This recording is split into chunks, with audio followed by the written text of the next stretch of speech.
Propaganda Blitz. How the corporate media distort reality. David Edwards and David Cromwell. Foreword by John Pilger. We've been slandered, libeled, trashed, and traduced, ridiculed and reviled by much of mainstream journalism for 2 decades. And yet, simultaneously, surreally, we have received the unfailing support of someone whose opinion matters more to us than all the rest of them combined. Knowing that the finest political journalist of our time believes in what we're doing has made a huge difference to us. We dedicate this book to John Pilger. Onwards. Contents. Foreword by John Pilger. Preface: The Devil's Greatest Trick. 1. Anatomy of a Propaganda Blitz. 2. Killing Corbyn. 3. Smearing Assange, Brand, and Chavez. 4. Israel and Palestine. We wait in fear for the phone call from the Israelis. 5. Libya, it is all about oil. 6. Syria, instant certainty promoting war. 7. Yemen, feeding the famine. 8. The BBC as a propaganda machine. 9. Dismantling the National Health Service. 10. Scottish independence, an amazing litany of bias. 11. Climate chaos, an inconvenient emergency. 12. Fake news, objective journalism and the no business model. Notes. Index. Foreword. John Pilger. When I sat down to write this, Robert Perry had just died. One of America's finest reporters, Perry was, wrote Seymour Hersh, a trailblazer for independent journalism. Hersh and Perry had much in common. Hersh revealed the My Lai massacre in Vietnam and the secret bombing of Cambodia. Perry exposed Iran-Contra, a drugs and gun-running conspiracy that led to the White House. In 2016, they each produced evidence that disputed the claim that the Assad government in Syria had used chemical weapons. They were not forgiven. Driven from the mainstream, Hersh must publish his work outside the United States. Perry set up his own independent news website where, in a final piece following a stroke in December 2017, he wrote, "Whether they would admit it or not, believe in a guided democracy in which approved opinions are elevated, regardless of their absence of factual basis, and unapproved evidence is brushed aside or disparaged regardless of its quality." This is not how many journalists see themselves.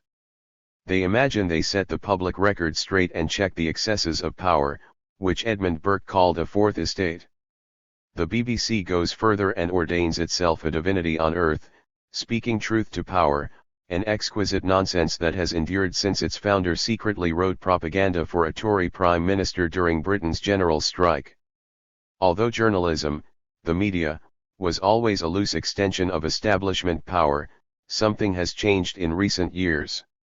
Dissent tolerated when I joined a national newspaper in Britain in the 1960s has regressed to a metaphoric underground as liberal capitalism moves towards a form of corporate dictatorship. This is a historic shift, with journalists themselves policing the new groupthink, as Perry wrote, dispensing its myths and distractions, pursuing its enemies. Witness the witch hunts, the campaigns against refugees and immigrants, the anti-Russia and Brexit hysteria, a growing anti-China campaign and the suppression of public discussion of a beckoning world war. With many independent journalists ejected from the mainstream, a corner of the internet has become a vital source of disclosure and evidence-based analysis, what some would call true journalism.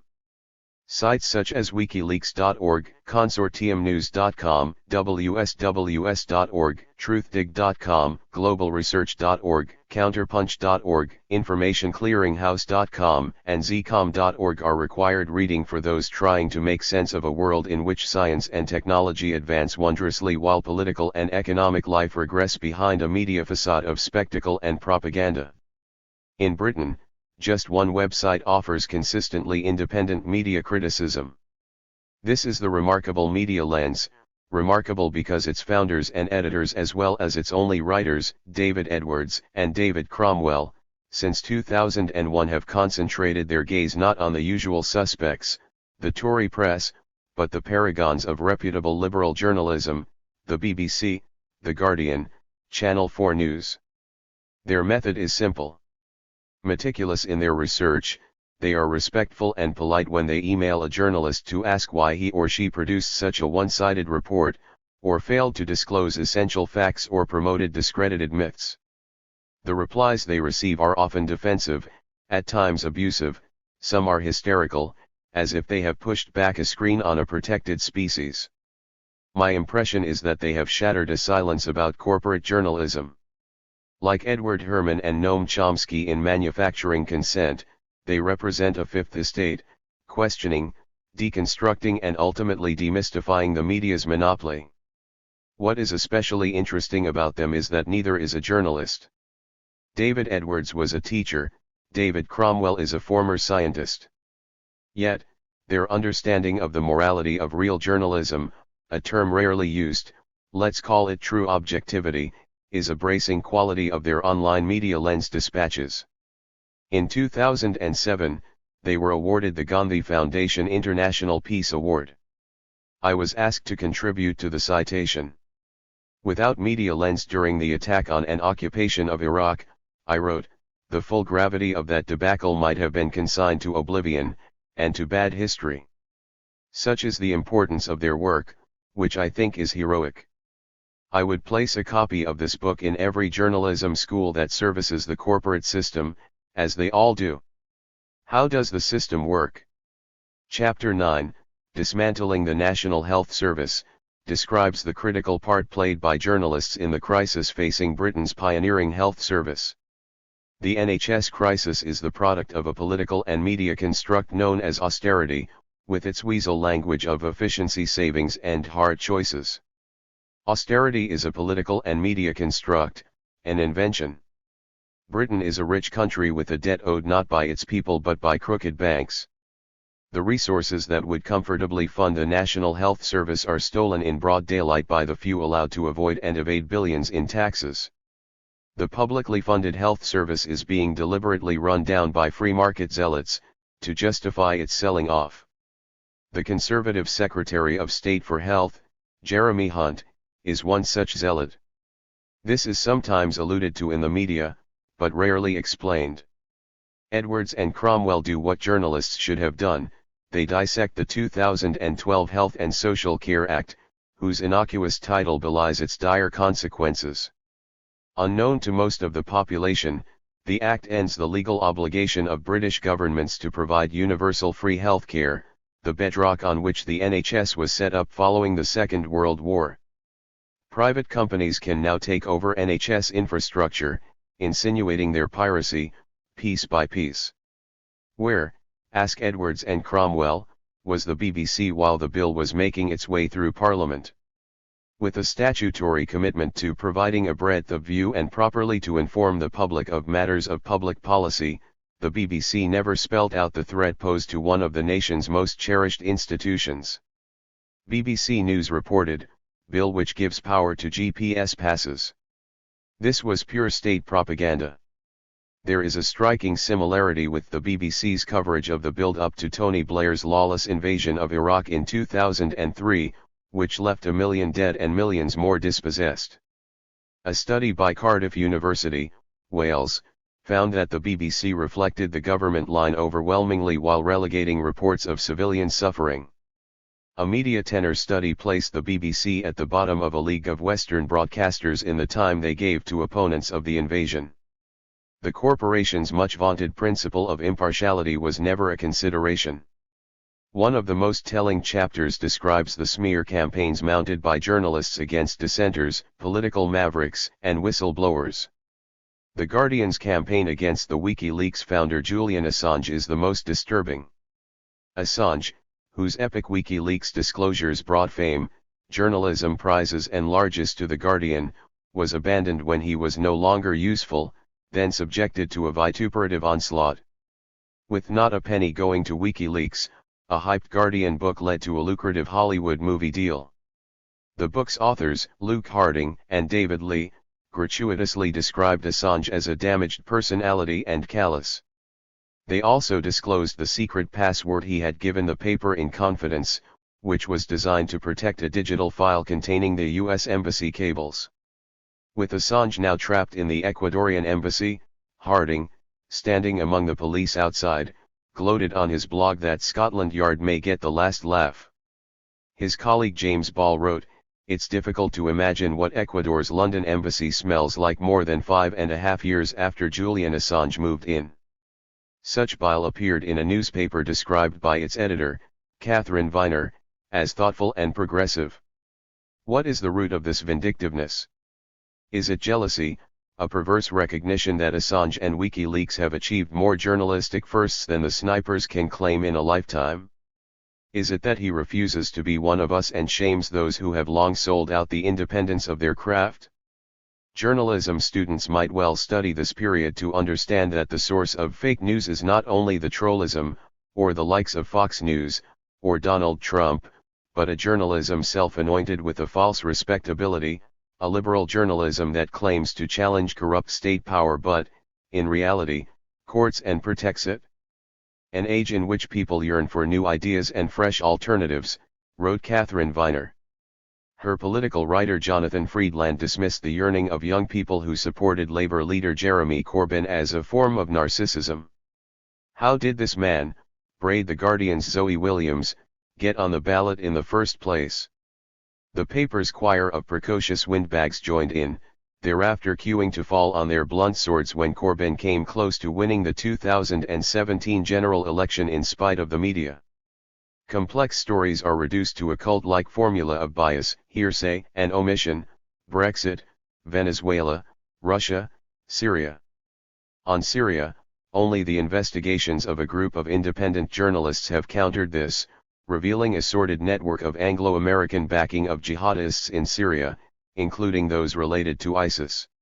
Supported by a SIOPS campaign funded by the British Foreign Office and the U.S. Agency of International Aid, the aim is to hoodwink the public and speed the overthrow of the government in Damascus, regardless of the blood-soaked alternative and the risk of war with Russia. The Syria campaign, set up by a New York PR agency, Purpose, funds a group known as the White Helmets, who claim to be Syria's civil defense and are seen uncritically on TV news, apparently rescuing the victims of bombing, which they film and edit themselves, though viewers are unlikely to be told this. A slick film about them won an Oscar. George Clooney is a fan. The White Helmets are appendages to the jihadists with whom they share addresses. Their media-smart uniforms and equipment are supplied by their Western paymasters and belie their Mujahideen alliances. That their exploits are not questioned by major news organizations is an indication of how deep the influence of state-backed PR now runs in the media.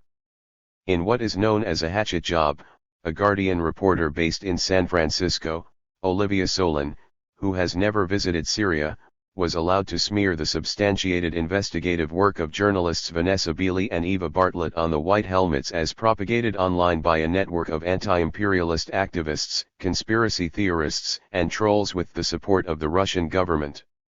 This abuse was published without permitting a single correction, let alone a right of reply. Even the Guardian comment page was blocked, as Edwards and Cromwell had previously documented.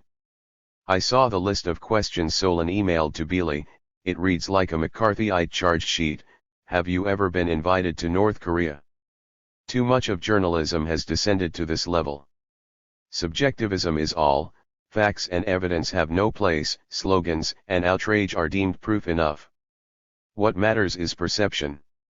When he was U.S. commander in Afghanistan, General David Petraeus described a war of perception, conducted continuously using the news media. What really mattered was not the facts but the way the story played in the United States. The real enemy was, as always, an informed and skeptical public at home. In the 1970s, I met Leni Riefenstahl, Hitler's filmmaker, whose propaganda mesmerized the German public.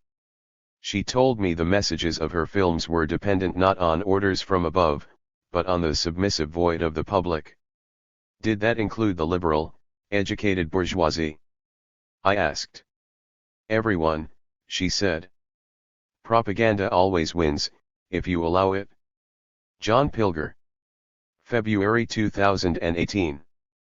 Preface. The Devil's Greatest Trick. We are reminded of the line from the 1995 movie, The Usual Suspects. The greatest trick the devil ever pulled was convincing the world he didn't exist. Point 1.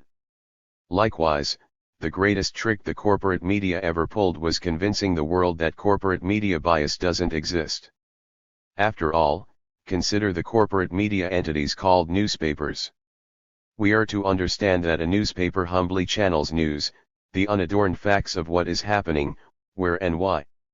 And yet everyone can see that the front pages of these papers openly declaim the bias of their billionaire owners and advertisers on a daily basis. Over the last 2 decades, we have studied in depth how these newspapers, unaccountably described as mainstream, are in fact billionaire newspapers peddling an extreme and extremely biased view of the world. On every single issue of consequence, from party politics, to the economy, from Iraq, to Libya, to Syria, to Venezuela, to climate change, to the nature of human happiness and the prospects for human survival, corporate media reporting and commentary are systematically filtered to further the interests of the state corporate elites who own, manage and fund them. It is not that corporate media spin, hype, or sex up the news, they fundamentally distort every significant issue they touch, often rendering them incomprehensible to readers, listeners, and viewers. Comment is free, but facts are sacred. Consider the deceptiveness of the very term media. It suggests a neutral utility service, a kind of informational pipe made of inert material such as clay, steel, or stone that conveys news without contaminating the contents with opinion or bias. As The Guardian proudly insists, comment is free, but facts are sacred. Point 2. Journalists are allowed to indulge in commentary in editorials, but we are to believe that it is the sacred duty of reporters to deliver facts in pure, unadulterated form, untainted by personal opinion. Unfortunately, the idea is itself biased, and in fact trumpeted precisely because it serves a structurally corrupt system. Historian Howard Zinn wrote, "Behind any presented fact, is a judgment, the judgment that this fact is important to put forward. And any such judgment reflects the beliefs, the values of the historian, however he or she pretends to objectivity." Point 3. In other words, facts are not more sacred than comment, because facts are a form of comment. The historian or journalist selects and highlights this fact rather than that fact. The suggestion that media employees are neutral suppliers of sacred facts, allows media corporations owned and sponsored by billionaires to claim that they are merely highlighting the objectively most important facts. In support of the claim, they can point to the fact that other corporate media, all pursuing much the same agenda, highlight and ignore much the same facts. In reality, some criticism, fact, is presented, while other criticism, also fact, is not. During the 2017 UK general election, the BBC's Mark Martle, former North America editor, now presenter of The World This Weekend, commented on Labour leader Jeremy Corbyn. "One cynic told me expectations are so low, if Corbyn turns up and doesn't soil himself, it's a success." Point 4. Martle would not dream of discussing the prospect of Barack Obama, Hillary Clinton, or Theresa May soiling themselves. It is simply understood that they are respectable, to be treated accordingly, whereas Corbyn is fair game. Because media corporations tend to highlight the same facts, the bias looks like an informed consensus, it's just that those facts matter more. Everyone agrees. In reality, media corporations function like giant magnifying glasses that roam the world, highlighting facts that benefit corporate-friendly parties, leaders, allied states, and voices. They also magnify facts that undermine and harm corporate-unfriendly parties, leaders, groups, and voices. They just naturally avoid hovering over facts that might embarrass the good guys, just as they never give a boost to the bad guys. Corporate journalists might casually exaggerate the Syrian government's death toll in Syria based on deeply suspect sources, but never the US, UK death toll in Iraq. Any media magnifying glass that hovers over the wrong people will be accused of crusading, polemical journalism by fellow journalists who themselves reflexively speak for the powerful. Shared interests. Corporate media are not neutral channels supplying news and views through divinely disinterested journalism. The media pipelines supplying news are filthy with money, bloody with arms industry gore, lubricated by the fossil fuel industry that is destabilizing the climate. And the financial engines pumping sacred facts through the system are elite corporate advertisers that support a buying environment promoting their products, which they want sold to an affluent audience. Corporate advertisers have the same worldview as the corporations who both own and are media corporations, all want the same kind of media pipes delivering the same kind of sacred facts promoting a society run in the same interests. A key source of facts piped by the media is governments. Does this offer some kind of check and balance? 6 times presidential candidate Ralph Nader indicated a problem with this view. We have a two-party dictatorship in this country. Let's face it. And it is a dictatorship in thraldom to these giant corporations who control every department agency in the federal government. 5. Numerous government departments, defense, for example, supply a torrent of subsidized, cheap propaganda. These make up a lot of the news items, the sacred facts that fill the corporate media pipeline. This flood of subsidized information does not flow to dissident media that resist the idea that society should be run in the interests of corporations and allied elites. In sum, we find that highly regarded quality or broadsheet corporate media pipelines pump news that promotes their interests, their corporate advertisers' interests, corporate-friendly parties and governments' interests to wealthy media consumers who often work for corporations. It is this system that is routinely described as a free press. So, the very term media is fake. The media are not conduits for news and views, they are global systems designed and evolved to highlight a certain type of news to impose a certain kind of view. And this also gives the lie to the idea that corporate media are mainstream. Why would we consider views generated by profit-maximizing hierarchies of authoritarian power mainstream? Are the activities of climate-denying fossil fuel companies, cancer-denying tobacco companies, and the arms industry, mainstream? These extreme positions are not accidental, not exceptions to the rule, and corporate media do not behave differently. A note on reading this book. This book is not intended to be a history of various key domestic and international political issues. It is intended to challenge the illusion of mainstream impartiality and to show that the corporate media really is a system of mass thought control. To make our case for corporate media bias, to expose the bias of even the best of the corporate mainstream, we have to supply numerous quotes from the most trusted and respected sources. This is why we focus more heavily on more liberal media like The Guardian, The Independent and the BBC. We focus on more right-wing media like The Times and The Telegraph to indicate how the supposed media spectrum in fact imposes the same power-friendly propaganda on key issues. Although we may often quote journalists saying much the same thing, please bear in mind that you are reading supposedly independent, critical thinking individuals placed on a supposedly wide journalistic spectrum, and yet all traveling in exactly the same direction. While it may occasionally seem we have over-egged the dissident pudding, focusing on numerous examples of this kind leaves the reader with a powerful impression of the true extent of corporate media conformity. These media work hard to suggest that all right-thinking people agree on key issues. Awareness that this apparent consensus is manufactured, fake, can become a powerful basis for awakening from the mainstream illusion. We have no doubt that the free press is a political, cultural, and intellectual prison masquerading as a window on the world. It is a prison that keeps us trapped in a state corporate system that inflicts fantastic, completely unsustainable levels of violence on people and planet. The issue of corporate media bias is tremendously important because it is the issue that determines what the public is able to know and understand about all other issues. Exposing the fraudulence of the free press is therefore highly efficient for positive change. Even small gains have immense significance for the creation of a more compassionate, open, and less violent society. If there is to be genuine change, it begins here. 1. Anatomy of a propaganda blitz.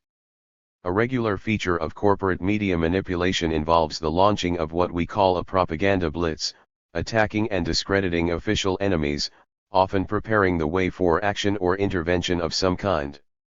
Propaganda blitzes are fast-moving attacks intended to inflict maximum damage in minimum time. They are 1. Based on allegations of dramatic new evidence. 2. Communicated with high emotional intensity and moral outrage. 3. Apparently supported by an informed corporate media/academic/expert consensus. 4. Reinforced by damning condemnation of anyone daring even to question the apparent consensus. 5. Often generated with fortuitous timing. 6. Characterized by tragicomic moral dissonance. Dramatic new evidence. A propaganda blitz is often launched on the back of allegedly dramatic new evidence indicating that an establishment enemy should be viewed as uniquely despicable and actively targeted. The basic theme: this changes everything. Propagandists are well aware that media attention will rapidly move on from claims of dramatic new evidence, so the durability of the claims is not a key concern. Marginalist media websites and rare mainstream articles may eventually expose the hype. But propagandists know that most corporate media will not notice and will not learn the lesson that similar claims should be received with extreme caution in future. One of the most obvious recent examples of a propaganda blitz was the Blair government's infamous September 2002 dossier on Iraqi weapons of mass destruction, which included 4 mentions of a dramatic new claim that Iraq was able to deploy WMD against British citizens within 45 minutes of an order being given. Senior intelligence officials later revealed that the original 45-minute claim referred to the length of time it might have taken the Iraqis to fuel and fire a Scud missile or rocket launcher. But that original intelligence said exactly nothing about whether Iraq possessed the chemical or biological weapons to use in those weapons.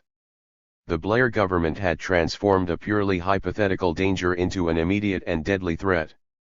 The fakery surrounding the Iraq War was so extreme that even the mainstream media could not ultimately ignore the collapse of the case for war. But by then the powers that be had got the invasion and occupation they were seeking. In 1964, in what became known as the Gulf of Tonkin incident, the U.S. government and U.S. corporate media launched a propaganda blitz based on the claim that U.S. destroyers had come under attack from North Vietnamese patrol boats. The goal was to justify a massive escalation of the U.S. assault on Vietnam. Media analyst Daniel Hallen wrote that the episode was a classic of Cold War management. On virtually every important point, the reporting of the 2 Gulf of Tonkin incidents was either misleading or simply false. Edward Herman and Noam Chomsky noted that the lies were simply in accordance with the needs of the U.S. executive at that crucial moment. 1. In February 2008, the U.S. Naval Institute reported on the release of nearly 200 declassified documents related to the incident. These new documents and tapes reveal what historians could not prove: there was not a second attack on U.S. Navy ships in the Tonkin Gulf in early August 1964. Furthermore, the evidence suggests a disturbing and deliberate attempt by Secretary of Defense McNamara to distort the evidence and mislead Congress. 2. As for the first attack, U.S. naval aggression had provoked 3 North Vietnamese patrol boats to pursue the U.S. aggressor in an engagement in which the patrol boats were almost entirely destroyed, while the U.S. ship may have sustained 1 bullet hole. 3. In October 1990, in the aftermath of the Iraqi invasion of Kuwait, as the U.S. worked hard to build a case for war, it was claimed that Iraqi stormtroopers had smashed their way into a Kuwait City hospital, torn hundreds of babies from their incubators and left them on the floor to die. In their book, Toxic Sludge is Good for You, John Stauber and Sheldon Rampton described how the most powerful and heart-rending testimony came from a 15-year-old Kuwaiti girl, initially known only as Nayara. Sobbing, she described what she had seen with her own eyes in a hospital in Kuwait City. "I volunteered at the Al-Adan hospital," Nayara said. "While I was there, I saw the Iraqi soldiers come into the hospital with guns, and go into the room where babies were in incubators. They took the babies out of the incubators, took the incubators, and left the babies on the cold floor to die for." In fact, Nayara was a member of the Kuwaiti royal family.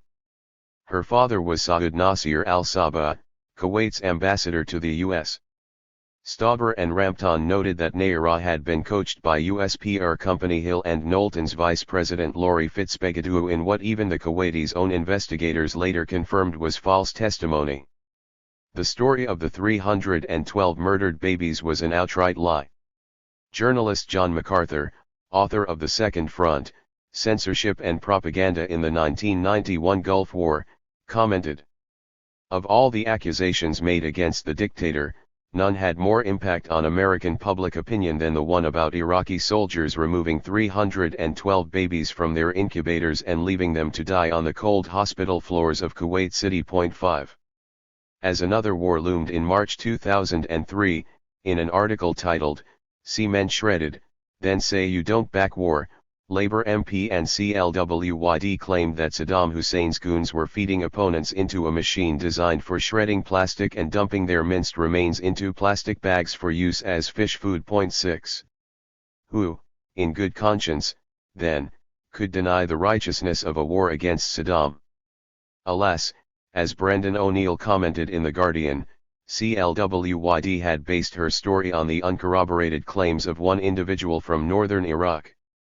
Neither Amnesty International nor Human Rights Watch, in their numerous investigations into human rights abuses in Iraq, had ever heard anyone talk of a human shredding machine. 7. The story was baseless nonsense. In 2011, dramatic claims were made that the Libyan government was planning a massacre in Benghazi, exactly the kind of action that Gaddafi knew could trigger Western intervention.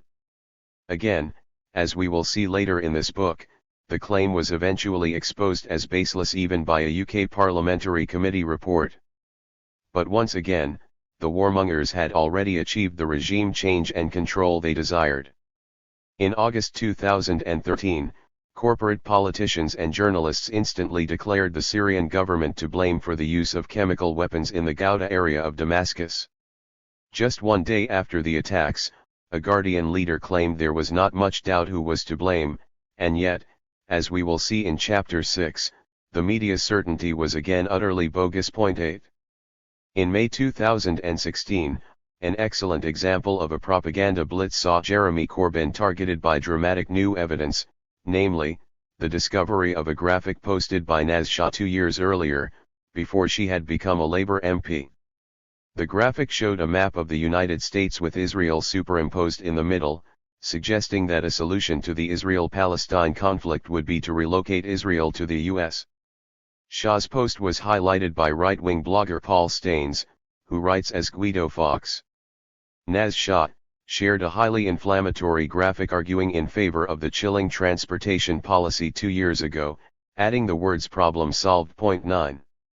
Feeding the Naz Shah propaganda blitz in The Guardian, Jonathan Friedland, formerly comment editor, argued that leftists view Israel as a special case, uniquely deserving of hatred, and that this hatred lay behind Shah's call for the transportation, a word with a chilling resonance for Jews. 10. A few days later, in The Observer, columnist Andrew Ronsley echoed the claim that Shah believed that Israelis should be put on transportation to America, with all the chilling echoes that has for Jews. 11. By contrast, Israel-based former Guardian journalist Jonathan Cook, who was given a Martha Gellhorn Special Award for his work on the Middle East, argued that the map was clearly intended to be humorous rather than anti-Semitic. I would make a further point. It is also obvious that the true target of the post is the US, not Jews or even Israel, making the anti-Semitism claim even more ridiculous. 12. Norman Finkelstein, Jewish author of The Holocaust Industry, and the son of Holocaust survivors, commented that he had originally posted the graphic on his website in 2014. An email correspondent must have sent it. It was, and still is, funny. Were it not for the current political context, nobody would have noticed Shah's reposting of it either. Otherwise, you'd have to be humorless. These sorts of jokes are a commonplace in the US. So, we have this joke: why doesn't Israel become the 51st state? Answer: because then, it would only have 2 senators. As crazy as the discourse on Israel is in America, at least we still have a sense of humor. It's inconceivable that any politician in the US would be crucified for posting such a map. Point 13.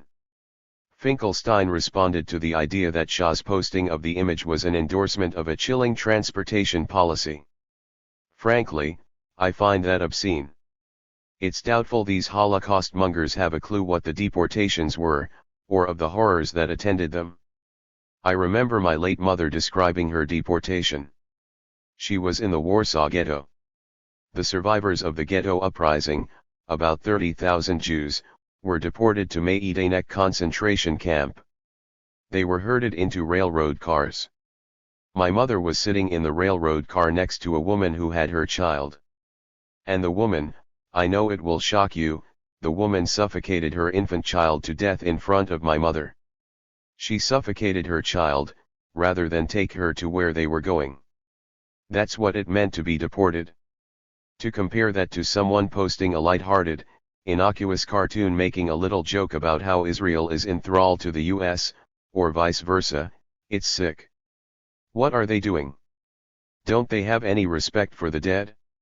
All these desiccated labor apparatchiks, dragging the Nazi Holocaust through the mud for the sake of their petty jostling for power and position. Have they no shame? 14. Emotional tone and intensity. A crucial component of the propaganda blitz is the tone of political and corporate commentary, which is always vehement, even hysterical.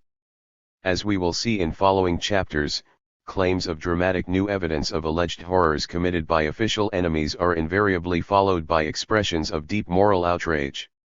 The rationale is clear enough: insanity aside, in ordinary life outrage of this kind is usually a sign that someone has good reason to be angry. People generally do not get very angry in the presence of significant doubt. So, the message to the public is that there is no doubt. The picture of the world created must be clear-cut. The public must be made to feel there is no reasonable basis for uncertainty, the good guys are basically benevolent and the bad guys are absolutely appalling and must be removed. This is achieved by relentless repetition of the theme hammered home over days, weeks, months, and even years. Numerous individuals and organizations are used to give the impression of an informed consensus: there is no doubt. Thus the splenetic eruptions demanding that something must be done to save Syria from impending massacre delivered by journalists blithely indifferent to the consequences of their earlier moral outbursts for Iraq and Libya. Responding to the Naz Shah scandal discussed above, Richard Littlejohn wrote in the Mail under the title, "The Fascists at the Poisoned Heart of Labor." Naz by name, Nazi by nature, was revealed to have backed the transportation of Jews in Israel to the United States. 15. The Jewish Chronicle commented, "Labor now seems to be a party that attracts anti-Semites like flies to a cesspit. Barely a week goes by without the identification of a racist party member or allegations of racist behavior by those involved in the party." 16. As we will see, these claims were pure propaganda. In 2017, the BBC website Propaganda Blitz assailed its readers with endless claims that Venezuela under President Nicolas Maduro was a dictatorship with zero freedom of expression. The dictatorship is living its last days and Maduro knows it, former MP Maria Corina Machado told AFP news agency at the Women's March. 17. On May 22, 2017, a BBC report commented, "Venezuela is now a dictatorship," says Luis Ugalde, a Spanish-born Jesuit priest who during his 60 years living in Venezuela has become one of the South American nation's most well-known political scientists. 18. One would hardly guess that Venezuela has a democratically elected government. In fact, while recognizing that the Maduro government certainly merits criticism for mishandling the current situation, both economically and politically, political analyst Greg Wilpert noted that none of the arguments against the democratic legitimacy of the Maduro government hold much water. Moreover, polls repeatedly indicate that even though Maduro is fairly unpopular, a majority of Venezuelans want him to finish his term in office, which expires in January 2019. On May 11, 2017, the BBC broadcast inside Venezuela's anti-government protests. The first comment relayed by the BBC: "There's no freedom of expression here in Venezuela. There's no freedom of any kind. Point 20. Media analyst Joe Emersberger described the reality. In fact, the protests and the leading opposition leaders' take on the protests are being extensively covered on the largest private networks, Venevision, Television, Globovision. If people abroad sampled Venezuela's TV media directly, as opposed to judging it by what is said about it by the international media and some big NGOs, they'd be shocked to find the opposition constantly denouncing the government and even making very thinly veiled appeals to the military to oust Maduro. Point 21. Appearance of informed consensus. A key component of a propaganda blitz is the illusion of informed consensus. For maximum public impact, the supposed dramatic new evidence should be asserted with certainty and outrage right across the media spectrum. The consensus generates the impression that everyone knows that the claim is truthful. This is why the myth of a media spectrum is so vital. An apparently credible, snowballing consensus puts pressure on dissidents to toe the line. This is crucial because while a demonizing propaganda blitz may arise from rightist politics and media, the propaganda coup de grace ending public doubt often comes from the left liberal journalists at The Guardian, The Independent, the BBC and Channel 4, and also from non-corporate journalists who crave acceptance by these media. Again, the logic is clear: if even celebrity progressive journalists, people famous for their principled stands, and colorful socks and ties, join the denunciations, then there must be something to the claims. At this point, it becomes difficult to doubt it. Thus, in 2002, it was declared a given by The Guardian that Iraq still retained WMD that might be a threat, despite the fact that both claims were easily and completely refutable. Point 22. In 2007, George Monbiot wrote in The Guardian, "I believe that Iran is trying to acquire the Bomb 23 as even 16 U.S. intelligence agencies confirmed, it wasn't." In October 2011, Monbiot wrote of NATO's attack on Libya, "I feel the right thing has been happening for all the wrong reasons."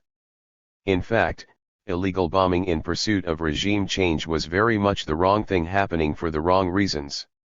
At a crucial time in August 2013, with a full-on-us UK propaganda blitz preparing for an all-out military attack, Monbiot affirmed, "Strong evidence that Assad used CWS on civilians." 24. As we will see in Chapter 6, the claim was as questionable as it was inflammatory. In February 2011, as NATO intervention clearly loomed in Libya, The Guardian's Owen Jones tweeted, "I hope it's game over for Gaddafi. A savage dictator once tragically embraced by me on left plus lately Western governments and oil companies." Point 25. On March 20, 2011, one day after NATO bombing began, Jones wrote, "Let's be clear. Other than a few nutters, we all want Gaddafi overthrown, dead or alive." Point 26. In 2012, news of the killings of Syrian ministers in a bomb explosion was greeted by Jones with, "Adios, Assad." 27. Jones tweeted that this is a popular uprising, not arriving on the back of Western cruise missiles, tanks, and bullets. Point 28. As was obvious then and is indisputable now, Jones was badly wrong. The West, directly and via regional allies, had played a massive role in the violence. The New York Times reported that the U.S. had been embroiled in a dirty war in Syria that constituted one of the costliest covert action programs in the history of the C.I., running to more than $1 billion over the life of the program. Point 29. The aim was to support a vast rebel army created and armed by the U.S., Saudi Arabia, Qatar and Turkey to overthrow the Syrian government. As though reading from the NATO playbook, Jones added, "I'm promoting the overthrow of illegitimate and brutal dictatorships by their own people to establish democracies." Point 30. As we will see in the next chapter, both Monbiot and Jones publicly dumped Corbyn in early 2017, which again added enormously to the propaganda blitz attempting to see him ousted as Labour leader. This is why the mythology of the liberal left Guardian and Independent, with their handful of noisy, tub-thumping progressives, is so important and why we work so hard to challenge it. It is why expressions of progressive support for The Guardian, with occasional articles appearing by Noam Chomsky and others, and with Russell Brand, for example, becoming a Guardian partner, are so important. It is why we focus so intensely on The Guardian and its more progressive commentators. The public is not for one moment fooled by a hard right consensus. Agreement must appear to have been reached by all right-thinking people, the lefties at The Guardian included. With regards to the propaganda blitz targeting Corbyn over Naz Shah's comments, the propaganda coup de grace was again supplied by a Guardian leftist. Owen Jones tweeted, "John McDonnell was right to swiftly force Naz Shah's resignation, but now the party has to suspend her. 31. One day later, Jones issued a further decree condemning former London Mayor Ken Livingstone, who had defended Shah. Ken Livingstone has to be suspended from the Labour Party. Preferably before I pass out from punching myself in the face. 32. Ali Abunimah, co-founder of Electronic Intifada, commented, "Didn't always agree with Ken Livingstone, but he's been an anti-racist fighter and took on Thatcher before at Owen Jones 84 was born. Sad to watch. 33. He added, "To watch at Owen Jones 84 throw Ken Livingstone under the bus to appease a bunch of hard-right racists is a truly pitiful sight. 34. Demonizing dissent. To challenge a propaganda blitz is to risk becoming a target of that blitz. Dissidents can be smeared as useful idiots, apologists, genocide deniers. As Noam Chomsky commented, one can proceed, that is, if one is interested in truth and justice and immune to shrieks of horror and a deluge of brickbats. 35. Anyone even questioning the campaigns targeting Julian Assange and Russell Brand, risked also being labeled a sexist, a misogynist, a narcissist, and in the case of Assange, a rape apologist. Monbiot has consistently added to a snowballing consensus by attacking dissidents with real ferocity. In 2017, he supported a claim that Media Lens was guilty of whitewashing mass murder for daring to ask why expert voices had been excluded from the media discussion of events at Khan Sheikhoun in Libya prior to Trump's attack with 59 cruise missiles. 36. For 2 decades, whenever we have challenged media bias, the reflexive accusation has been that we are therefore supporting the target of bias, a very obvious non sequitur. Thus, when we suggested that Donald Trump is likely to be the only U.S. president in our lifetimes we will see openly scorned by BBC journalists, including former Guardian political editor, Michael White, who tweeted, "A bit desperate for you two to be supporting an authoritarian nationalist. Or am I just late to spot it's always been your illiberal thing?" 37. White's tweet received a single like and no retweets. The like was from BBC reporter Wire Davies. In reality, of course, our comment was intended to highlight and undermine the BBC's standard deference to power. Our goal was to encourage more dissent, not to defend Trump. Following the same illogic, Owen Jones tweeted us, "Genuinely think sometimes you're a right-wing front." 38. In another article, Monbiot lumped us in with political commentators Noam Chomsky, Edward Herman, David Peterson, and John Pilger who, he claimed, comprised a malign intellectual subculture that seeks to excuse savagery by denying the facts of the genocides in Bosnia and Rwanda. 39. Monbiot also wrote an article with the title, "Media Cleanse," on the same theme. 40. A year later, Monbiot published a piece under the title, "Lord McAlpine, an Abject Apology." Monbiot commented, "I have done a few stupid things in my life, but nothing as stupid as this." 41. The Independent reported that Monbiot had sent tweets wrongly naming Lord McAlpine as a pedophile on Twitter. 42. In so doing, Monbiot wrote, "I helped to stoke an atmosphere of febrile innuendo around an innocent man, and I am desperately sorry for the harm I have done him." 43. Monbiot reached a settlement with McAlpine's legal representatives, and agreed to carry out 3 years of charity work to a value of £25,000. Monbiot's advice to his readers: finally, please make sure you check your facts and think before you tweet. 44. Many of Monbiot's ostensibly liberal left attacks on us and other progressive writers began life with hard right commentator Oliver Combe, one of Rupert Murdoch's columnists at the Times. For some time, Combe has claimed, without an atom of evidence, that we have long espoused genocide denial, misogyny and xenophobia. 45. Monbiot is either unaware, or unconcerned, that writing for the Mondo Weiss website, Theodore Sayed discussed a leaked memo of a meeting of the Henry Jackson Society. One of the items on the minutes, listed prominently in fourth place, was to discredit Chomsky. Their tack was to allege that he is a denier of the Srebrenica massacre in Bosnia. In the art of controversy, slapping the label denier on someone is meant to evoke the Holocaust. Chomsky, the furtive charge proceeds, is a kind of Nazi. 46. Sayed assessed the credibility of the claim. The only conclusion possible after surveying the material is that the evidence for this denial has all the merits of the evidence for chastity in a brothel. He noted that the task of getting this slur into circulation was delegated to Marco Adalahor and Oliver Combe. The memo stated, "Push forward on Chomsky/Srebrenica issue, approach Guardian, Johan Hari, Bruce Anderson, Thess, Spectator. Approach Sakrani and ask what he is to do about it."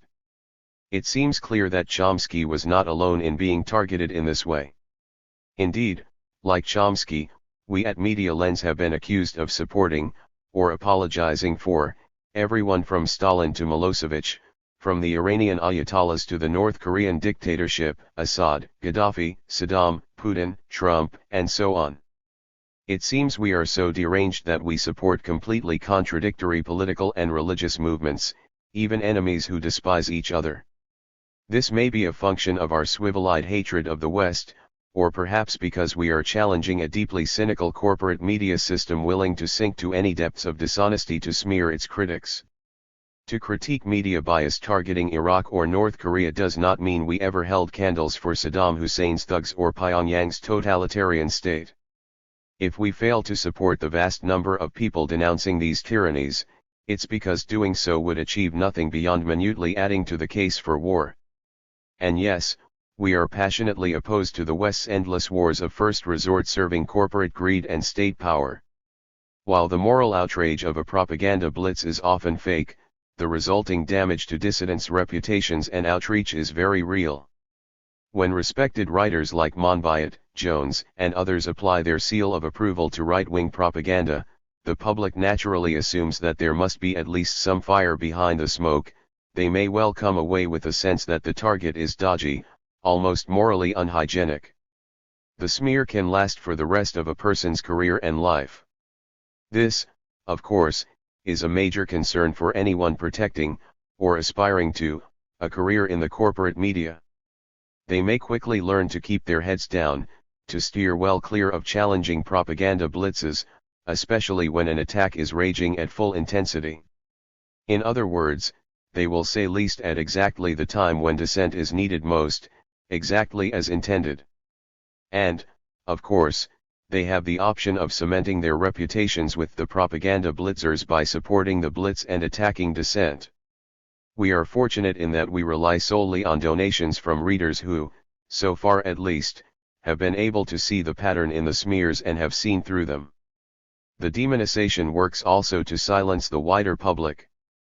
Most people have, or had, little idea about the status of WMD in Iraq, about Gaddafi's intentions and actions in Libya, or what Corbyn thinks about anti-Semitism. Given this uncertainty, it is hardly surprising that the public is impressed by an explosion of moral outrage from so many political and media experts. Expressions of intense hatred targeting bad guys and their apologists persuade members of the public to keep any doubts to themselves. They know that even declaring mild skepticism, even requesting clarification, can cause a giant finger of blame to be cranked around in their direction. Perhaps they, too, will be declared supporters of tyranny, apologists for genocide denial, sexists, racists, misogynists. The possibility of denunciation is highly intimidating and potentially disastrous for anyone dependent on any kind of corporate employment or sponsorship. Corporations, Notably advertisers, hate to be linked to any kind of unsavory controversy. It is notable how celebrities with potentially wide public outreach very often stay silent. It is easy to imagine that people will often prefer to decide that the issue is not that important to them, that they don't know that much about it, not enough to risk getting into trouble. And, as discussed, they naturally imagine that professional journalists have access to a wealth of information and expertise, best to just keep quiet. This is the powerful and disastrous chilling effect of an all-out propaganda blitz. Timing and fortuitous coincidences. The dramatic new evidence fueling a propaganda blitz often seems to surface at the worst possible time for the establishment target. On one level, this might seem absurdly coincidental. Why, time after time, would the official enemy do the one thing most likely to trigger invasion, bombing, electoral disaster, and so on, at exactly the wrong time? Why would Saddam Hussein be so idiotic as to coyly keep the West guessing that he perhaps retained some WMD, thus inviting attack? Why would Gaddafi commit the one kind of atrocity likely to trigger Western intervention in 2011? Why would Assad use chemical weapons just as chemical weapons inspectors entered the Syrian capital in August 2013? Why would Corbyn quietly lay out a welcome mat for anti-Semitism in the Labour Party just when he is being attacked by all corporate media for everything he says and does, and just when he has a real possibility of gaining power? But remember, we are talking about bad guys who, as everyone knows from watching James Bond and Austin Powers movies, are famously perverse. It is part of the Dr. Evil mindset to strut provocatively, pinky inserted in the corner of the mouth, and laugh in the face of certain disaster. Idiotic, blindly self-destructive self-indulgence is what being a bad guy is all about, it's in the job description. So the implausibly perfect timing may actually help persuade the public to shake its collective head and think, this guy really is nuts. He's absolutely asking for it. Much mainstream coverage of official enemies is about suggesting they are comically, in fact cartoonishly, foolish in exactly this way. They may be writing about different individuals, Milosevic, bin Laden, Saddam Hussein, Chavez, Gaddafi, Assad, Corbyn, but the public is really being presented with the same Bond villain over and over again. We have no doubt that, with sufficient resources, media analysts could easily prove that propaganda blitzes consistently arise with impeccable timing just ahead of key votes at the UN, in Parliament, and in elections. For example, in November 2002, before the UN vote on Resolution 1441, which set the clock ticking for the 2003 Iraq War, the Blair regime began issuing almost daily warnings of dramatic new evidence of imminent terror threats against UK cross-channel ferries, the London Underground, airports and major public events. In 2003, Blair surrounded Heathrow Airport with tanks, an action said to be in response to increased terrorist chatter warning of a missile threat, of which nothing more was subsequently heard. Even The Guardian editors expressed skepticism about this sudden flood of threats. It cannot be ruled out that Mr. Blair may have political reasons for talking up the sense of unease, in order to help make the case for a war against Iraq that is only backed by one voter in 3.47. John Pilger cited a former intelligence officer who described the government's terror warnings as a softening up process ahead of the Iraq War and a lying game on a huge scale. 48. In fact, Blair was perpetrating a form of psychological terrorism on his own people. Likewise, atrocity claims from Syria clearly peaked as the US drew closer to war in the summer of 2013. After Obama chose not to bomb, it was extraordinary to see the BBC's daily headline atrocity claims simply dry up. George Eaton, the fiercely anti-Corbyn political editor of the hard right centre-left New Statesman, tried hard to coin the term Hitlergate to describe the scandal that engulfed Naz Shah and Ken Livingstone. Eaton cited an anonymous MP arguing that the supposed scandal firmly pins responsibility for next week's results on the hard left antics. 49. As so often, then, the Shah/Livingstone propaganda blitz erupted at just the right time. Tragicomic moral dissonance. Propaganda blitzes are consistently directed at official enemies whose actual, alleged and often invented crimes are dwarfed by crimes most certainly committed by Western governments and their allies. This raises a few interesting questions. Why would corporate journalists rage uncontrollably at Gaddafi for allegedly threatening a massacre, but not at British and US leaders who killed 500,000 Iraqi children by means of sanctions, and then 1 million Iraqis as a result of the 2003 invasion and occupation? 50. Why would they revile the late Venezuelan President Hugo Chavez and yet welcome Tony Blair into the TV studio to chat about everything from Corbyn to Brexit to football? Why are Barack Obama and Hillary Clinton not considered completely beyond the pale for the key role they played in destroying Libya? Why are journalists who praise and interview the likes of Blair never described as apologists and genocide deniers? In the pages that follow, we will see how Assange, Brand, Corbyn, and others are afforded vitriolic treatment that is simply never experienced by UK prime ministers and US presidents who devastate whole countries. What is the moral calculation that causes corporate journalism to despise Russell Brand for his misogynism while, year after year, literally hundreds of soulless, sociopathic UK MPs go completely unnoticed as they line up to sell British weapons to foreign tyrannies like Saudi Arabia and Egypt that use them to oppress, maim, and kill? How can journalists rage at Gaddafi and Assad, and yet have nothing much to say about big oil executives in the US and UK working hard to cause the literal extinction of the human race, and indeed of most life on Earth by feverishly opposing action to protect the climate in the name of short-term profits? Why would high-profile journalists rage at our supposed sins of misogyny and denial at Media Lens, a tiny, two-man website run on donations reaching a few thousand people, when every corporate media entity one can think of is responsible for promoting deceptions that have led to wars that have destroyed whole countries? When every media entity is financially dependent on promoting the mindless mass consumption that increasingly looks like killing us all? Why would it be a bigger moral priority to target us rather than them? It is astonishing but true that, time and again in the pages ahead, you will see corporate journalism judging the mere words of the likes of Brand and Corbyn as far more morally despicable than the actions of mainstream politicians that result in mass death. How can words that offend be worse than actions that kill? Why are people a million miles from executive power, clearly well-intentioned hippies like Brand, chattering at the margins, deemed more destructive, more reprehensible than corporate and state executives with awesome power doing awesome, measurable, provable damage? And why are the US and UK, authors of truly historic crimes, forever depicted as ethical agencies with a moral responsibility to protect suffering people in other countries? Did Al Capone have a responsibility to protect victims of oppression? What would we have made of Mongolian journalists angrily demanding that it was the duty of Genghis Khan to engage in humanitarian intervention, and claiming that his stubborn refusal to intervene militarily abroad was a source of deep shame? Would we think they had lost their minds, their moral compass? Would we call them mainstream? Would we call them impartial? Propaganda blitzes never make moral sense. The reason is that they are a form of ethical posturing generated by a structurally violent, greed-driven system for immoral ends.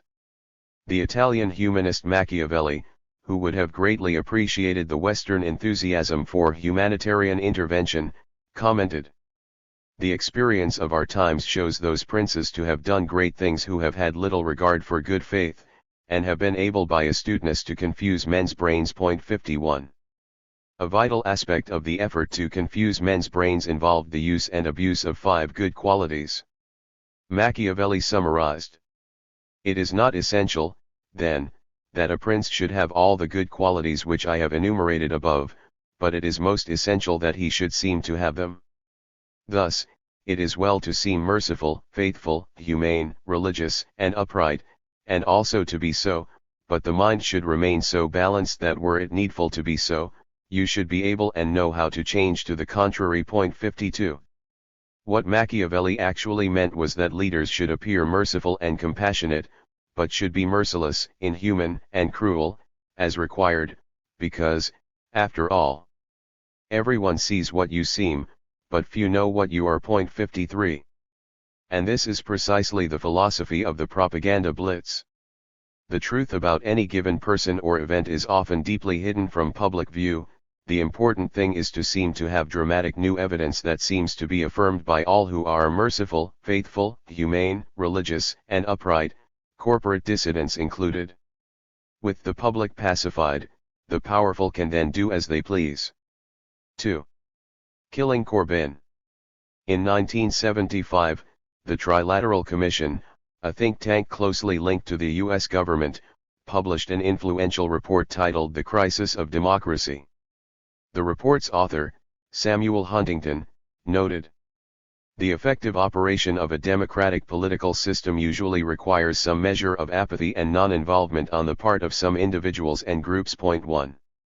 Thanks to this apathy, President Truman had been able to govern the country with the cooperation of a relatively small number of Wall Street lawyers and bankers. Unfortunately," the report continued, "by the mid-1960s, the sources of power in society had diversified tremendously. This was a result of the fact that previously passive or unorganized groups in the population, such as blacks, Indians, Chicanos, white ethnic groups, students, and women, became organized and mobilized in new ways to achieve what they considered to be their appropriate share of the action and of the rewards. This public mobilization constituted a crisis in democracy, or, more accurately, an excess of democracy. The solution lay in a greater degree of moderation in democracy and determined efforts to restore the prestige and authority of central government institutions. Demands on government had to be reduced in a way that restored a more equitable relationship between government authority and popular control. The effective operation of a democratic political system requires the promotion of apathy and non-involvement. The Trilateral Commission report thus gave a rare insight into the mindset of elite power. Today, a relatively small number of wealthy people who own global media corporations, and the parent companies that own them, work hard to attack literally anyone threatening to create another crisis of democracy. In Britain in 2015, Jeremy Corbyn threatened the greatest crisis of democracy in a generation.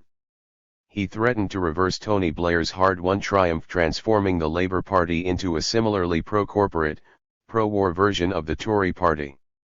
In August 2015, journalist Peter Osborne wrote, "Corbyn is our only current hope of any serious challenge to a failed orthodoxy.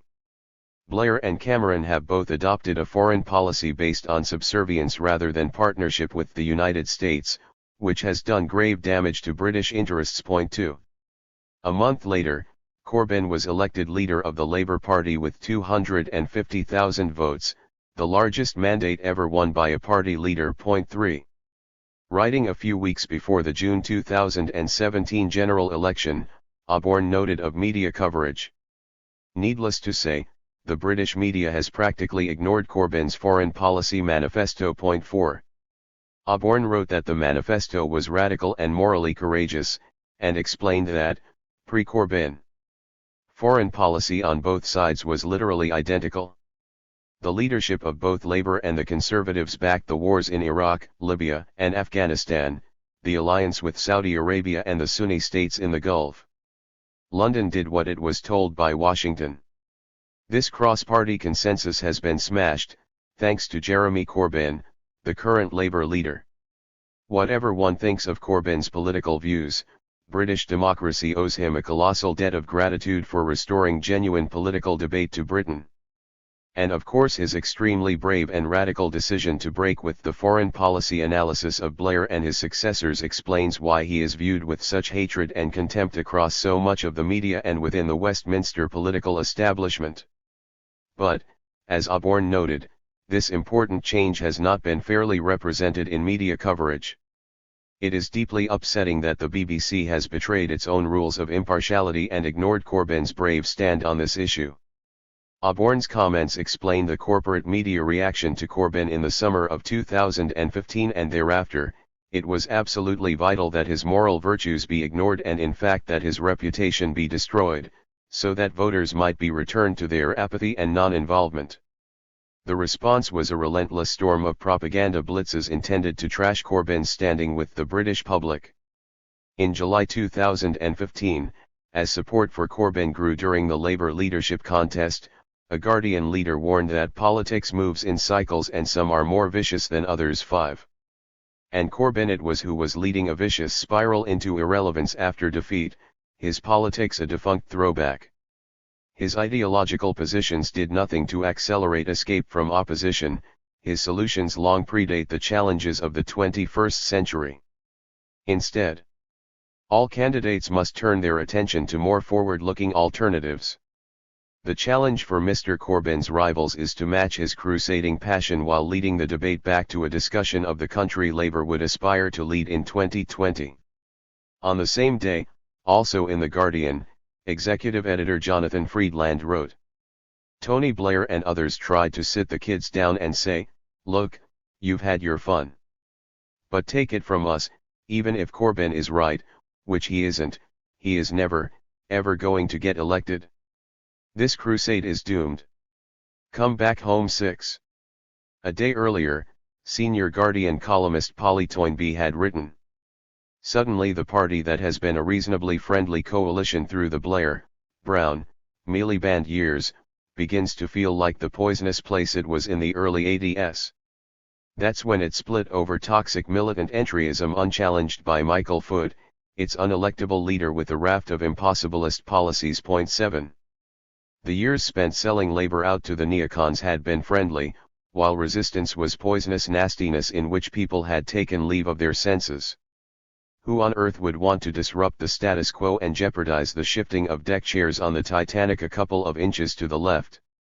This is summer madness," Toynbee concluded. Corbyn was a 1983 man, a relic. The Guardian's Suzanne Moore described Corbyn as a slightly less feral version of Ken Livingstone. 8.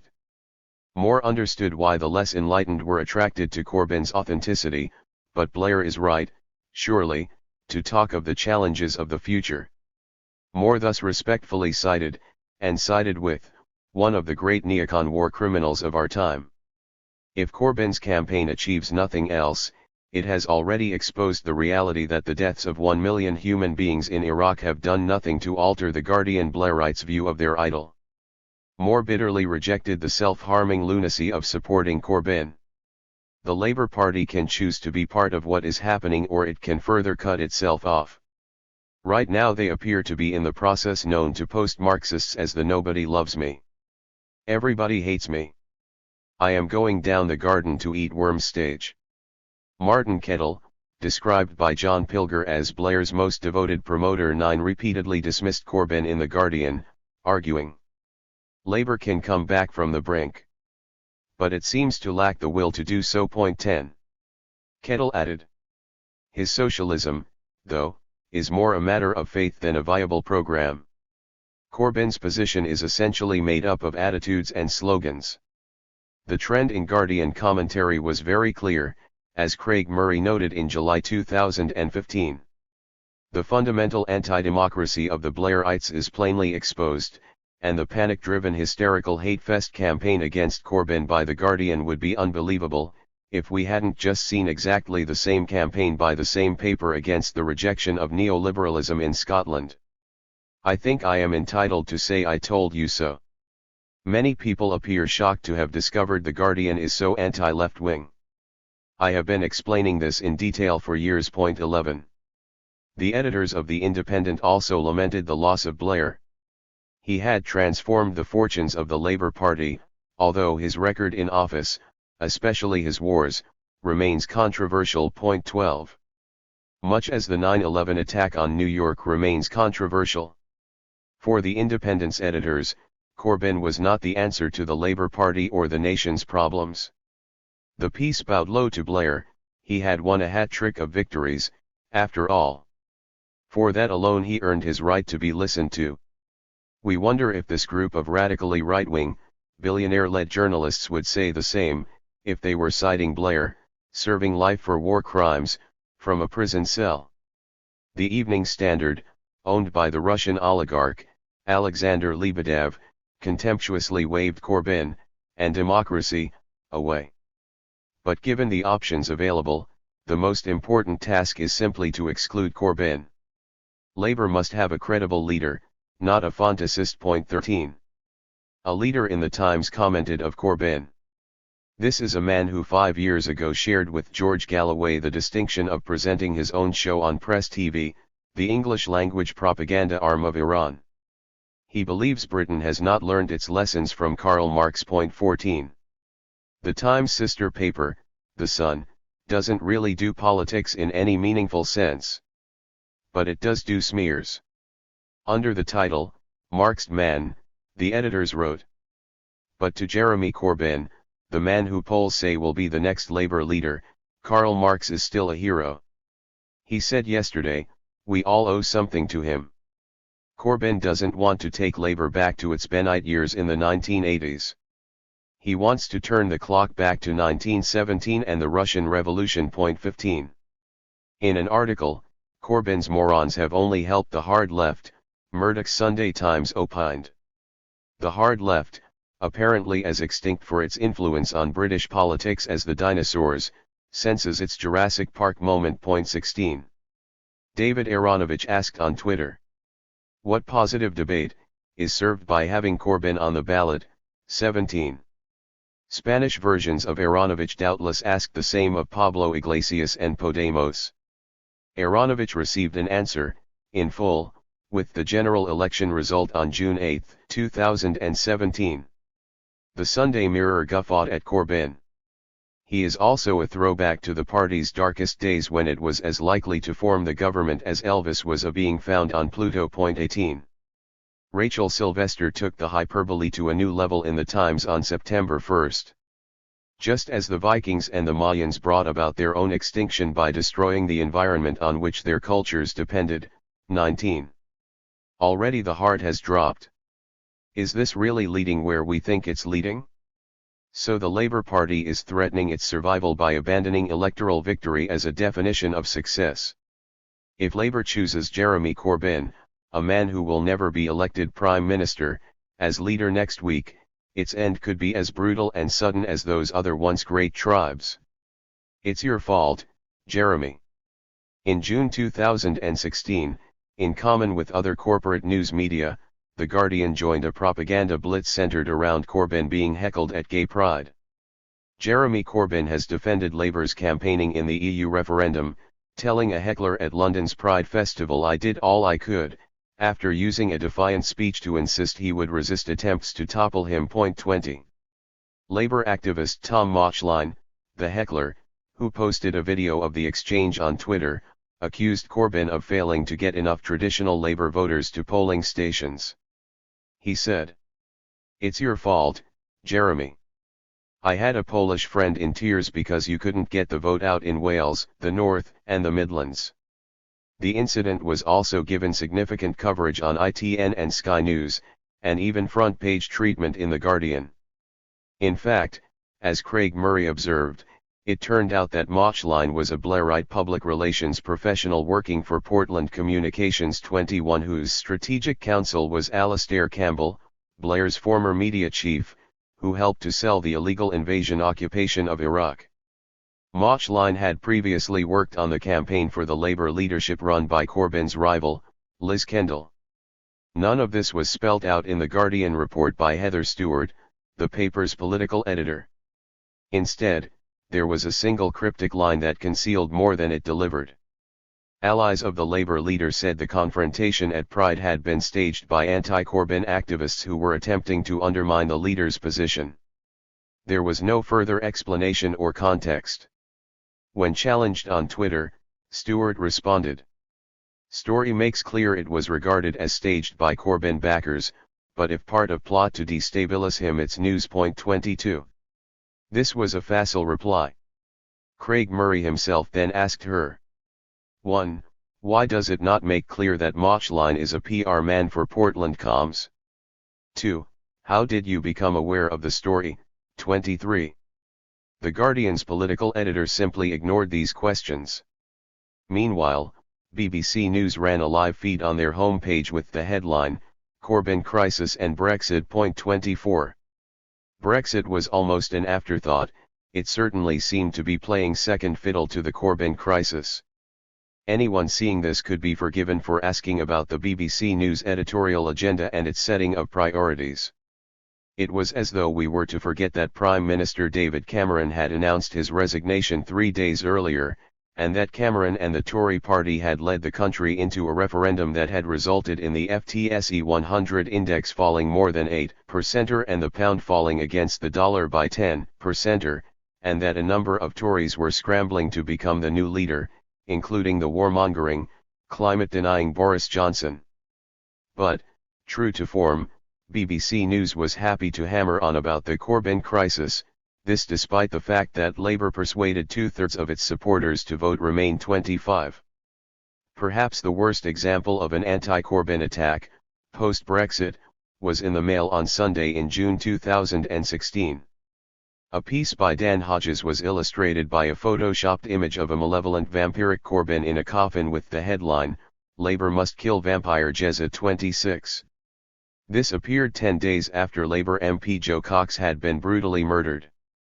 When challenged by readers, Hodges responded with the standard cop-out.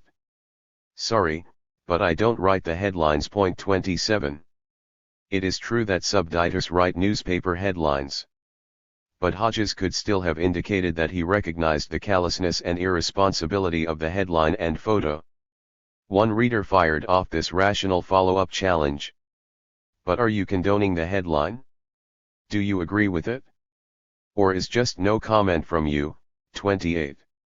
Hodges did not reply, understandably enough. In March, a tragicomic announcement had noted.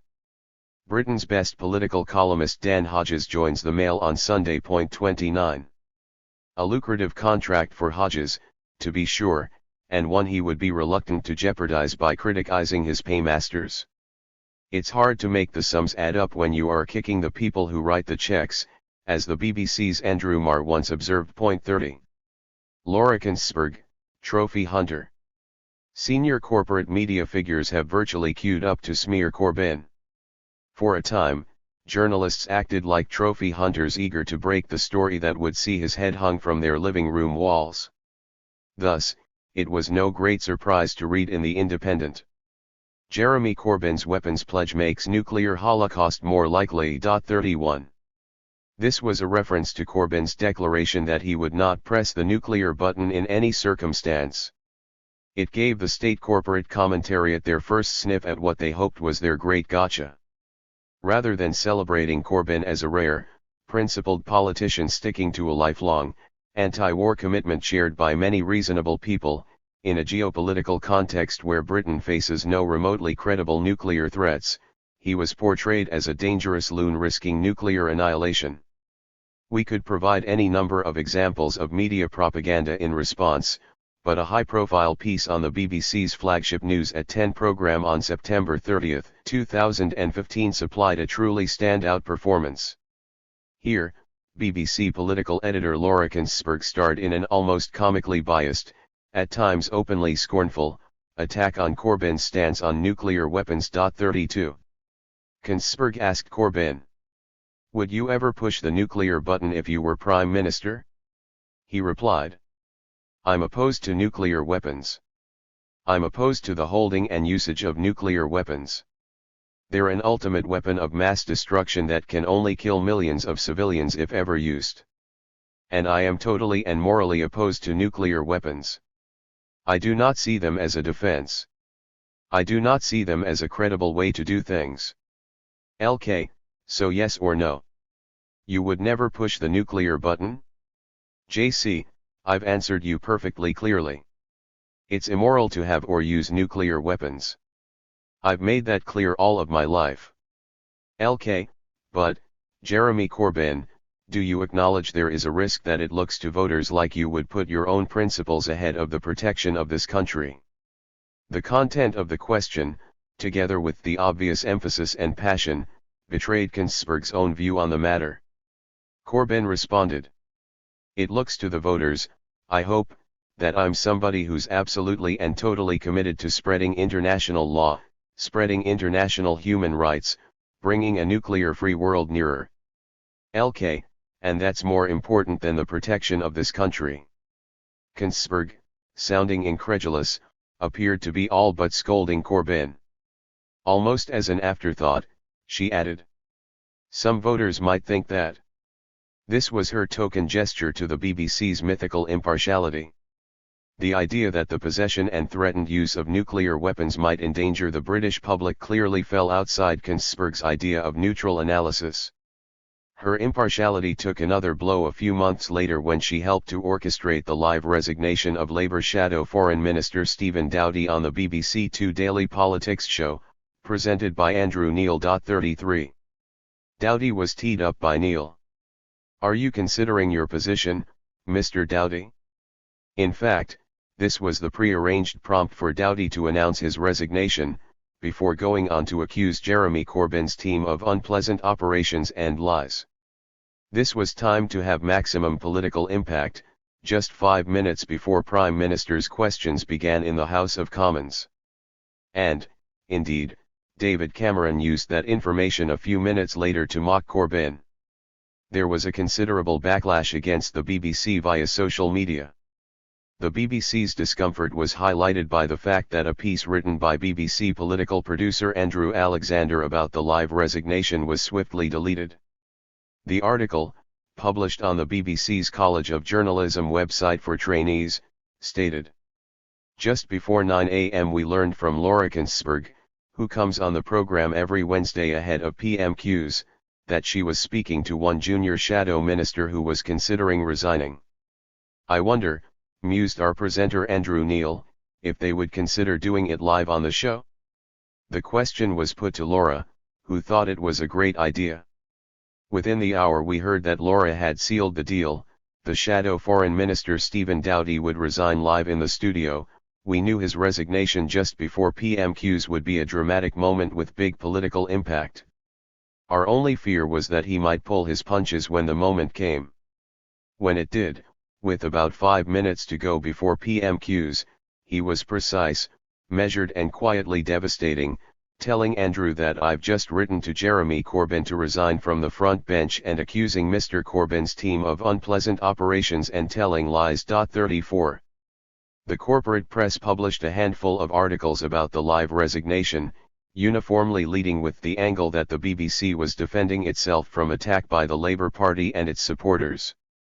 The Guardian wrote, "The BBC has launched a staunch defence of its journalism." 35. The Times. The BBC has defended its handling of Stephen Doughty's resignation on air. 36. The Telegraph. The BBC has rejected an official complaint from Labour that it orchestrated the resignation of frontbencher Stephen Doughty on live television. 37. Independent columnist Jane Merrick even suggested that the people who had complained didn't understand journalism. She argued, "This was not news created, but news reported. Stories happen all the time, it is just a question of how to make sure it is your readers or viewers, and not those of your rivals, who get to see it first." 38. Award-winning journalist Nick Outerside, a former chief investigative reporter at The Scotsman, saw it differently. He commented on this passage in the deleted BBC blog. "This was a story where we could make an impact. We knew his resignation just before PMQs would be a dramatic moment with big political impact. We took a moment to watch the story ripple out across news outlets and social media. Within minutes we heard David Cameron refer to the resignation during his exchanges with Jeremy Corbyn." 39. As Outerside observed, the producer's blog admitted that the BBC team were not just reporting the day's news but trying to influence it. He summed up, "As a fellow journalist I find this admission shocking, but also symptomatic of degraded and biased practice." As for Stephen Doughty himself, the politician brusquely dismissed public concerns with a bizarre tweet mocking complainants as David Icke-style conspiracy theorists. Epilogue: Twitter goes into meltdown plus lizards running the BBC are exposed in the harsh sunlight. 40. In fact, once again the Corbyn phenomenon had exposed in the harsh sunlight the disdain for the public shared by corporate media, neocons, and Blairite politicians alike. "I told you so, you fucking fools." On June 8, 2017, after 2 long years of attacks of the kind described above, Jeremy Corbyn surprised and humbled the entire corporate media commentariat. Without doubt, the outcome of the 2017 general election was one of the most astonishing results in UK political history. Dismissed by all corporate pundits, including the clutch of withered fig leaves at The Guardian, reviled by scores of his own Blairite MPs, Corbyn increased Labour's share of the vote by more than any other of the party's election leaders since 1945, with the biggest swing since, shortly after the Second World War. 41 In fact, he won a larger share of the vote than Tony Blair in 2005. Corbyn achieved this without resorting to angry lefty ranting. His focus was on kindness, compassion, sharing, inclusivity, and forgiveness. This approach held up a crystal-clear mirror to the ugly, self-interested cynicism of the Tory party, transforming the endless brickbats into flowers of praise. On Twitter, John Prescott disclosed that when Rupert Murdoch saw the exit poll he stormed out of the room. 42. As ever, while the generals made good their escape, frontline troops were less fortunate. Outfought by Team Corbyn, outthought by social media activists, outnumbered in the polls, many commentators had no option but to fall on their microphones and keyboards. LBC radio presenter Ian Dale led the way. "Let me be the first to say, I got it wrong, wholly wrong. I should have listened more to my callers who have been phoning into my show day after day, week after week." 43. The Guardian's Gabby Hinsliff, who had written in January, "This isn't going to be yet another critique of Corbyn, by the way, because there is no point. The evidence is there for anyone with eyes." 44 tweeted. "This is why I trust at Iandale's judgment, he admits when it was way off." 45. Hinsliff promised.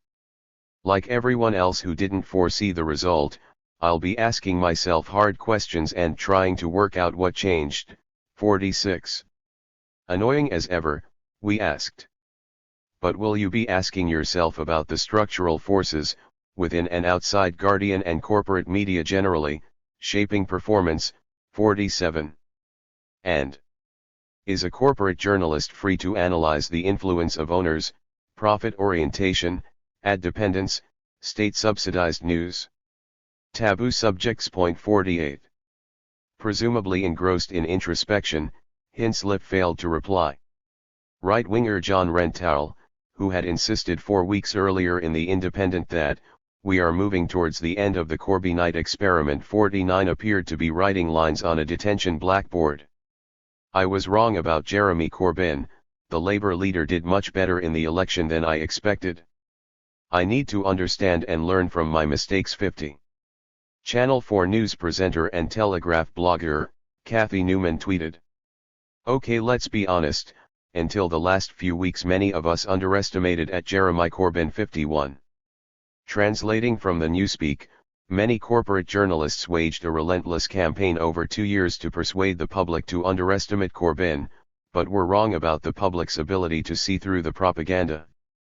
Piers Morgan, who had predicted the Conservatives would win a 90-100 majority, wrote, "I think Mr. Corbyn has proved a lot of people, including me, completely wrong." 52. In a typically dramatic flourish, Channel 4's Jon Snow's summation was harsh but, we think, fair. "I know nothing. We the media, the pundits, the experts, know nothing." 53. Guardian columnist Raphael Baer, who had written in February, "Jeremy Corbyn is running out of excuses." 54 also ate humble pie. Fair play to Jeremy Corbyn and his team. They have done a lot of things I confidently thought he, could not do. I was wrong. 55. In March, Observer columnist Nick Cohen graphically predicted that Corbyn's Labour won't just lose. It'll be slaughtered. 56. In a furious article entitled, "Don't Tell Me You Weren't Warned About Corbyn," Cohen described the words that would be flung at Corbynites by everyone who warned that Corbyn's victory would lead to a historic defeat. "I told you so, you fucking fools." 57. Apparently foaming at the mouth, Cohen concluded by advising the fools who read his column that, following the predicted electoral disaster, Your only honorable response will be to stop being a fucking fool by changing your fucking mind. Awkward, then, for Cohen to have to apologize to affronted Corbyn supporters. I was wrong, presumably feeling like a fucking fool, having changed his fucking mind. 58. Cohen then proceeded to be wrong all over again. The links between the Corbyn camp and a Putin regime that persecutes genuine radicals. Corbyn's paid propaganda for an Iranian state that hounds gays, subjugates women, and tortures prisoners. Corbyn and the wider left's indulgence of real anti-Semites. They are all on the record. That Tory newspapers used them against the Labour leadership changes nothing. The Guardian senior columnist Jonathan Freedland spent 2 years writing a series of anti-Corbyn hit pieces. 59 In May 2017, Freedland had written under the title, "No More Excuses, Jeremy Corbyn is to blame for this meltdown," lamenting. What more evidence do they need? What more proof do the Labour leadership and its supporters require? 60. Freedland helpfully relayed focus group opinion to the effect that Corbyn was a dope, living in the past, a joke, looking as if he knows less about it than I do. Freedland also, now, had no choice but to back down. Credit where it's due. Jeremy Corbyn defied those, including me, who thought he could not win seats for Lab. I was wrong. 61. Like Freedland, senior Guardian columnist Polly Toynbee had relentlessly attacked Corbyn. On April 19, she wrote of how Corbyn was rushing to embrace Labour's annihilation.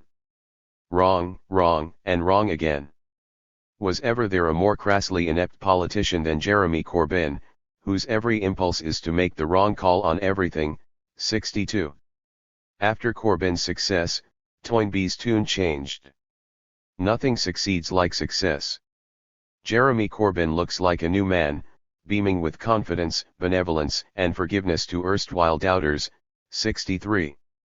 Apparently channeling David Brent of the TV series, The Office, Toynbee added.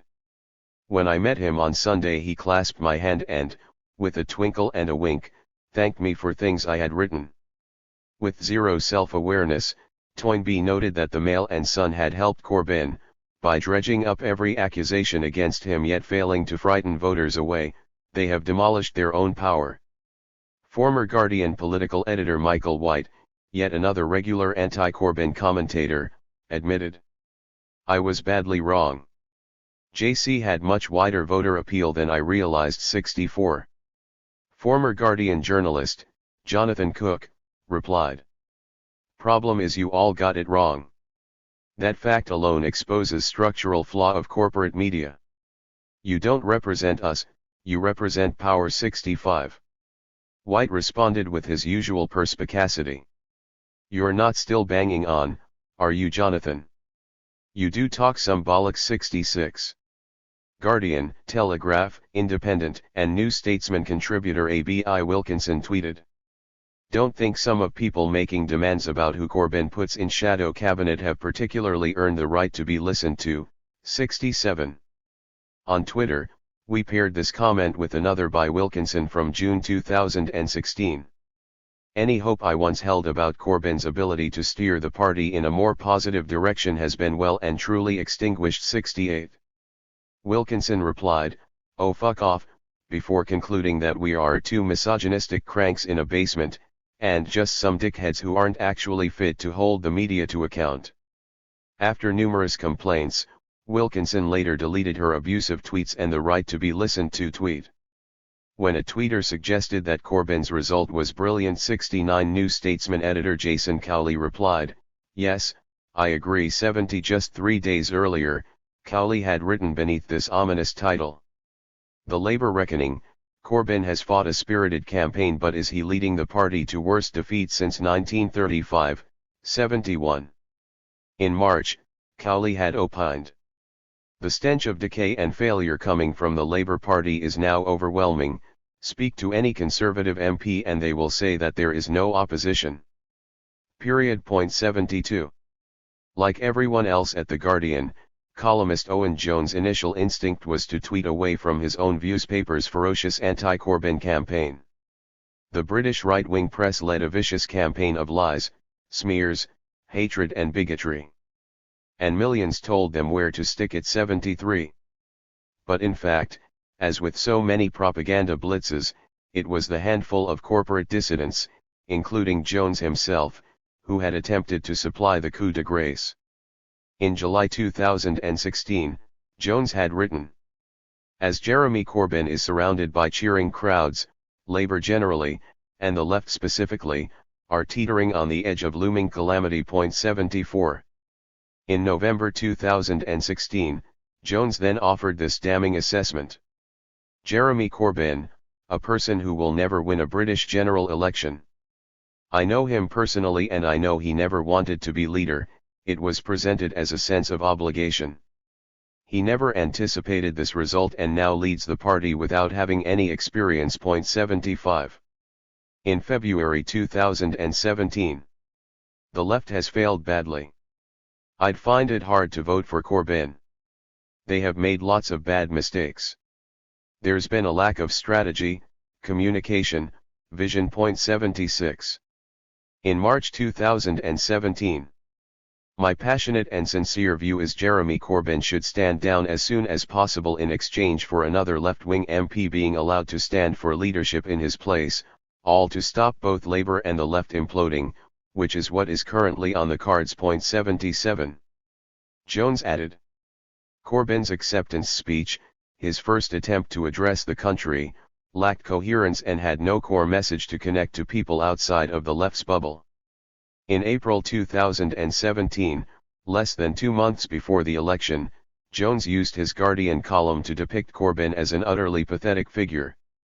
A man who stood only out of a sense of duty, to put policies on the agenda, and who certainly had no ambition to be leader, will now take Labour into a general election, against all his original expectations.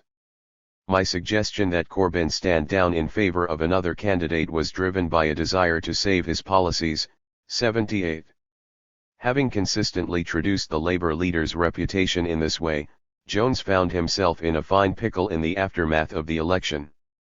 He wrote under the title, "Jeremy Corbyn has caused a sensation, he would make a fine Prime Minister. I owe Corbyn, John McDonnell, Seamus Milne, his policy chief Andrew Fisher, and others, an unreserved, and heartfelt apology. I wasn't a bit wrong, or slightly wrong, or mostly wrong, but totally wrong. Having one foot in the Labour movement and one in the mainstream media undoubtedly left me more susceptible to their groupthink. Never again." 79. To his credit, Jones managed to criticize his own employer. Now that I've said I'm wrong, so the rest of the mainstream commentariat, including in this newspaper, must confess they were wrong, too. Despite the blizzard of mea culpas from colleagues, George Monbiot also initially pointed well away from his employer. The biggest losers today are the billionaires who own the Mail, Sun, Times, and Telegraph. And thought they owned the nation. 80. Monbiot mocked Corbyn's tabloid detractors. It was the Sun what got properly cor-banned. 81. The mogul-owned press, that is, not the Guardian, were also to blame. By throwing every brick in the house at Corbyn, and still failing to knock him over, the billionaire press lost much of its power. 82.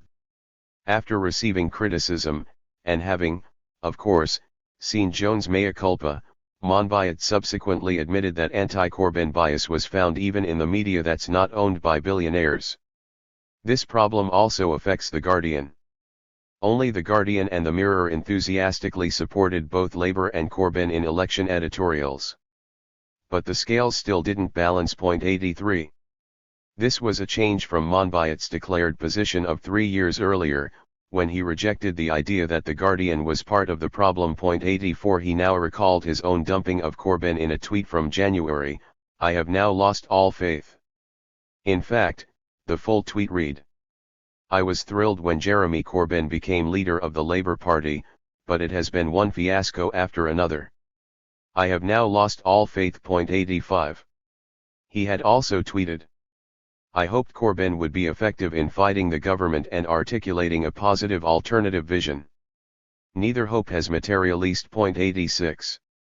Curiously, in his Guardian mea culpa, Monbiot blamed media bias on the way journalists are selected. We should actively recruit people from poorer backgrounds, and wrote, the biggest problem, I believe, is that we spend too much time in each other's company. We suggested to Monbiot that this was not at all the biggest problem with mainstream media, and pointed instead to elite ownership, profit orientation, advertiser dependence and use of state-subsidized news, as discussed by Edward Herman and Noam Chomsky in their propaganda model. 87. Jonathan Cook responded to Monbiot, describing the limits of free speech with searing honesty. This blindness even by a radical like Monbiot to structural problems in the media is not accidental either. Realistically, the furthest he can go is where he went today in his column, suggesting organizational flaws in the corporate media, ones that can be fixed, rather than structural ones that cannot, without rethinking entirely how the media functions. Monbiot will not, and cannot, use the pages of The Guardian to argue that his employer is structurally incapable of providing diverse and representative coverage. Nor can he admit that his own paper polices its pages to limit what can be said on the left, to demarcate whole areas of reasonable thought as off-limits.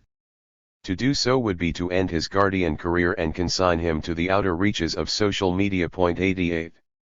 The same, of course, applies to Jones, who made no attempt at all to account for corporate media bias. Media grandee Will Hutton, former editor-in-chief of The Observer, now principal of Hertford College, Oxford, had fun writing how the right-wing tabloids got it wrong. It was the Sun what hung it. 89. We hated to spoil the party, but on Twitter reminded Hutton of his own article, 1 month earlier. Excuse us? Will Hutton, May 7, never before in my adult life has the future seemed so bleak for progressives. 90. Tragicomically, given the awesome extent of his employer's anti-Corbyn bias, John Cody Fiedler Simpson CBE, BBC World Affairs editor, tweeted, I suspect we've seen the end of the tabloids as arbiters of UK politics. Sun, Mail and Express threw all they had into backing May, and failed. 91. We replied. Likewise the Quality Press and the BBC, which has been so biased even a former chair of the BBC Trust spoke out. 92. A year earlier, Sir Michael Lyons, who chaired the BBC Trust from 2007 to 2011, had commented on the BBC's quite extraordinary attacks on the elected leader of the Labour Party. I can understand why people are worried about whether some of the most senior editorial voices in the BBC have lost their impartiality on this point. 93. 3. Smearing Assange. Brand and Chavez. Julian Assange, turd, weirdo, narcissist. On June 19, 2012, in a final bid to avoid extradition to Sweden, WikiLeaks founder Julian Assange requested asylum in the Ecuadorian embassy in London. Credible commentators recognized that Assange had good reason to fear extradition to the United States from Sweden. Ray McGovern, who was a CIA analyst for 30 years, commented, not only is Julian Assange within his rights to seek asylum, he is also in his right mind. Consider this, he was about to be sent to foe-neutral Sweden, which has a recent history of bowing to U.S. demands in dealing with those that Washington says are some kind of threat to U.S. security. 1. Pulitzer Prize-winning journalist and former U.S. constitutional and civil rights lawyer, Glenn Greenwald, supplied some detail. The evidence that the U.S. seeks to prosecute and extradite Assange is substantial. There is no question that the Obama Justice Department has convened an active grand jury to investigate whether WikiLeaks violated the Draconian Espionage Act of 1917. Key senators from President Obama's party, including Senate Intelligence Committee Chairwoman Dianne Feinstein, have publicly called for his prosecution under that statute. A leaked email from the security firm Stratfor, hardly a dispositive source, but still probative, indicated that a sealed indictment has already been obtained against him. Prominent American figures in both parties have demanded Assange's lifelong imprisonment, called him a terrorist, and even advocated his assassination. Point 2. Journalist Daniel Ellsberg, who leaked the Pentagon Papers, stated, "Political asylum was made for cases like this. Freedom for Julian in Ecuador would serve the cause of freedom of speech and of the press worldwide. It would be good for us all, and it would be cause to honor, respect and thank Ecuador." Point 3. The evidence, then, that Assange had plenty to fear was overwhelming. But not for the great and the good of liberal journalism, who launched a massive propaganda blitz. The Guardian's Suzanne Moore set the tone on Twitter on June 19, 2012. "Seems like Assange supporters did not expect him to skip bail? Really? Who has this guy not let down, for?" She added, "I bet Assange is stuffing himself full of flattened guinea pigs. He really is the most massive turd." 5. Moore later complained that, after writing articles about Assange, she had suffered vile abuse.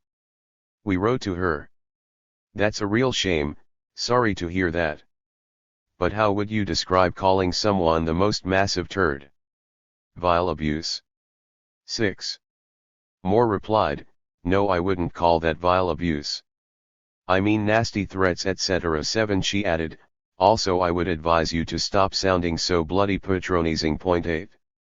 Despite his dire plight, and despite his courageous work exposing U.S. crimes of state, journalists found Assange's predicament endlessly amusing. The Guardian's Luke Harding commented, "Assange's plight seems reminiscent of the scene in Monty Python where the knights think to storm the castle using a giant badger." 9. Christina Patterson of The Independent wrote, "Quite a feat to move from Messiah to Monty Python, but good old Julian Assange seems to have managed it." Next, Timbuktu. 10. The Guardian's technology editor Charles Arthur tweeted, "It is absolutely not true that Julian Assange got Twitter to fall over so that he could sneak out of the Ecuadorian embassy for a latte." Point 11. David Aronovich of The Times wrote, "When the embassy stunt fails, expect Assange, slung over the shoulders of muscular friend, to be swung into St. Paul's shouting thanctuary." 12. Twitter provides a marvelous insight into the way corporate journalists move as an intellectual herd. Like wildebeest fording the Zambezi, there is a sense that one is witnessing an awesome natural phenomenon. Charlie Beckett, Guardian contributor and director of Polis at the London School of Economics, wrote, "Fly me to Cuba.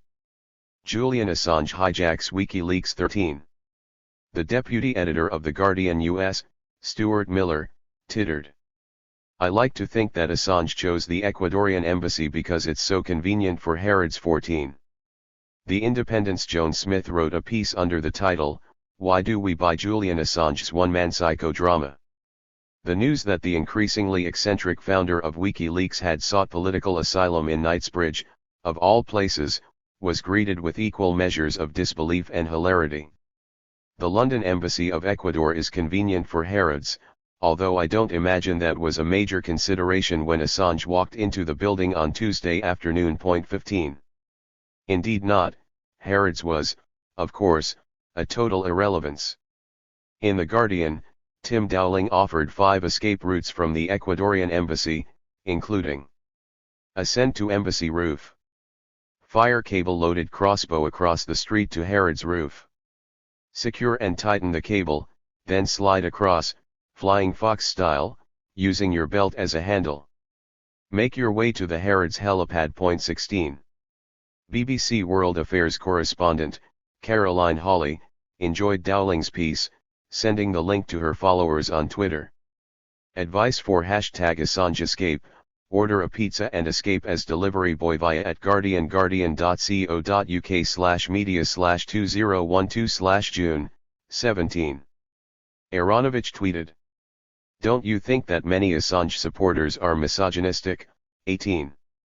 On the Reuters website, John Lloyd, a contributing editor to the Financial Times, took the prize for crazed comparisons. "When we talk of fallen angels, we invoke the original fallen angel, Satan, or Lucifer, once beloved of God, the highest in his closest council, whose pride impelled him to challenge for heaven's rule, and came before his fall to hell. Assange was an angel of a sort, at least to many. 19. On and on, the journalistic scorn poured. The Guardian's Deborah Orr tweeted, "I think we can safely say that Julian Assange's bid to run the world has faltered." A bit 20 she added, "It's hard to believe that, until fairly recently, Julian Assange was hailed not just as a radical thinker, but as a radical achiever." 221. The subheading above Orr's article read, "Of course Assange should face the charges brought against him in Sweden." We, and others, asked her, "What charges?" 22. Orr took a short break from guffawing with the rest of her profession to apologize.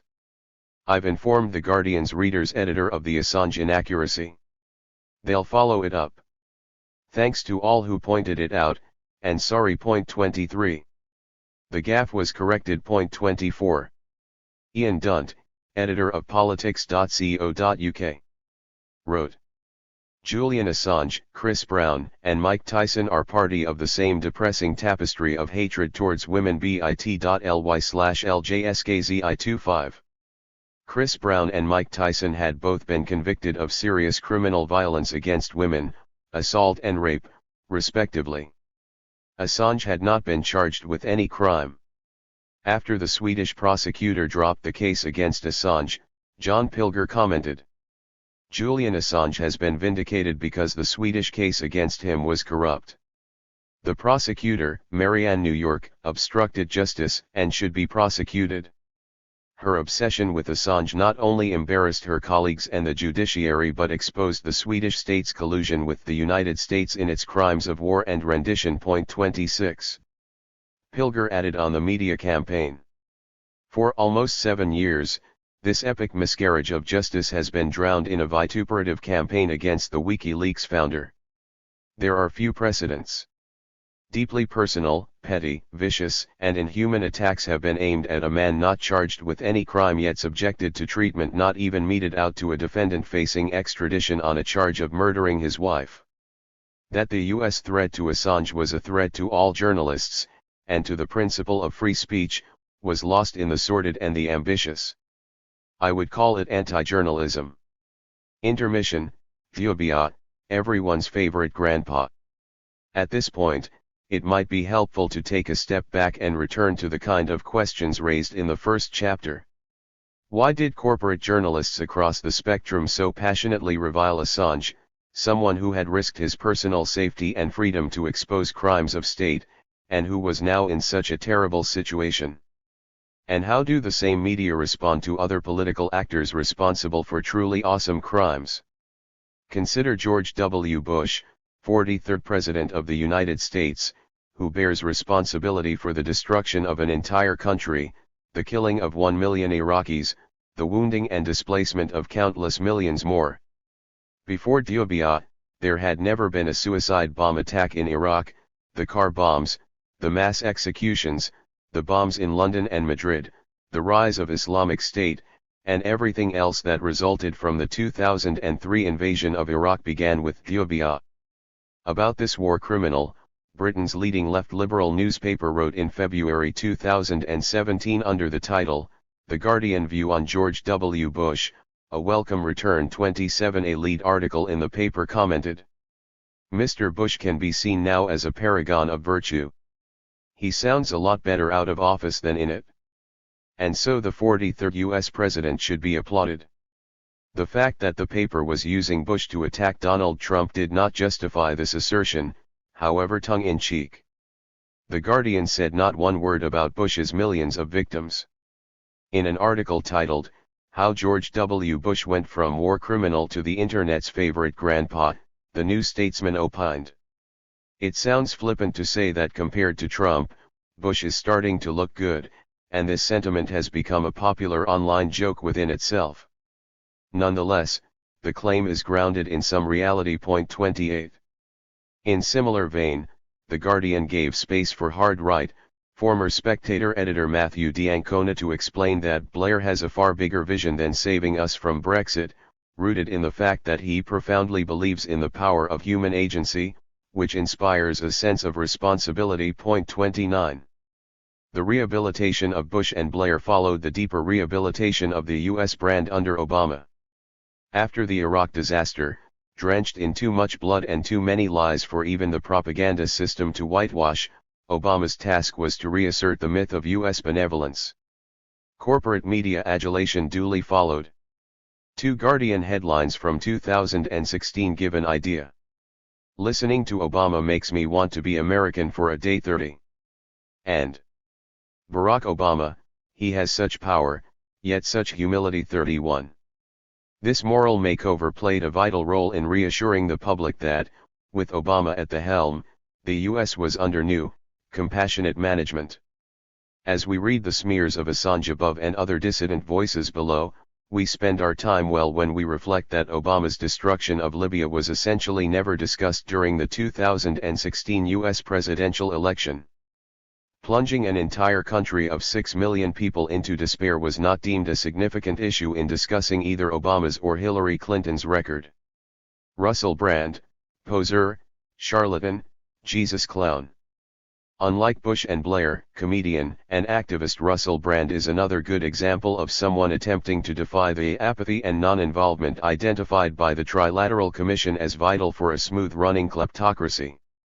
On October 23, 2013, Brand appeared to crash past the gatekeepers protecting the public from dissident opinion. His 10-minute interview with Jeremy Paxman on the BBC's Newsnight program in October 2013 had attracted 11.6 million views, a major achievement defying the propaganda system. 32. Spurred on by the rapturous public response, Brand then wrote and published a book of political, personal, and spiritual analysis, Revolution. Unlike some reviewers, we read the book, it contains powerful, important arguments delivered with Brand's trademark sincerity. He wrote, Oxfam say a bus with the 85 richest people in the world on it would contain more wealth than the collective assets of half the Earth's population, that's 3.5 billion people. 33.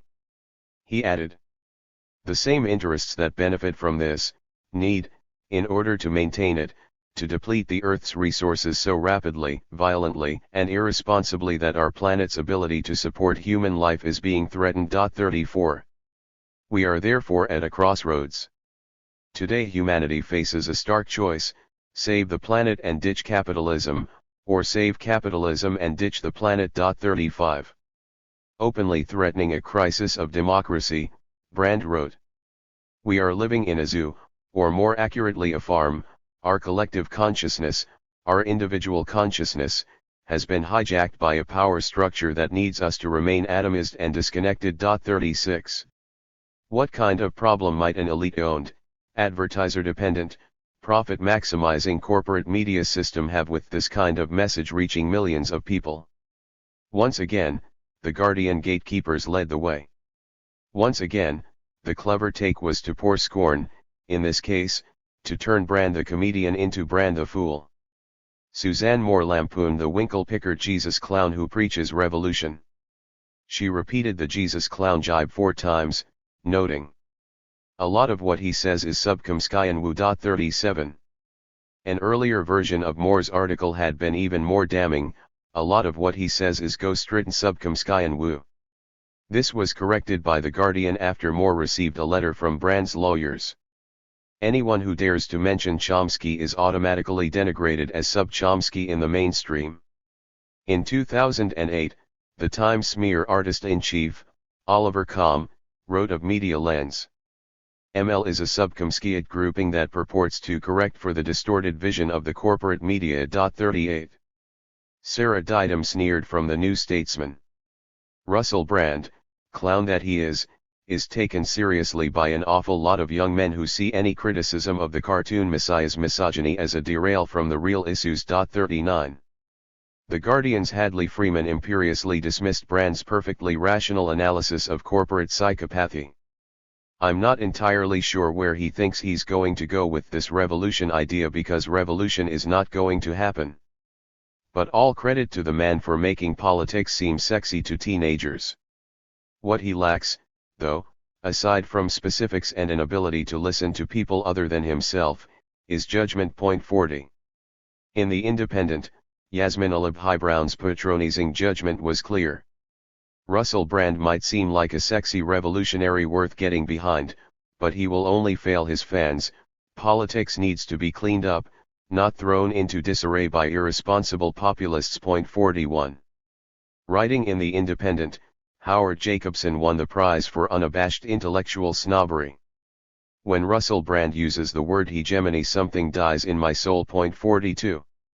As with Corbyn and Assange, we must surely stand aghast at this level of invective directed at a lone voice challenging Britain's crass, moribund political system, openly dominated by elite interests.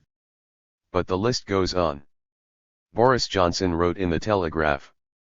Of course his manifesto is nonsense, as I am sure he would be only too happy, in private, to admit.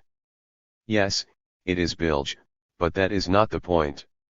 Who cares what he really means or what he really thinks? 43.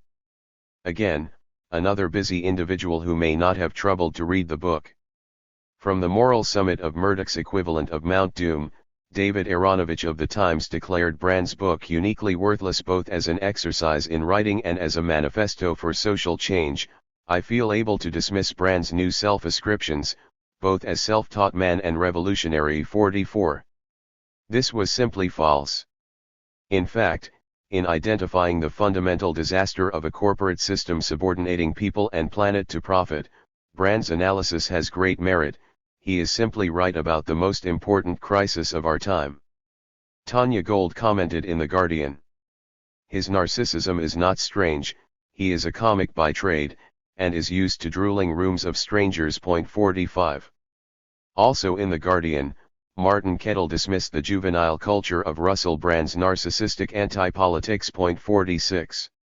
Hard-right leftist warmonger Nick Cohen of the Left of Center Hard-Right Observer was naturally appalled.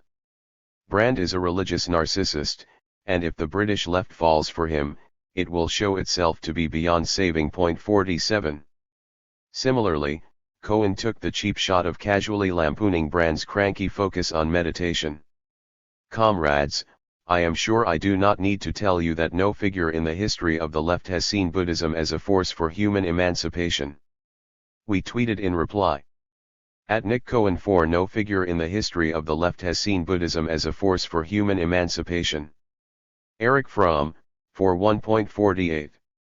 Cohen was so unimpressed by this response that he instantly blocked us on Twitter. As with Assange, snorts of derisive laughter were heard across the spectrum. For Peter Hitchens in the Daily Mail, Brand was a Pied Piper who peddles poison, the poison of concern for gross inequality, for the destruction of the environment, for the benefits of meditation and other vile toxins. 49. In the same paper, Stephen Glover performed the party trick of snorting as he guffawed. Why does anyone take this clown of a poser seriously? Russell Brand is a ludicrous charlatan, a narcissistic hero. 50. Another Daily Mail altruist, Max Hastings, also perceived gross egotism at play. Mr. Brand is a strutting narcissist, who, despite having no idea what he is talking about. 51. In the Sunday Times, Katie Glass described Brand as an exhibitionistic narcissist obsessed with celebrity. 52. Joan Smith of The Independent wrote of Brand under the title, "Spare us the vacuous talk and go back to Hollywood." I don't think you would have to be a passionate feminist to conclude that this guy is a sexist idiot and a narcissist. 53. We have provided many examples to emphasize just how intense corporate media opposition was right across the media spectrum. In a world being observably trashed by unconstrained corporate greed, the free press directed a tsunami of scorn at a rational, clearly well-intentioned, and completely nonviolent voice trying to draw attention to the facts. This indicates the staggering toxicity and irrationality of the mainstream press. As with Assange and Corbyn, the aim was to portray Brand as so ridiculous, so pitiable, that the public would feel ashamed to be associated with his name and cause in any way. Mark Steele made the point in a rare defense of Brand in The Independent. This week, by law, I have to deride Russell Brand as a self-obsessed, annoying idiot. No article or comment on Twitter can legally be written now unless it does this. 54. Intermission, who are you calling a narcissist? Above all, Brand, like Julian Assange, is reviled as an insufferable narcissist. Interestingly, by happy coincidence, it turns out that anyone who challenges the status quo is a narcissist. Bloomberg Businessweek featured an article entitled, "The Unbearable Narcissism of Edward Snowden." 55 in The New Yorker, Jeffrey Toobin condemned Snowden as a grandiose narcissist. 56 and in The Guardian, Harold Evans also condemned the narcissistic Edward Snowden. 57. As we have already seen, Jeremy Corbyn is afflicted by a range of personality disorders. In 2016, Labour MP Chris Evans noted Corbyn's self-indulgence, egotism, arrogance and narcissism. 58 Corbyn naturally acts as a magnet to fellow sufferers. In 2015, Jonathan Friedland noted in The Guardian that support for Corbynism, especially among the young, is a form of narcissism. 59 in the Daily Mail, Dominic Sandbrook wrote of Corbyn's press spokesman, Seamus Milne, formerly of The Guardian. In his malignancy, mendacity, and hypocrisy, in his narcissism and anti-patriotism, he is betraying not only the history of the Labour Party but the basic values of this country. 60. Janice Turner noted of Corbyn in The Times. He's beloved of narcissists and conspiracists, such as Julian Assange, George Galloway, John Pilger, and Ken Livingstone. 61. Readers will not be surprised to learn of the motive behind our own political activism. The Guardian's associate editor, Michael White, noted that Media Lens betrays the narcissism of small difference that is so destructive on the left. 62. Dear reader, given that you are reading this book, you might like to take a long, hard look in the mirror. For as Gavin Esseler, BBC News night presenter, commented, "The reason no one takes Media Lens seriously is not the substance of your complaints. It is the robotic, identikit, narcissistic manner in which they are expressed." 63. In 2016, the BBC's New York correspondent, Nick Bryant, commented on the US presidential election. "I have tried to learn more about narcissistic personality disorder. Many commentators from both sides believe having a basic grasp of the condition was important in making sense of the behavior of Donald Trump." 64. Okay, we agree, here the BBC had a point. But the comment served to indicate just how completely Trump is judged to be beyond the corporate media's pale of respectability. The charge could be made of any number of previous US and UK leaders, think Clinton, Bush, Blair, but would ordinarily be deemed an unforgivable, unprofessional slur. Hugo Chavez. Dictator, showman, purveyor of narcissistic populism. Following the death of Venezuelan President Hugo Chavez on March 5, 2013, Craig Murray, former British ambassador to Uzbekistan, commented. He applied the huge increase in revenues to massively successful poverty alleviation via social programs, housing, and education. The Western states of course do everything to stop developing countries doing this, on behalf of the multinationals who control the politicians. They threaten aid cancellation, disinvestment, and trade sanctions. They work to make you a political pariah. They secretly sponsor, bankroll and train your opponents. The death of such dangerous leaders is a good outcome for them, as in Allende or Lumumba. Chavez faced them down. There are millions of people in Venezuela whose hard lives are a bit better and have hope for the future because of Chavez. There are billionaires in London and New York who have a few $100 million less each because of Chavez. Nobody can deny the truth of both those statements. 65. American economist Mark Weisbrod observed that once got control of the oil industry, his government reduced poverty by half and extreme poverty by 70%. Millions of people also got access to health care for the first time, and access to education also increased sharply, with college enrollment doubling and free tuition for many. Eligibility for public pensions tripled. He kept his campaign promise to share the country's oil wealth with Venezuela's majority, and that will be part of his legacy. 66. By contrast, Guardian assistant editor, Martin Kettle, who, as we have seen, cannot stand narcissists like Corbyn or Brand, wrote, it is a mistake to concentrate on Chavez strutting and narcissistic populism to the exclusion of all the other aspects of his presidency. And it is even wrong to judge him solely as an abuser of human rights, a hoarder of power, an intimidator of opponents and a rejecter of international covenants and critics. 67. Compare the tone and content with The Guardian's obituary of the tyrant Saudi Crown Prince Sultan bin Abdulaziz from 2011. Sultan had a reputation for a fierce temper, but his habit of working deep into the night won him the nickname of Bulbul, Nightingale. He was both a conservative and political moderate. Sultan, wrote Holden, whose vigor on the couch was a cause for even more concern and respect, had proved a stern, tough and headstrong character. 68. Without irony, the BBC's John Sweeney commented of Venezuela: "The country should be a Saudi Arabia by the sea, instead the oil money has been pissed away by foolish adventurism and unchecked corruption." 69.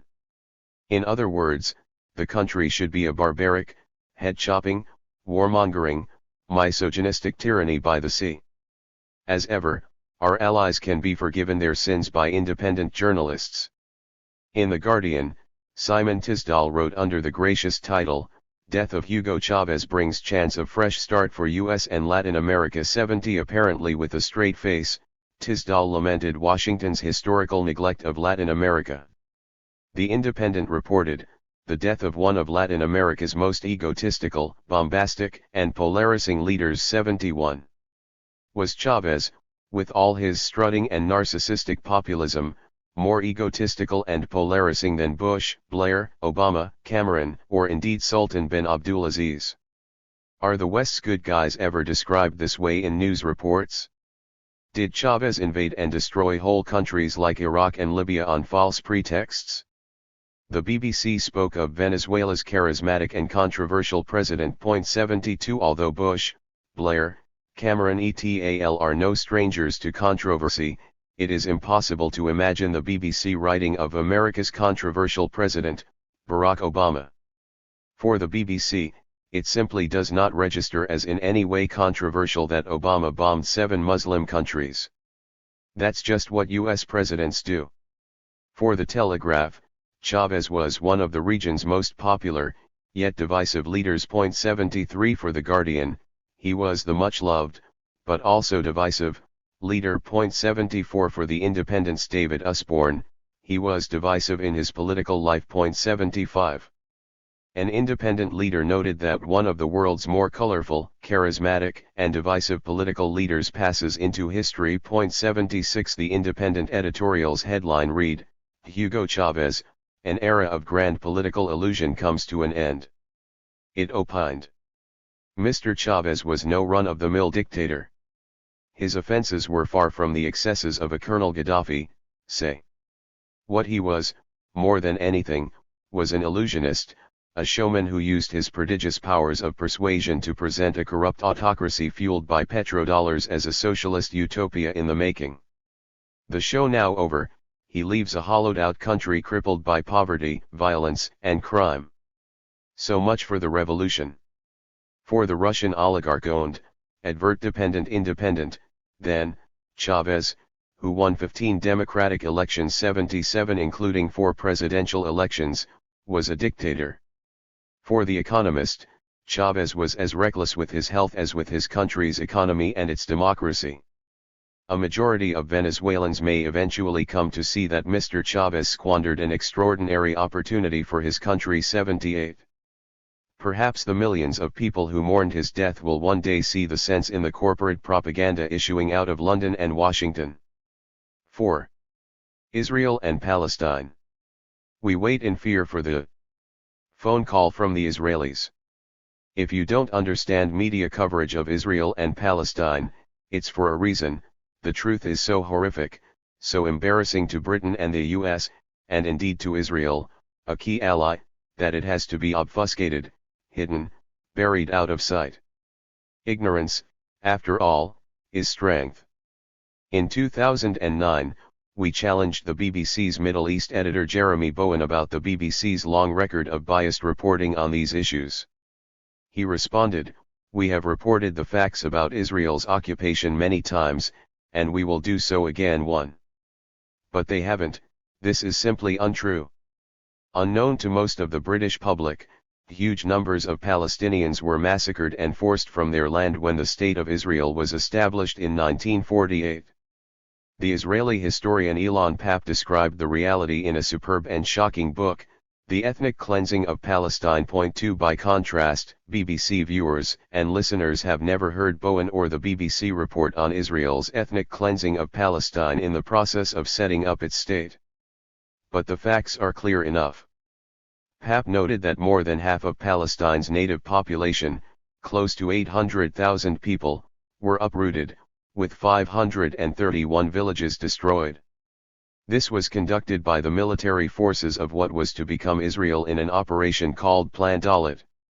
The aim was to ethnically cleanse a large part of Palestine of hostile Arab elements. Numerous terrible massacres occurred in Deir Yassin, Ain al-Zaytun, Tanshara, and elsewhere. In 1948, David Ben-Gurion, Israel's first prime minister, asserted, "We must use terror, assassination, intimidation, land confiscation, and the cutting of all social services to rid the Galilee of its Arab population." 3.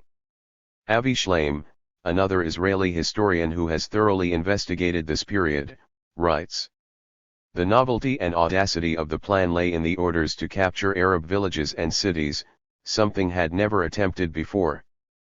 Palestinian society disintegrated under the impact of the Jewish military offensive that got underway in April, and the exodus of the Palestinians was set in motion. By ordering the capture of Arab cities and the destruction of villages, it both permitted and justified the forcible expulsion of Arab civilians." 4. The Palestinians were forced to live as refugees in Lebanon, Syria, Jordan, on the west bank of the Jordan River, and the Gaza Strip. A series of conflicts and, at times, outright war followed between Israel and its Arab neighbors. During the 1967 Six-Day War, Israel occupied the West Bank and East Jerusalem, the Gaza Strip and the Sinai Peninsula, and the Golan Heights. This occupation brought many Palestinian refugees under Israeli military control. Jerusalem, a religious center for Muslims, Jews, and Christians, became a major center of conflict. The Israelis also built illegal settlements in the newly occupied areas of Gaza and the West Bank, and exploited natural resources, in particular taking control of vital water resources. Shlaim observes that these settlements were part of a systematic policy intended to exert strategic and military control, which in this case involved surrounding the huge Greater Jerusalem area with two concentric circles of settlements with access roads and military positions. 5. If much of the above is news to you, it is because it has not been news for the mainstream media, which have kept the public in ignorance about such central facts, as the Glasgow University Media Group has documented repeatedly. In their 2004 book, Bad News from Israel, Greg Philo and Mike Berry of GUMG summarized their audience study, which investigated public understanding of media reporting on the Middle East. The lack of historical knowledge made it very difficult for people to understand key elements of the conflict. For example, some had written that land was an issue, but there was a great deal of confusion over what this meant. Another participant described how his understanding included no sense of the Palestinian case that land had been taken from them. 6. In 2011, Philo and Berry published an updated and even more extensive book, More Bad News from Israel. 7. In the largest study of its kind ever undertaken, the authors illustrated major biases in the way Palestinians and Israelis are represented in the media, including how casualties, and the motives and rationale of the different parties involved, are depicted. In follow-up interviews with viewers and listeners, the book also revealed the extraordinary differences in levels of public knowledge and understanding of the issues. It was significant that the opinions of those interviewed, and their gaps in understanding, often reflected the propaganda generated by Israel and its supporters in the West. Indeed, the book exposed the success of the Israelis in establishing key elements of their perspective and the effect of these being relayed uncritically in media accounts. The most striking feature of the news texts, wrote Philo and Berry, is the dominance of the Israeli perspective, in relation to the causes of the conflict 8 specifically, they noted that the constantly repeated Israeli stress on ending the rockets, the need for security and the claimed objective of stopping the smuggling of weapons were given prominence by the BBC. Other Israeli propaganda messages, such as the need to hit Hamas, and that Hamas and terrorists are to blame for the conflict, were likewise promoted by BBC News. 9. As for the BBC's explanations of the Palestinian perspective, they lack substance. According to Philo and Barry, the bulk of the Palestinian accounts do not explain their case beyond saying that they will resist. What was almost non-existent were crucial facts that are utterly central to the Palestinian viewpoint, about how the continuing existence of the blockade affects the rationale for Palestinian action and how they see their struggle against Israel and its continuing military occupation. 10. In classic academic understatement, Philo and Barry concluded, "It is difficult in the face of this to see how the BBC can sustain a claim to be offering balanced reporting." 11. Tim Llewellyn, a former BBC Middle East correspondent, backed up Philo and Barry's careful analysis, arguing that BBC coverage of Israel and Palestine is replete with imbalance and distortion. He pointed to his ex-employers' continuing inability to describe in a just and contextualized way the conflict between military occupier and militarily occupied.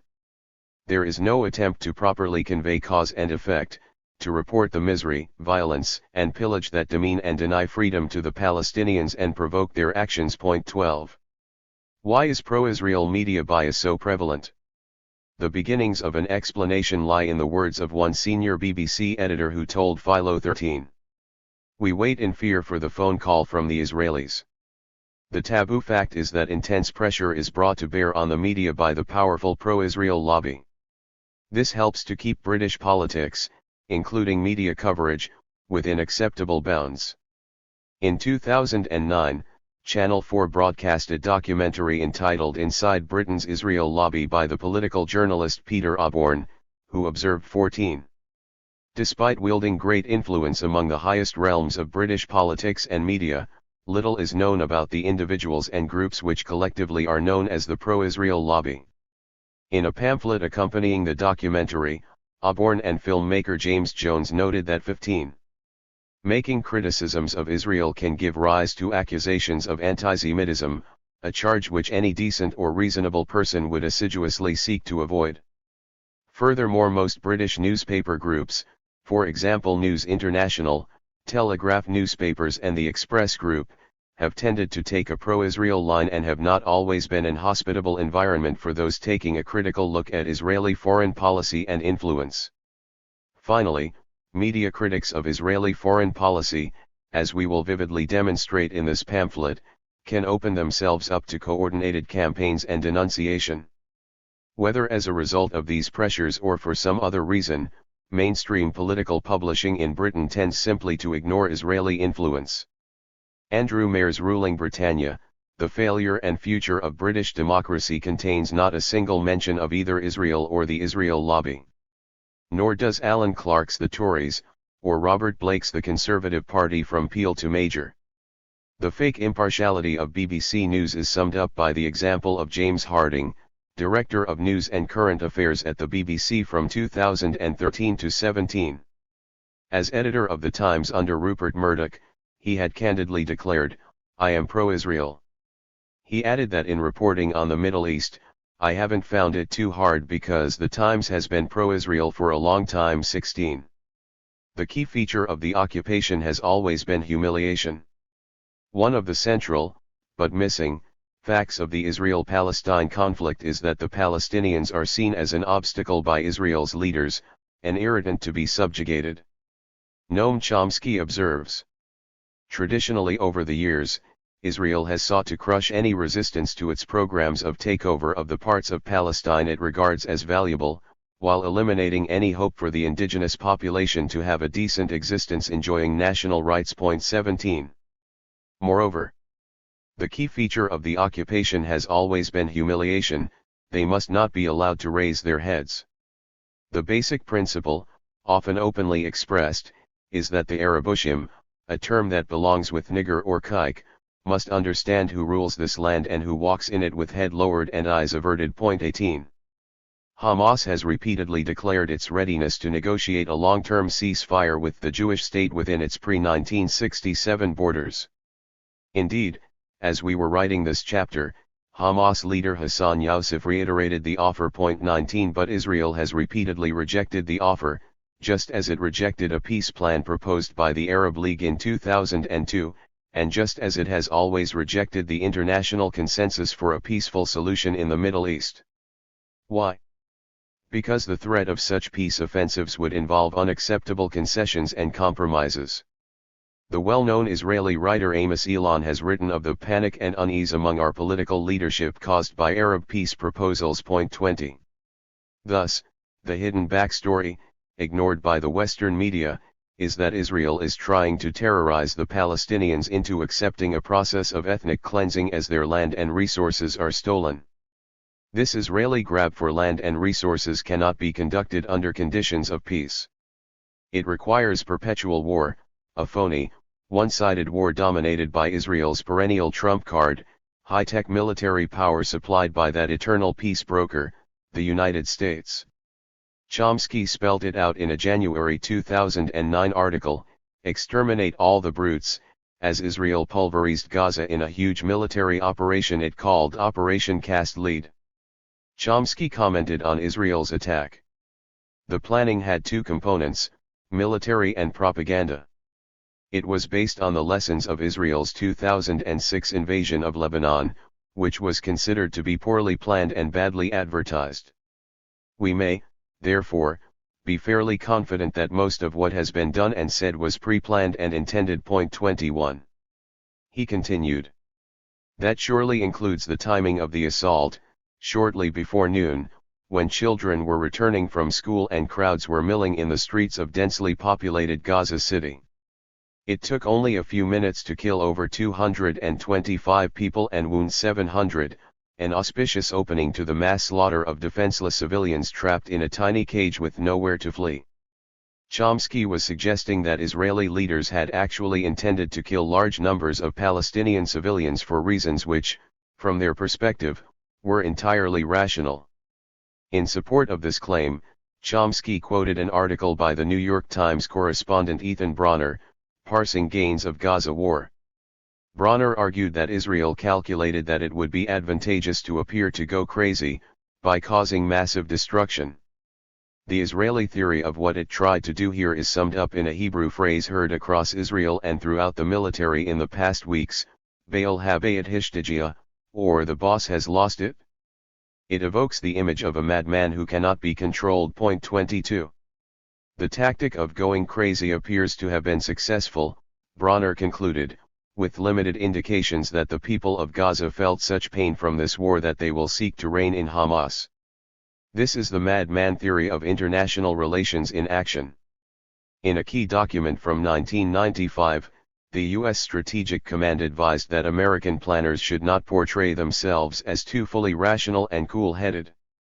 Instead, the impression that the U.S. may become irrational and vindictive if its vital interests are attacked should be a part of the national persona we project. It is beneficial for our strategic posture if some elements may appear to be potentially out of control. 23. Similarly, Chomsky has argued that the 1982 Israeli attack on Lebanon had nothing to do with responding to intolerable acts of terror, as claimed at the time. Instead, it had to do with intolerable acts of diplomacy.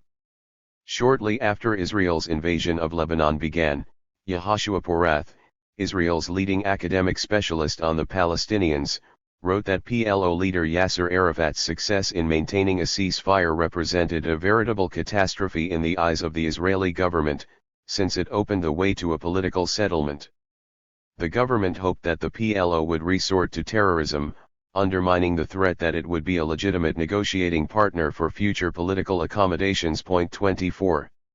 Israel's then Prime Minister Yitzhak Shamir stated that Israel went to war because there was a terrible danger. Not so much a military one as a political one. Israeli historian Benny Morris recognized that the PLO had observed the ceasefire, and explained that the war's inevitability rested on the PLO as a political threat to Israel and to Israel's hold on the occupied territories. 25. Likewise, Chomsky noted that when Israel broke a 4-month ceasefire in November 2008, killing 6 Palestinians, it came at a significant time. The attack came shortly before a key meeting in Cairo when Hamas and its political rival Fatah were to hold talks on reconciling their differences and creating a single, unified government, reported The Guardian. It would have been the first meeting at such a high level since the near-Palestinian civil war of 2007.26. The meeting, Chomsky said, would have been a significant step towards advancing diplomatic efforts.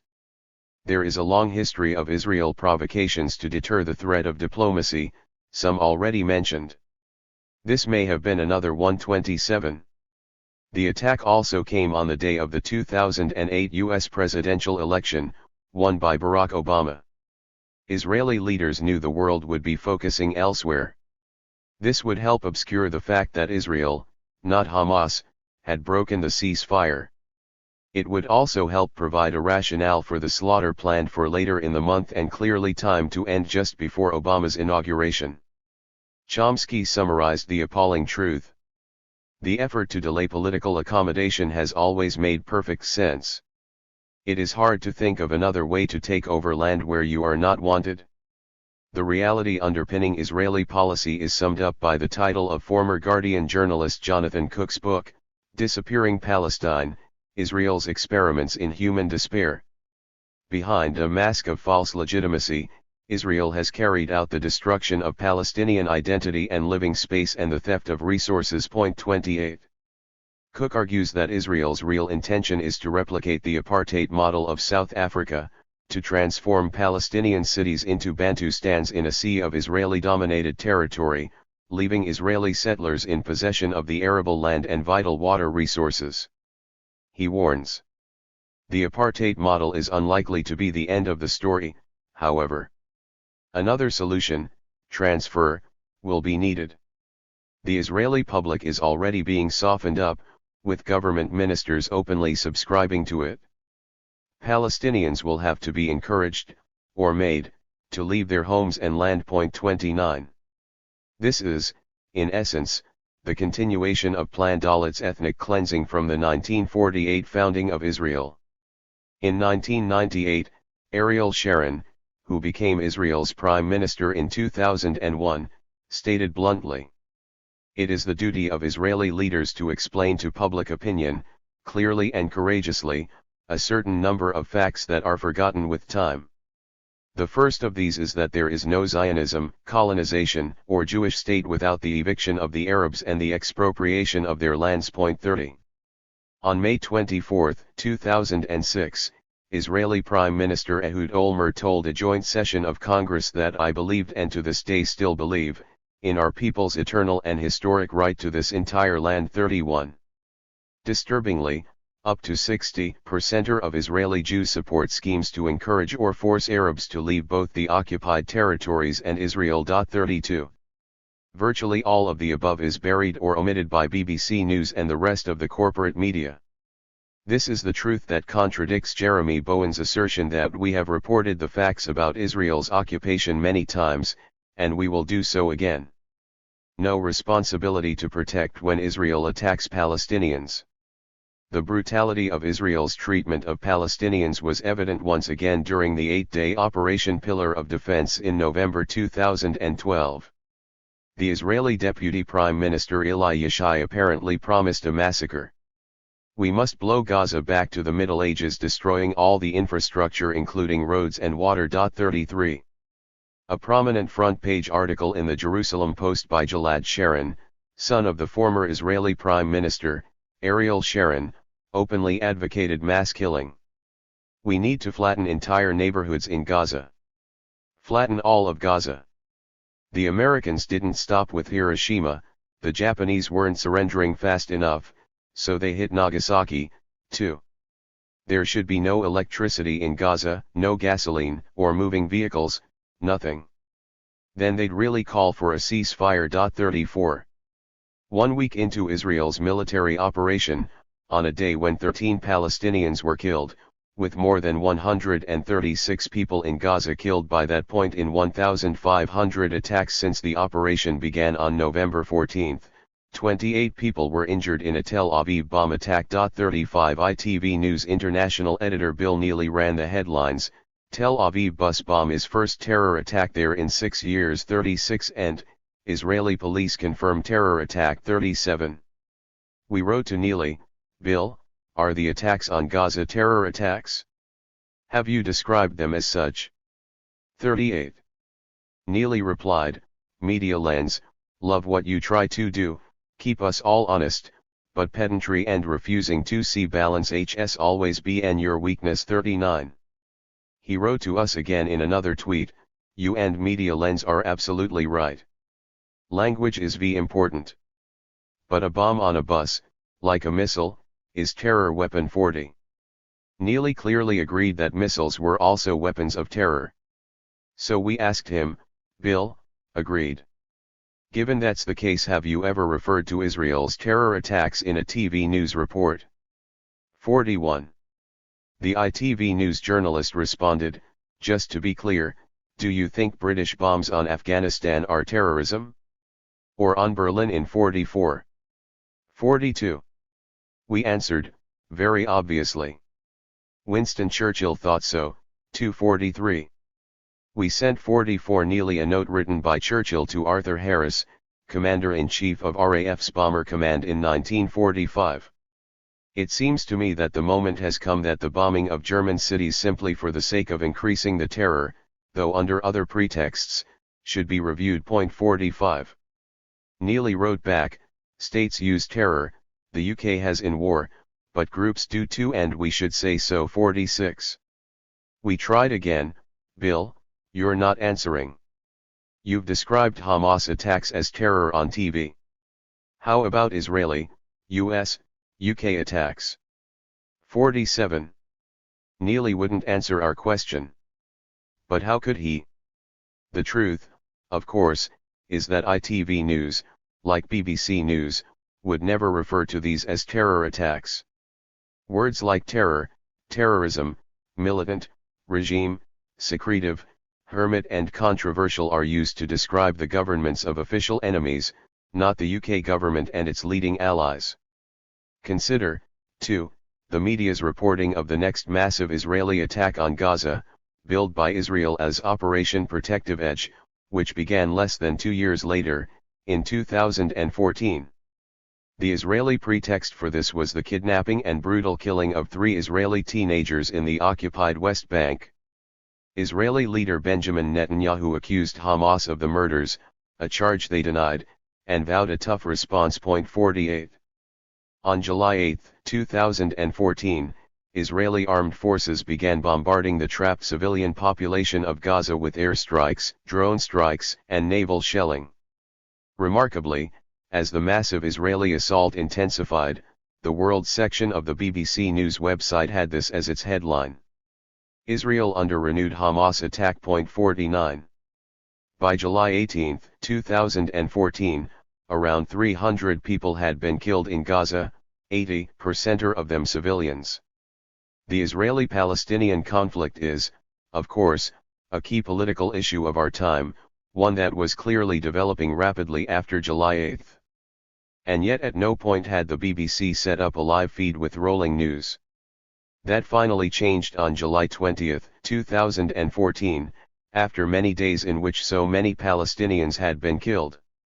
Why July 20? The answer was apparently to be found in the 4th entry of the live feed under the title Breaking News. Some 13 Israeli soldiers were killed overnight in Gaza, news agencies, quoting Israeli military sources, say. Israeli Prime Minister Benjamin Netanyahu is expected to address the nation shortly. 50. Despite this small number of military deaths compared to the Palestinian toll, it seems that the killing of the Israeli troops triggered the BBC live feed. It focused intensely on these deaths, with entries of this kind. Ben White, writer, tweets, Israel has lost more soldiers in a 3-day-old ground offensive than it did during Cast Lead and Pillar of Defense combined.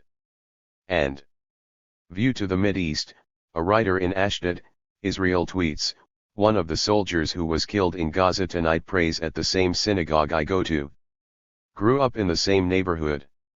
The feed incorporated 5 photographs from 2 funerals of the Israeli soldiers, but none from the far more numerous Palestinian funerals, with these captions. Friends and relatives of Israeli Sergeant Adar Barcino mourned during his funeral at the military cemetery in the northern Israeli city of Nahariya. And Sajid Greenberg, the wife of Israeli soldier Maj Amotz Greenberg, mourns during his funeral in the central town of Had Hasharon. Obviously, Israeli suffering merits compassion. But these military deaths were overshadowed by a far higher loss of Palestinian lives, most of them civilian men, women, and children. 51. For some time on the morning of July 21, 2014, the sole Gaza content on the BBC News homepage was breaking news of an Israeli soldier missing in Gaza. 52. The level of BBC bias was emphasized by a headline that placed inverted commas around the siege in Gaza, as if it were a matter for debate. Palestinian PM says lift Gaza siege as part of ceasefire. 53. The BBC subsequently changed the title, but a tweet promoting the article with the original wording remained and is still visible. 54. The BBC also implied that rockets fired from Gaza are comparable to Gaza targets hit by Israel. 55. Readers were to understand that attempted attacks by unguided, low-tech rockets were comparable to attacks by state-of-the-art bombs, missiles, and shells. The BBC's source? Israel Defense Forces. On July 21, 2014, BBC News at 10 presenter Hugh Edwards asked a colleague live on air. The Israelis saying they'll carry on as long as necessary to stop the Hamas rocket attacks. Do you detect any signs at all that there's a hope of a coming together in the next few days or weeks, or not? In other words, BBC News presented Hamas rocket attacks as the stumbling block to peace, exactly conforming to Israeli state propaganda. BBC bias was also typified by its downplaying, or complete blanking, of large-scale demonstrations in several UK cities protesting BBC coverage. As activist Jonathan Shafi noted of the BBC's lack of interest, "It is misinformation of the worst sort, and it is an insult to journalism." 56. After 4 Palestinian boys, all cousins aged between 9 and 11, were killed by an Israeli bombardment of the beach in Gaza, the New York Times headline on July 16, 2014 read, "Boys drawn to Gaza Beach, and into center of Mideast strife." 57. This worked well to obscure the truth that the boys had been killed by Israeli forces while playing football on a beach. Even indisputable evidence that Israel had fired on hospitals in Gaza, major war crimes, brought little outrage from politicians and media. 58. Jonathan Whittall, head of humanitarian analysis at Médecins Sans Frontières / Doctors Without Borders, reminded the world, "Our role is to provide medical care to war casualties and sick detainees, not to repeatedly treat the same patients between torture sessions." 59. Despite the unequal battle and high civilian death toll, no high-profile advocates of the West's responsibility to protect civilians in Iraq, Libya, and Syria called for intervention. 60. We asked passionate R2pers like David Aronovich 61, Jonathan Friedland 62 and Menzies Campbell 63 if they felt we must do something. They did not reply. Friedland commented in a BBC interview that the death toll was very lopsided, 64 a polite euphemism for a massacre that, according to UNICEF, claimed 10 children per day. 65. Grievous censorship by The Guardian. One of the most stunning examples of capitulation to the fear of offending Israeli sensibilities came in 2014 when The Guardian dropped respected journalist Nafeez Ahmed from its roster of regular contributors. In July 2014, as Israel's brutal massacre of Palestinians in Gaza was underway, Ahmed examined claims that Israel was seeking to create a political climate conducive to the exploitation of Gaza's considerable offshore gas reserves, 1.4 trillion cubic feet of natural gas, valued at $4 billion, which had been discovered off the Gaza coast in 2000. 66. Ahmed quoted Israeli Defense Minister, Moshe Ya'alon, to the effect that military efforts to uproot Hamas were in part driven by Israel's determination to prevent Palestinians from developing their own energy resources. Ahmed also cited Anas Antresian, who argued, in the highly respected University of California's Journal of Palestine Studies, that this was part of a wider strategy of separating the Palestinians from their land and natural resources in order to exploit them, and, as a consequence, blocking Palestinian economic development. Despite all formal agreements to the contrary, Israel continues to manage all the natural resources nominally under the jurisdiction of the PA, from land and water to maritime and hydrocarbon resources. By the end of 2014, Ahmed's piece had received a massive 68,000 social media shares, and it was far and away the most popular online Guardian article on the Gaza conflict. In the event, however, it was the last article published by him in the Guardian.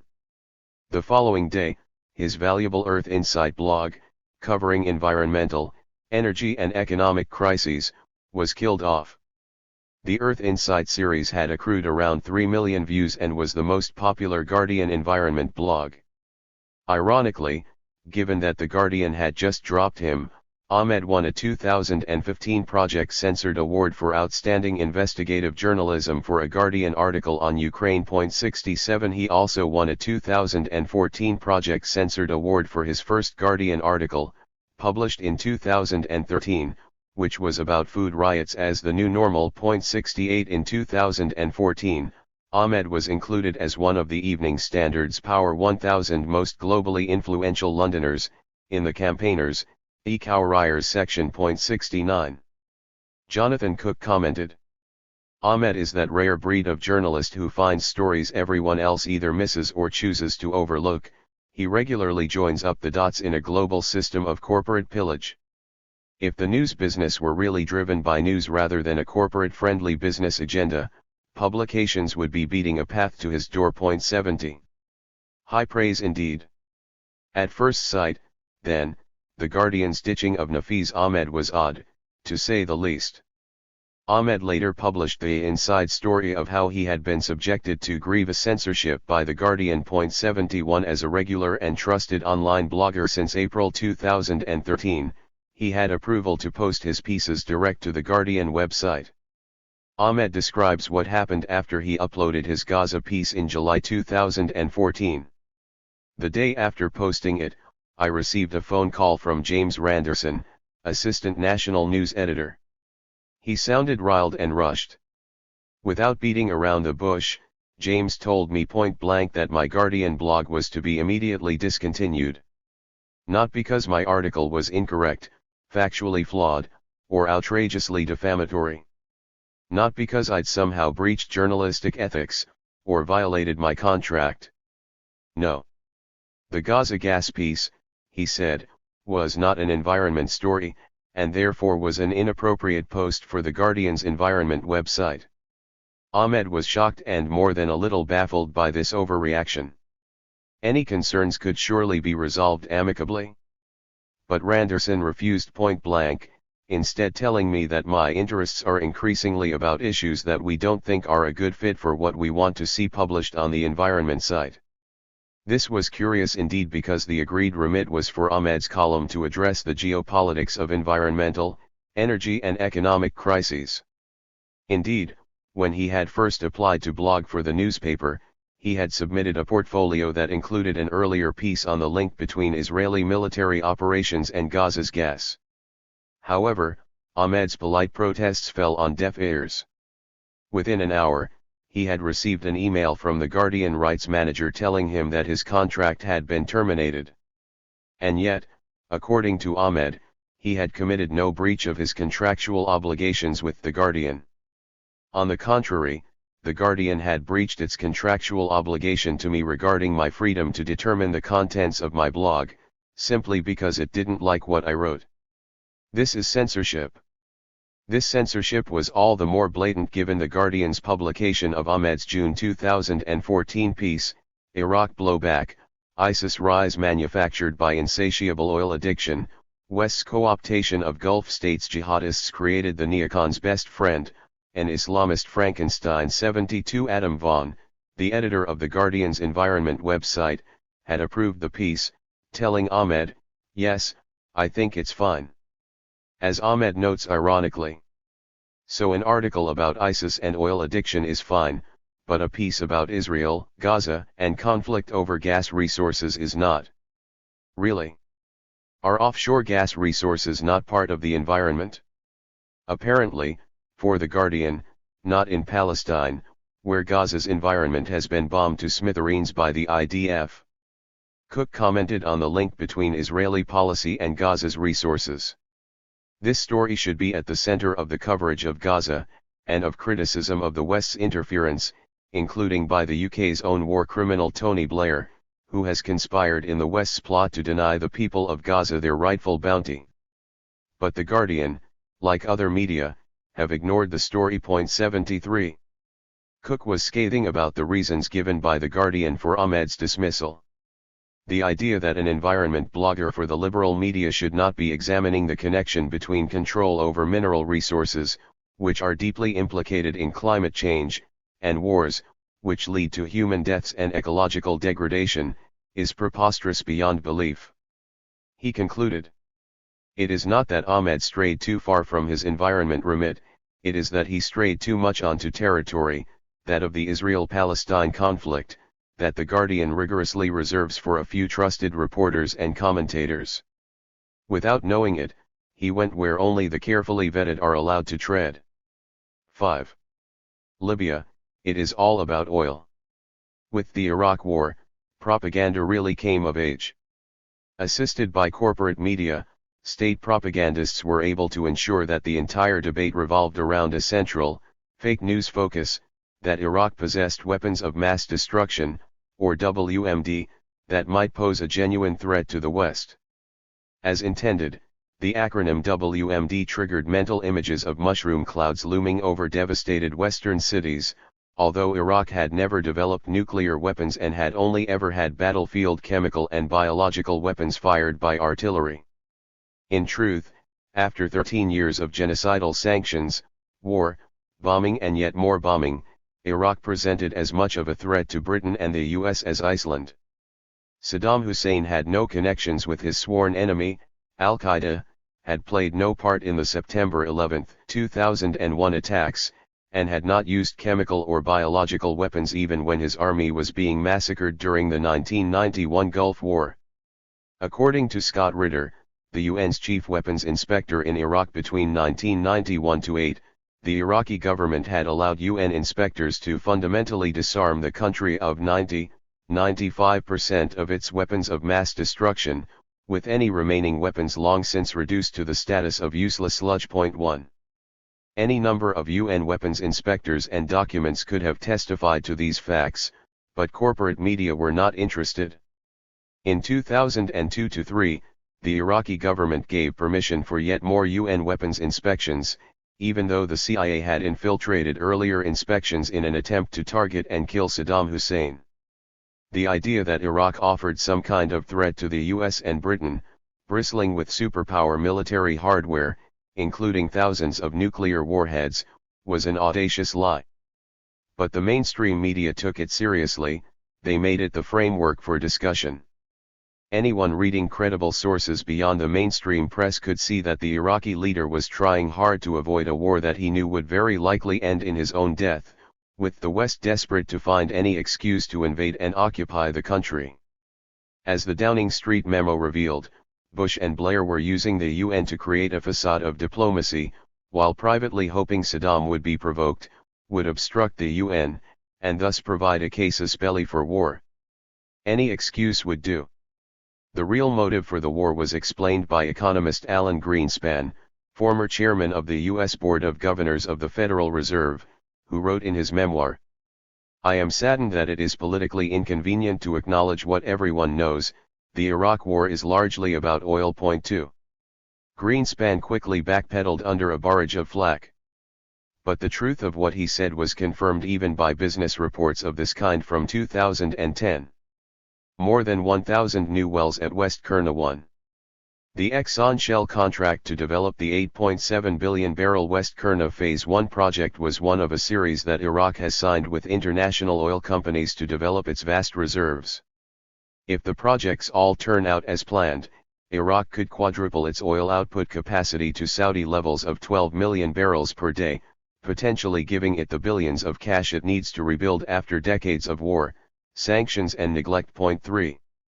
In December 2016, BP Middle East in Iraq announced, Rumaila oil field achieves 3 billion barrel production landmark. 4 achievements include: production increased by more than 40% since BP joined partnership to redevelop Rumaila oil field in 2010. Oil production rate highest in 27 years. Around $200 billion generated for the Iraqi economy. The results were impressive.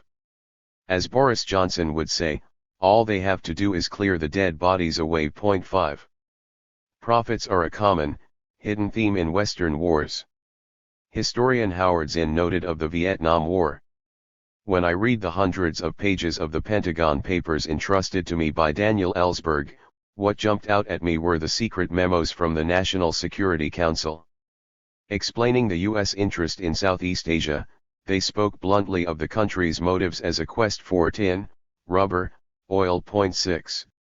In his memoir, Collision Course, John Norris, Director of Communications for Deputy Secretary of State Strobe Talbot during NATO's air assault on Serbia in 1999, wrote, "It was Yugoslavia's resistance to the broader trends of political and economic reform, not the plight of Kosovar Albanians, that best explains NATO's War." 7. Of course, some of the truth of the Iraq deception, the invented crisis and fraudulent diplomacy, was exposed by corporate media. But this filtered truth emerged long after it really mattered, after the powers that be had got the war and regime change they wanted. This made the propaganda campaign on Libya that followed just 8 years later, if anything, even more shocking and grotesque. Libya, from mythical mercenaries to mythical mass rape.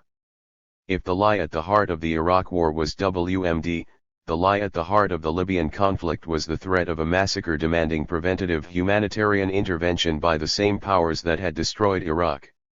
On February 23, 2011, just days into the Libyan uprising, Amnesty International sparked a propaganda blitz when it began condemning Libyan government actions, noting persistent reports of mercenaries being brought in from African countries by the Libyan leader to violently suppress the protests against him. 8.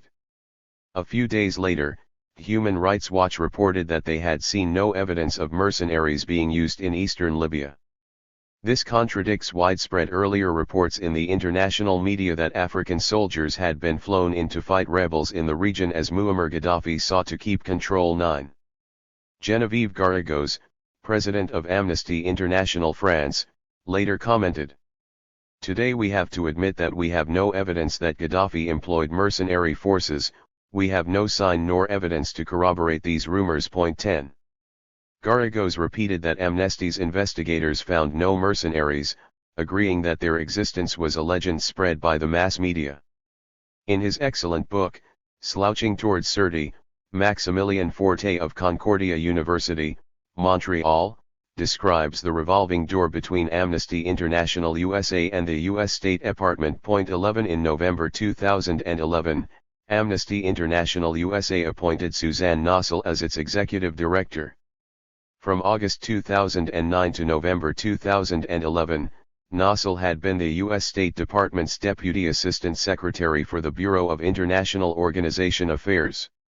Luis Moreno Ocampo, Chief Prosecutor of the International Criminal Court, caused more media outrage when he told the world's media that there was evidence that Gaddafi had distributed Viagra to his troops in order to enhance the possibility to rape, and that Gaddafi had ordered mass rape. Moreno Ocampo insisted, "We are getting information that Gaddafi himself decided to rape. We have information that there was a policy to rape in Libya those who were against the government." 12. U.S. Ambassador Susan Rice also asserted that Gaddafi was supplying his troops with Viagra to fuel a campaign of mass rape. No evidence was supplied.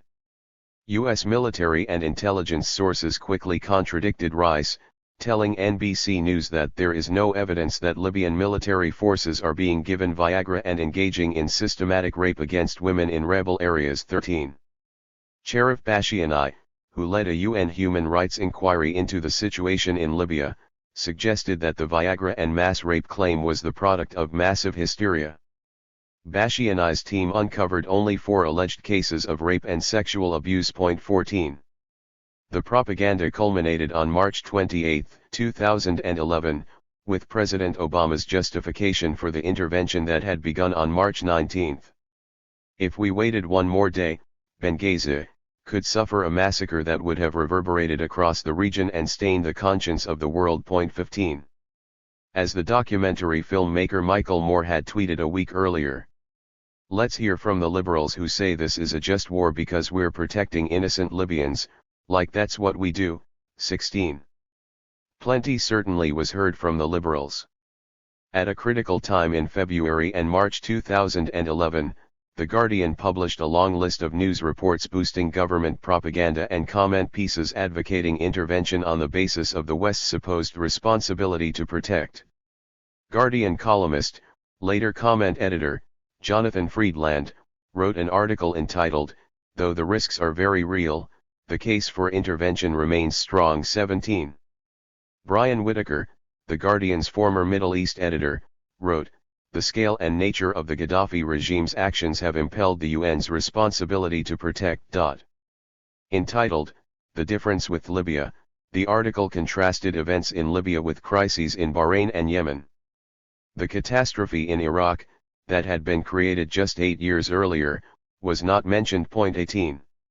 Under the title, "Our Duty to Protect the Libyan People," Menzies Campbell, former leader of the Liberal Democrats, and Philippe Sands, professor of law at University College London, wrote in The Guardian, "International law does not require the world to stand by and do nothing as civilians are massacred on the orders of Colonel Gaddafi."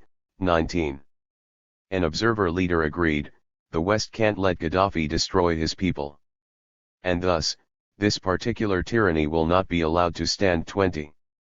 With tongue no doubt firmly in Wadihousian cheek, as ever, Boris Johnson wrote in The Telegraph, "The cause is noble and right, and we are surely bound by our common humanity to help the people of Benghazi." 21. David Aronovich, haunted 22 by his warmongering on Iraq, wrote an article for The Times entitled, "Go for a no-fly zone over Libya or regret it." He declaimed, "If Colonel Gaddafi is permitted to murder hundreds or thousands of his citizens from the air, and we stand by and let it happen, then our inaction will return to haunt us." 23. The New York Times backed the war. "Military intervention must be used sparingly," an editorial opined, "but Libya is a specific case. If Gaddafi was allowed to crush the opposition, it would chill pro-democracy movements across the Arab world." 24. Vindication, a sort of moral glow. NATO's final mission stats reported that, deploying 260 aircraft and 21 ships, the coalition launched 26,500 sorties destroying over 5,900 military targets including over 400 artillery or rocket launchers and over 600 tanks or armored vehicles. 25. Recall, this was supposed to be a no-fly zone. The mainstream press was quick to perceive a famous victory. A Guardian leader quietly celebrated. But it can now reasonably be said that in narrow military terms it worked, and that politically there was some retrospective justification for its advocates as the crowds poured into the streets of Tripoli to welcome the rebel convoys earlier this week. 26. As though concluding what was indeed a fairy tale version of events, Simon Tisdall commented in The Guardian, "The risky Western intervention had worked. And Libya was liberated at last." 27. With touching naivete, an Observer editorial entitled, "An Honorable Intervention.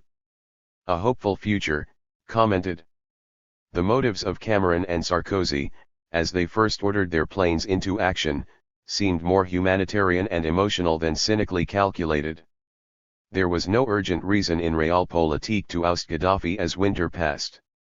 No, what sent British jets across the Mediterranean was a perceived need to save lives." 28. In an article that lauded the liberation of Libya and mocked the skeptics, chief political commentator and associate editor, Andrew Rawnsley, wrote in The Observer.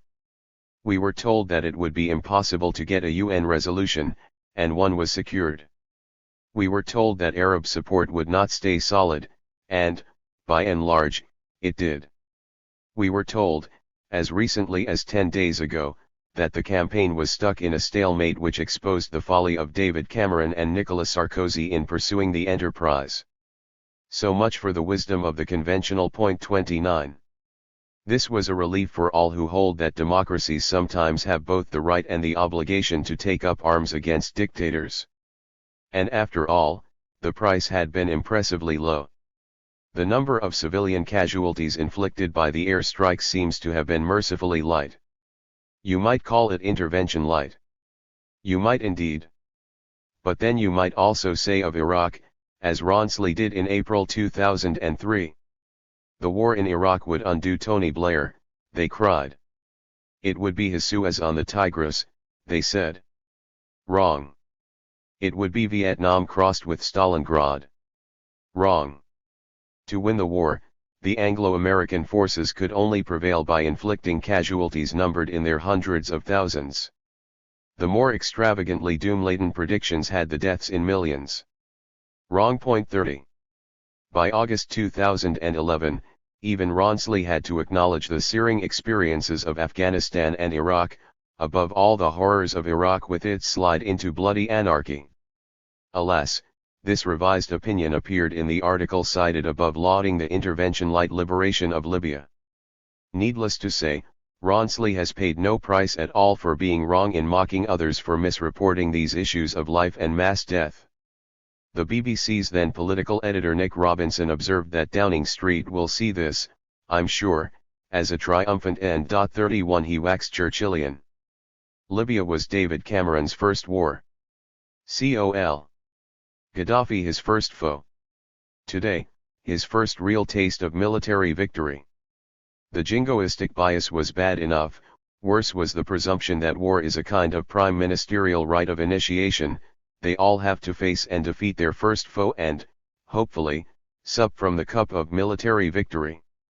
Is it really mainstream, indeed sane, to present war as just something prime ministers do? The BBC's then chief political correspondent, Norman Smith, declared that Cameron must surely feel vindicated. 32 Translating from the Newspeak, Cameron surely has been vindicated. Likewise, the BBC's Ian Pannell, who surmised from Washington that Obama is feeling that his foreign policy strategy has been vindicated, that his critics have been proven wrong. 33 This echoed the infamous comment made by BBC political editor Andrew Marr, as Baghdad fell to US tanks on April 9, 2003. Mr. Blair is well aware that all his critics out there in the party and beyond aren't going to thank him, because they're only human, for being right when they've been wrong. 34. John Humphreys asked from the heart of the impartial, objective BBC. What, apart from a sort of moral glow, have we got out of it? 35. We won. Who cared that the whole thing was illegal, that thousands died, that the country had been plunged into chaos? As Harold Pinter said so well in an interview with one of us. When they said, we had to do something, I said, who is this we exactly that you're talking about? First of all, who is the we? Under what heading do we act, under what law? And also, the notion that this we has the right to act, I said, presupposes a moral authority of which this we possesses not a jot. It doesn't exist. 36. Andrew Grice, political editor of The Independent, declared that Cameron had proved the doubters wrong. Grice added, by calling Libya right, Mr. Cameron invites a neat contrast with Tony Blair. 37. An editorial in The Telegraph argued that Gaddafi's death vindicates the swift action of David Cameron and Nicolas Sarkozy in halting the attack on Benghazi. 38. Telegraph columnist and former editor of The Spectator magazine, Matthew D'Ancona, agreed. It is surely a matter for quiet national pride that an Arab Srebrenica was prevented by a coalition in which Britain played an important part. 39. Bitterly ironic now, but also then, D'Ancona's article was headlined, "Libya is Cameron's chance to exorcise the ghost of Iraq." As if the blood of 1 million Iraqi dead could so easily be pacified. In the event, Libya added many more ghosts. An independent leader observed. Concern was real enough that a Srebrenica-style massacre could unfold in Benghazi, and the UK government was right to insist that we would not allow this. 40. A leader in the Times joined the corporate herd in affirming that without intervention, there would have been a massacre in Benghazi on the scale of Srebrenica. 41. The Guardian was understanding. Obama, who made reform and democratization in the Arab world a key plank of his foreign policy when he spoke in Cairo in 2009, could not stand by and watch as Gaddafi crushed the uprising. 42. Another leader in the Times hailed the West's role as wet nurse to democracy in Libya, as the country slipped ever further into a chaos that, at the time of writing, has continued for 7 years. The West, having dipped its toe into Libya's affairs, that is, 26,500 sorties destroying over 5,900 military targets, was ready to steer Libya towards stability, democracy, legal freedoms, and engagement with the world. 43. In reality, the results were summed up by the single fact that, by 2014, about 1.8 million Libyans, nearly a third of the country's population, had fled to Tunisia. 44. Civilians were driven away by random shelling and shooting, as well as shortages of cash, electricity, and fuel, with conditions only worsening, the New York Times reported. NATO's intervention had left as many as 1,700 armed gangs fighting over a country in which at least 5 governments had tried and failed to restore basic order. Djibi Diop, a 20-year-old from Senegal who spent 3 months amidst the chaos, explained. "Everyone in Libya is armed now. Every guy of my age has a gun. If you don't work for them, they shoot you. If you don't give them all your money, they shoot you. Or they shoot you just for fun. Or they will throw you in prison and you have to pay 400 dinars to get released." 45. Or in the words of Flavio Di Giacomo, a spokesman for the International Organization for Migration, "It's complete anarchy in Libya and it has become very, very dangerous for migrants." 46. Libyans' annual income had decreased from $12,250 in 2010 to $7,820.28. The United Nations ranked Libya as the world's 94th most advanced country in its 2015 Index of Human Development, down from 53rd place in 2010. In 2016, the UN Office for the Coordination of Humanitarian Affairs estimated that out of a total Libyan population of 6.3 million, 2.4 million people required protection and some form of humanitarian assistance. 47. One consequence is that thousands of Libyan refugees have risked their lives in rough winter seas trying to reach Italy. The bad weather and small vessels mean the journey, frequently forced at gunpoint, was and is like a death sentence. This, then, was the corporate media spectrum on the cynical abuse of a UN resolution in the cause of illegally overthrowing the government of an oil-rich state that ended in complete disaster for Libya. Alas, voices to the left of this mainstream also got Libya badly wrong, most embarrassingly, Professor Juan Cole, who wrote, "The Libya intervention is legal and was necessary to prevent further massacres. If NATO needs me, I'm there." 48.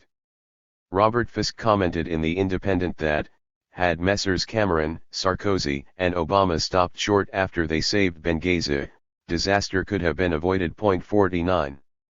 Ironically, in an article ostensibly challenging the warmongers' hysterical claims, Mehdi Hassan wrote in the New Statesman, "The innocent people of Benghazi deserve protection from Gaddafi's murderous wrath." 50. In May 2017, former BBC and Channel 4 News journalist, Paul Mason, who has reinvented himself as a leftist man of the people, wrote in The Guardian, "David Cameron was right to take military action to stop Gaddafi massacring his own people during the Libyan uprising of 2011, the action was sanctioned by the UN, proportionate, had no chance of escalating into an occupation. And Cameron and Nicolas Sarkozy had a stabilization plan. 51. Even Noam Chomsky has repeatedly claimed the no-fly zone prevented a likely massacre. 52. As we have already noted in Chapter 1, Sheriff Owen Jones of The Guardian repeatedly wished for the removal of Gaddafi, dead or alive, as war clouds were gathering and thereafter. 53. To his credit, John Pilger rubbished the entire case for war, including the claim that Gaddafi was plotting genocide against his people. In May 2011, Pilger declared, "There is no evidence of this." 54. Then Guardian columnist Siamas Milne also managed to stand against the propaganda blitz. He wrote in October 2011. But there is in fact no evidence, including from other rebel-held towns Gaddafi recaptured, to suggest he had either the capability or even the intention to carry out such an atrocity against an armed city of 700,000. 55. As ever, we at Media Lens were damned as useful idiots for challenging media bias in these and other atrocity claims. We were reflexively taking Gaddafi's side based on some primitive sense that my enemy's enemy is my friend. 56. The fact that we held no candle whatever for Gaddafi, and had never expressed a scintilla of support for him, mattered not at all. Not supported by the available evidence. Demolishing the case for war. The propaganda nature of the casus belli for war was thoroughly exposed by a September 9, 2016 report on the war from the Foreign Affairs Committee of the House of Commons. The evidence base, our assessment. Despite his rhetoric, the proposition that Muammar Gaddafi would have ordered the massacre of civilians in Benghazi was not supported by the available evidence. Gaddafi regime forces targeted male combatants in a civil war and did not indiscriminately attack civilians. More widely, Muammar Gaddafi's 40-year record of appalling human rights abuses did not include large-scale attacks on Libyan civilians. 57. And Professor Joff told us that the rhetoric that was used was quite blood-curdling, but again there were past examples of the way in which Gaddafi would actually behave. The evidence is that he was well aware of the insecurity of parts of the country and of the unlikelihood that he could control them through sheer violence. Therefore, he would have been very careful in the actual response. The fear of the massacre of civilians was vastly overstated. 58. Analyst and author Alison Pargeter agreed with Professor Joff, concluding that there was no real evidence at that time that Gaddafi was preparing to launch a massacre against his own civilians. Related claims, that Gaddafi used African mercenaries, launched air strikes on civilians in Benghazi, and employed Viagra-fueled mass rape as a weapon of war, were also invented. These were remarkable findings. But according to the ProQuest media database, neither Professor Joff nor Pargeter was quoted by name in any UK press article covering the report, with only the Express and Independent noting that available evidence had shown Gaddafi had no record of massacres, a different, less damning, point. 59. As disturbingly, the report noted, "We have seen no evidence that the UK government carried out a proper analysis of the nature of the rebellion in Libya. It could not verify the actual threat to civilians posed by the Gaddafi regime." 60. Professor Alan J. Cooperman, professor of public affairs at the University of Texas, wrote in the Boston Globe, "The best evidence that Gaddafi did not plan genocide in Benghazi is that he did not perpetrate it in the other cities he had recaptured either fully or partially, including Zawiya, Misrata, and Ajdabiya, which together have a population greater than Benghazi. Libyan forces did kill hundreds as they regained control of cities. Collateral damage is inevitable in counterinsurgency. And strict laws of war may have been exceeded. But Gaddafi's acts were a far cry from Rwanda, Darfur, Congo, Bosnia, and other killing fields. Libya's air force, prior to imposition of an unauthorized no-fly zone, targeted rebel positions, not civilian concentrations. Despite ubiquitous cell phones equipped with cameras and video, there is no graphic evidence of deliberate massacre. Images abound of victims killed or wounded in crossfire, each one a tragedy, but that is urban warfare, not genocide. Nor did Gaddafi ever threaten civilian massacre in Benghazi, as Obama alleged. The No Mercy warning, of March 17, targeted rebels only, as reported by the New York Times, which noted that Libya's leader promised amnesty for those who throw their weapons away. Gaddafi even offered the rebels an escape route and open border to Egypt, to avoid a fight to the bitter end. 61. On the other hand, it is clear that NATO's war to overthrow Gaddafi was a war crime. Lord Richards, Chief of the Defence Staff at the time of the conflict, told the BBC that Cameron asked him how long it might take to depose, regime change, get rid of Gaddafi. 62. British historian Mark Curtis made the obvious point. 3 weeks after Cameron assured Parliament in March 2011 that the object of the intervention was not regime change, he signed a joint letter with President Obama and French President Sarkozy committing to a future without Gaddafi. That these policies were illegal is confirmed by Cameron himself. He told Parliament on March 21, 2011 that the UN resolution explicitly does not provide legal authority for action to bring about Gaddafi's removal from power by military means. They ain't reading WikiLeaks, oil. Despite everything they had seen in Iraq, mainstream media still preferred to take US UK claims of humanitarian concern at face value on oil-rich Libya. The Washington Post, however, noted in 2011. Libya has some of the biggest and most proven oil reserves, 43.6 billion barrels, outside Saudi Arabia, and some of the best drilling prospects. 63. Johan Hari wrote in The Independent. Bill Richardson, the former U.S. Energy Secretary who served as U.S. Ambassador to the UN, is probably right when he says, there's another interest, and that's energy. Libya is among the 10 top oil producers in the world. You can almost say that the gas prices in the US going up have probably happened because of a stoppage of Libyan oil production. So this is not an insignificant country, and I think our involvement is justified. 64. WikiLeaks published a cable sent from the US Embassy in Tripoli in November 2007 communicating US concerns about the direction being taken by Libya's leadership. But those who dominate Libya's political and economic leadership are pursuing increasingly nationalistic policies in the energy sector that could jeopardize efficient exploitation of Libya's extensive oil and gas reserves. Effective U.S. engagement on this issue should take the form of demonstrating the clear downsides to the GOL of pursuing this approach. 65. U.S. journalist Glenn Greenwald asked, "Is there anyone, anywhere, who actually believes that these aren't the driving considerations in why we're waging this war in Libya? After almost 3 months of fighting and bombing, when we're so far from the original justifications and commitments that they're barely a distant memory, is there anyone who still believes that humanitarian concerns are what brought us and other Western powers to the war in Libya?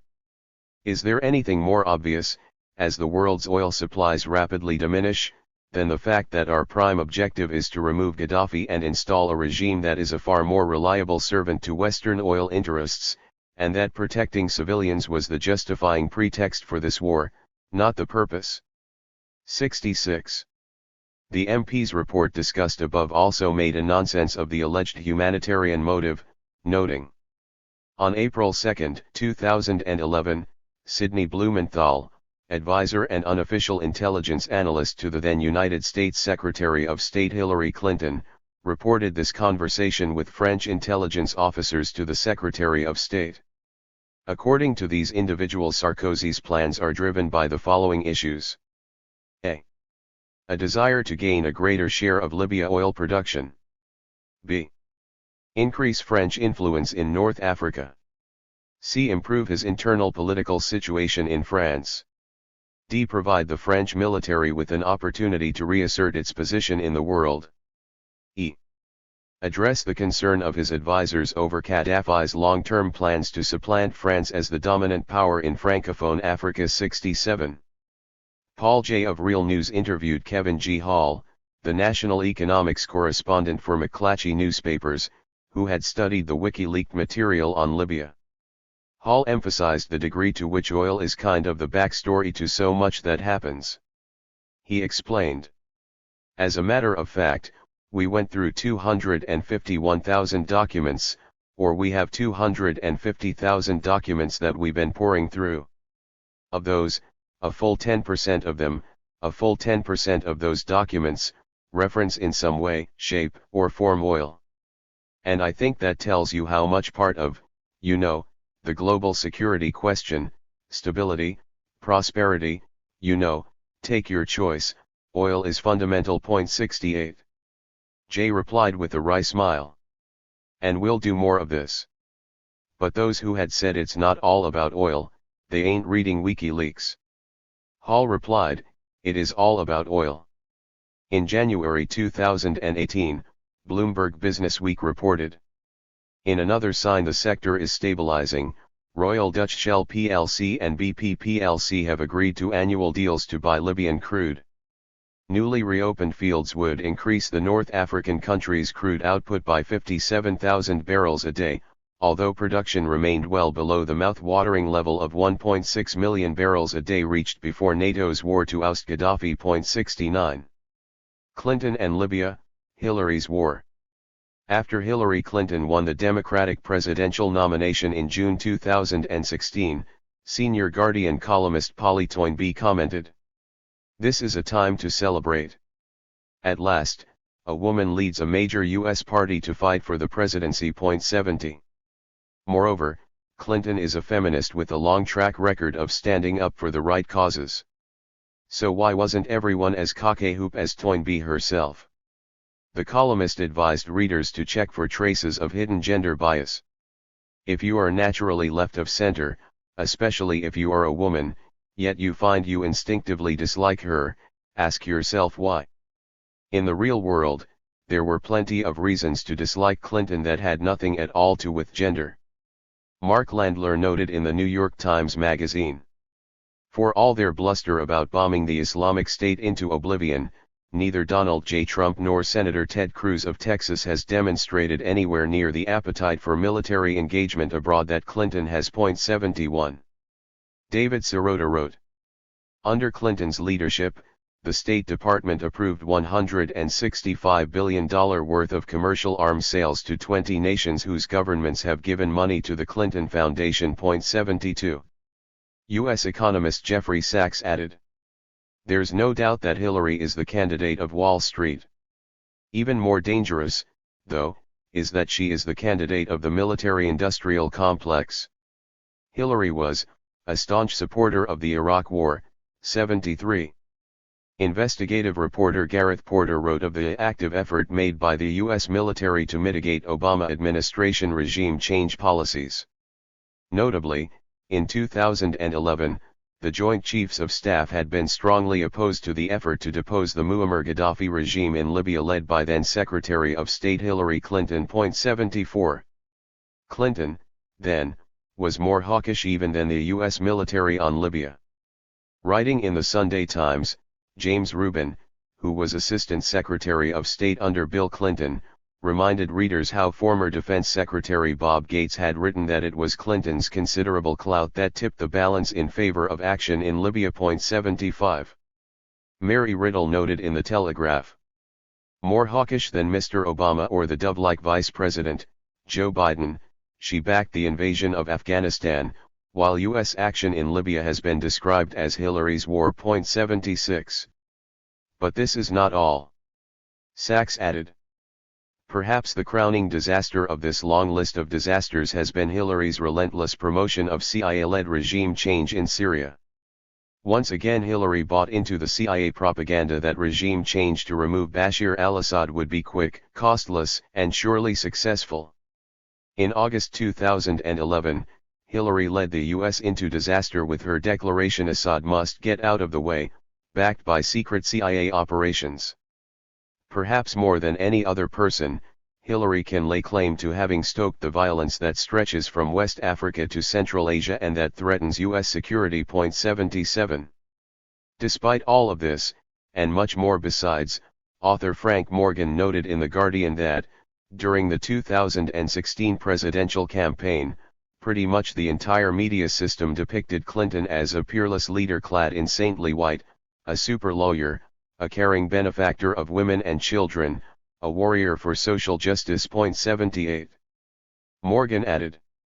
With the same arguments repeated over and over, 2 or 3 times a day, with nuance and contrary views all deleted, the act of opening the newspaper started to feel like tuning into a Cold War propaganda station. No one mentioned how, as U.S. Secretary of State, Clinton had let the mask slip in October 2011, after it emerged that Gaddafi had been beaten, sodomized with a knife and murdered. Moments after receiving the news, Clinton laughed, commenting, "We came, we saw, he died 79. Professor Maximilian Forte of Canada's Concordia University, observed. Ghoulish, chilling, and perverse was this utterly remorseless display of how bloodthirsty U.S. power can be. 80. In October 2017, Guardian columnist Zoe Williams wrote an article entitled, "Without Irony, Why Does Nobody Mention That Hillary Clinton Is Perfectly Nice?" 81. In all the coverage of Clinton's presidential bid recorded in the Lexis newspaper database, we found almost no mention of the destruction of Libya among her controversies. When we asked Guardian commentator Hadley Freeman why, in comparing Trump and Clinton, she mentioned Clinton's email server scandal but not her war crimes, she interpreted this as an endorsement of Trump. "You're right, the racist, war-endorsing misogynist multiply accused of sexual assault was the better option. Thanks for clarity." 82. Telegraph columnist Helena Horton dismissed our attempts to discuss Clinton's devastating wars as whataboutery. "Your whataboutery is detracting from the fact there is a far-right misogynist racist in the White House." 83. She added. "I'm shocked idiot men who pushed a fascist into power because HRC not perfect enough haven't shut up." 84. And gosh they're foul aren't they? 85. Comedian Robert Webb of Peep Show fame agreed with Horton, describing us as pricks that he was proud to block on Twitter. 86. Guardian journalists Marina Hyde and Hadley Freeman lampooned 87 us as conspiracy theorists for challenging media bias. 88. To the evident dismay of both journalists, Pulitzer Prize-winning U.S. journalist Glenn Greenwald entered the fray. At Medialens mocking you as conspiracists is how UK journalists demonstrate their in-group coolness to one another, adolescent herd behavior. 89. Greenwald then offered this damning judgment on the UK press. At Medialens I've never encountered any group more driven by groupthink and rank-closing cohesion than British journalists. 90. He also wrote directly to Hyde. At Marina Hyde at Medialens why not just engage them? They actually make substantive media critiques few others make, even when they're wrong. 91. It is difficult to establish when Greenwald thinks we've been wrong in identifying media bias. He never shares, tweets or comments on our media alerts, but even this caveated support was appreciated. Times columnist David Aaronovitch responded to Greenwald's expression of support for us, reminding him we were kooks, before adding his perception of the likely consequences for Greenwald's reputation. Your funeral. 93. In conclusion, Aaronovitch advised Greenwald, one last piece of information. You have signed up alongside the stupidest and most extreme section of the British left. Enjoy. 94. But, someone asked, surely Greenwald was aware that Medialens deny Serbian atrocities. 95. Did he not agree that these accusations were accurate? Greenwald replied, I didn't follow their views on that at the time, but from what I've seen since, false. 96. Former Guardian journalist, Jonathan Cook, commented. David Aaronovich's Twitter comment, your funeral to Glenn Greenwald was exceptionally revealing, didn't you think? Among other things, it suggested not only that he sees the UK liberal media as an exclusive old boys club, and he's not wrong about that, it seems, but that he regards himself as the president of it. Would that make Nick Cohen the treasurer, and Peter Beaumont the receptionist? 97. 6. Syria, instant certainty. Promoting war. NATO's great war crime in Libya was so disturbing because it came so soon after the war crime in Iraq. And yet, despite that earlier experience, despite everything we knew about how Bush and Blair lied, tricked, and hyped their way to war, corporate media were actually less willing to challenge Obama and Cameron on Libya. It was as if, With many lessons learned, the corporate media doubled down on its efforts to do even worse next time. Then came Syria. Media performance was again made even less excusable by the fact that it came after Libya and Iraq. Despite these earlier deceptions, in the autumn of 2011, mainstream journalists expressed outrage that a Russian and Chinese veto at the UN had thwarted Western efforts to do yet more good in Syria. Russia and China had rejected the latest draft of a UN Security Council resolution condemning the Syrian government and preparing the way for international sanctions. In The Guardian, Middle East editor Ian Black moved into responsibility to protect mode. Bashar al-Assad can certainly feel satisfied that powerful allies have stood by him and prevented international action that might, just, have given him pause for thought as he pursues his vicious crackdown on Syria's protest movement. 1. This was the standard take across the media spectrum. The Syrian government was responsible for a ruthless repression of peaceful protesters very much on the lines of Egypt, Tunisia, Bahrain, and Yemen. There was no doubt, no complexity, nothing to discuss, it just was so. When absolute certainty is declared favoring the agenda of the powerful in this way, we are almost always entering the realm of propaganda.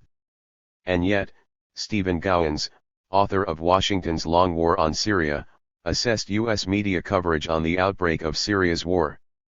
A review of press reports in the weeks immediately preceding and following the mid-March 2011 outbreak of riots in Daraa, usually recognized as the beginning of the uprising, offers no indication that Syria was in the grips of a revolutionary distemper, whether anti-neoliberal or otherwise.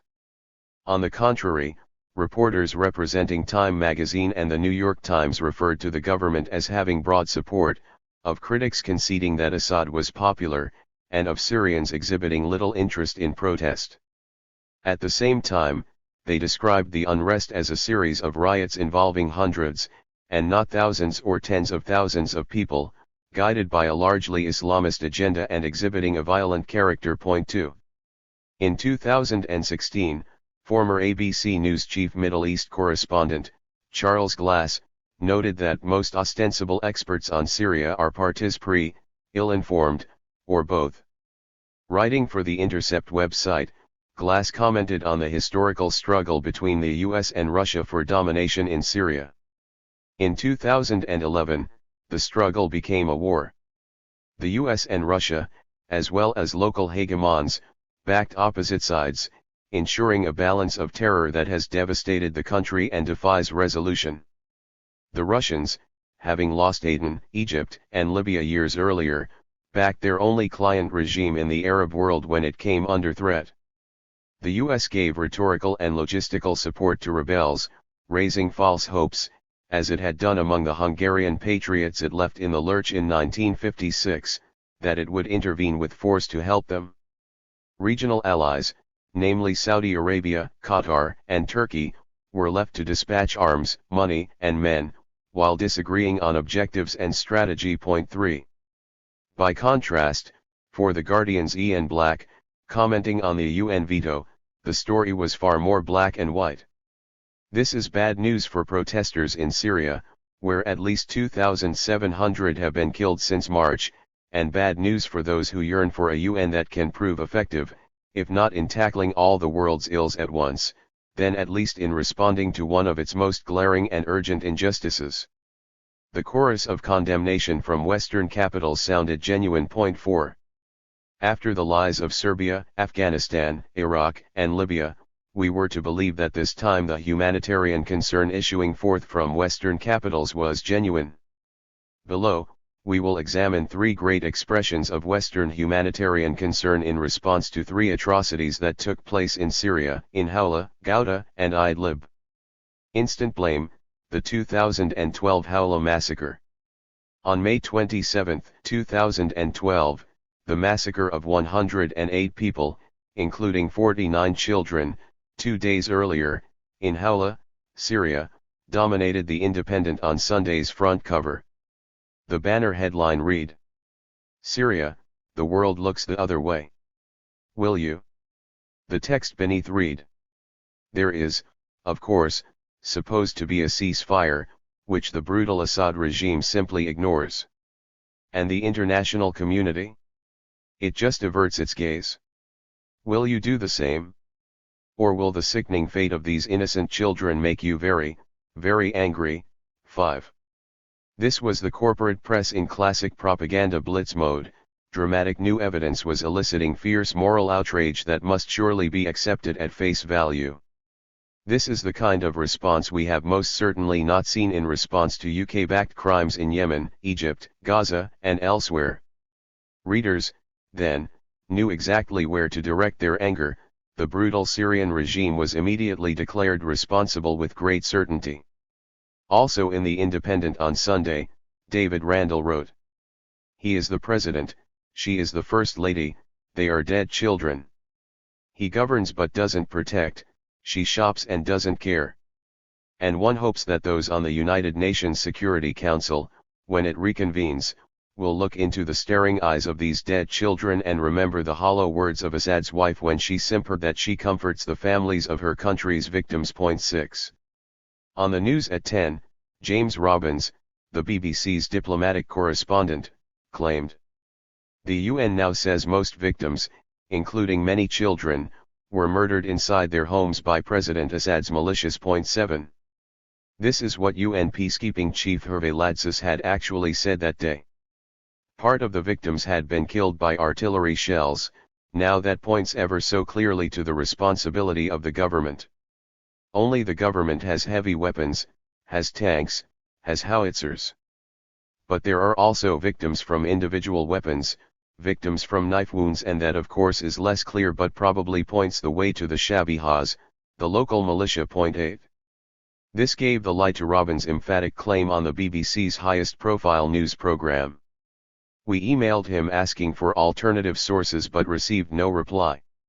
According to the BBC, even the Russians agreed with the Western view that the Syrian government was wholly to blame. The BBC's Washington correspondent, Johnny Diamond, commented on a UN meeting in response to the massacre. Going into the meeting, Syria's big power ally, Russia, made it clear that it needed to be convinced of the Syrian government's culpability for what had happened at Hawla. It appears to have been persuaded. 9. And yet, The Guardian reported, Russia said it is unlikely government forces would have killed civilians at point-blank range and suggested there was a third force, terrorists or external agents, seeking to trigger outside intervention. 10. A week later, the BBC's World News editor, John Williams, backpedaled from the BBC's initial reporting. His June 7 blog emphasized the complexity of the situation on the ground in Syria, and the need to try to separate fact from fiction. Williams continued, in the aftermath of the massacre at Hawla last month, initial reports said some of the 49 children and 34 women killed had their throats cut. In Damascus, Western officials told me the subsequent investigation revealed none of those found dead had been killed in such a brutal manner. Moreover, while Syrian forces had shelled the area shortly before the massacre, the details of exactly who carried out the attacks, how and why were still unclear. In Hawla, and now in Qubair, the finger has been pointed at the Shabiha, pro-government militia. But tragic death toll aside, the facts are few. It's not clear who ordered the killings, or why. 11. Williams added, stories are never black and white, often shades of gray. Those opposed to President Assad have an agenda. One senior Western official went as far as to describe their YouTube communications strategy as brilliant. But he also likened it to so-called psyops, brainwashing techniques used by the US and other military to convince people of things that may not necessarily be true. A healthy skepticism is one of the essential qualities of any journalist, never more so than in reporting conflict. The stakes are high, all may not always be as it seems. This promotion of healthy skepticism was in stark contrast to the media's strident propaganda blitz on Hawla. Williams' comments were reinforced on the same day in a further shades of grey paragraph published by the BBC's reporter Paul Danaher on the BBC website. There is a sense in Damascus shared by many diplomats, international officials, and those opposed to President Assad that his regime may no longer have complete and direct day-to-day command and control of some of the militia groups being blamed for massacring civilians. The world has looked at the Syrian conflict in very black and white terms over the past 15 months. It now needs to acknowledge the shades of gray that are emerging. Point 12. A report in Germany's leading daily, the Frankfurter Allgemeine Zeitung, claimed that the Hawla massacre had in fact been committed by anti-Assad Sunni militants. Point 13. Compare Williams and Danaher with Martin Rowson, who just hours after the massacre, depicted Assad in a cartoon in The Guardian with his mouth and face smeared with blood. Point 14. In The Independent, Assad was similarly shown sitting in a bath filled with blood. We challenged Rowson on Twitter, on what actual evidence about the massacre in Hawla is your cartoon based. 15. We were asking what sources Rowson could offer indicating that Syrian forces were responsible, indeed that Assad was himself personally responsible. Rowson replied, "I have no more evidence than media and UN reports, like anyone else." Also used cartoonist's hunch, "Are you saying I'm wrong?" 16. We asked, would you rely on a hunch in depicting Obama and Cameron with mouth smeared with the blood of massacred children? 17. Rowson responded, or are you saying I need New Yorker levels of verification for every story I cover? I'm a cartoonist, for fuck's sake. 18. Media lens, but shouldn't a cartoon also be based on fundamentally rational analysis, on credible evidence? 19. We repeatedly and politely asked Rowson to supply some of the evidence that had informed his thinking. We received numerous and varied responses but no mention of evidence. Instead, Rowson erupted. "Has succeeded in riling me. Well done. If I'm proved wrong I'll apologize. Meanwhile, fuck off and annoy someone else." Point 20. And, no time for this anymore. Sorry. I stand convicted as a cunt. End of. 21. The point we were trying to make to Rowson was that 2 days after his cartoon appeared, the BBC reported the head of the UN supervision mission in Syria, Major General Robert Mood, as saying, "The circumstances that led to these tragic killings are still unclear." 22. Mood commented, "Whatever I learned on the ground in Syria, is that I should not jump to conclusions." 23. But that is exactly what Rowson had done, together with virtually the entire corporate media system. And this, we have to stress again, after numerous false massacre claims in Iraq and Libya had been used to fuel warmongering that resulted in catastrophic humanitarian wars devastating 2 entire countries. On June 27, a UN Commission of Inquiry delivered its report on the massacre. In considering responsibility, the UN described the 3 most likely possibilities. First, that the perpetrators were Shabiha or other local militia from neighboring villages, possibly operating together with, or with the acquiescence of, the government security forces. Second, that the perpetrators were anti-government forces seeking to escalate the conflict while punishing those that failed to support, or who actively opposed, the rebellion. Or third, foreign groups with unknown affiliation. Point 24. The report's assessment. With the available evidence, the COI could not rule out any of these possibilities. The UN summarized. The COI is unable to determine the identity of the perpetrators at this time. Nevertheless, the COI considers that forces loyal to the government may have been responsible for many of the deaths. The investigation will continue until the end of the COI mandate. Our search of the LexisNexis media database found just 6 articles mentioning the UN report in UK national newspapers and their websites, with only 5 of these mentioning Hawla. This was an astonishingly low level of coverage given the massive media attention that had preceded it. LexisNexis recorded 1,017 print and online articles mentioning Hawla in all UK newspapers since the massacre on 25 May. 25.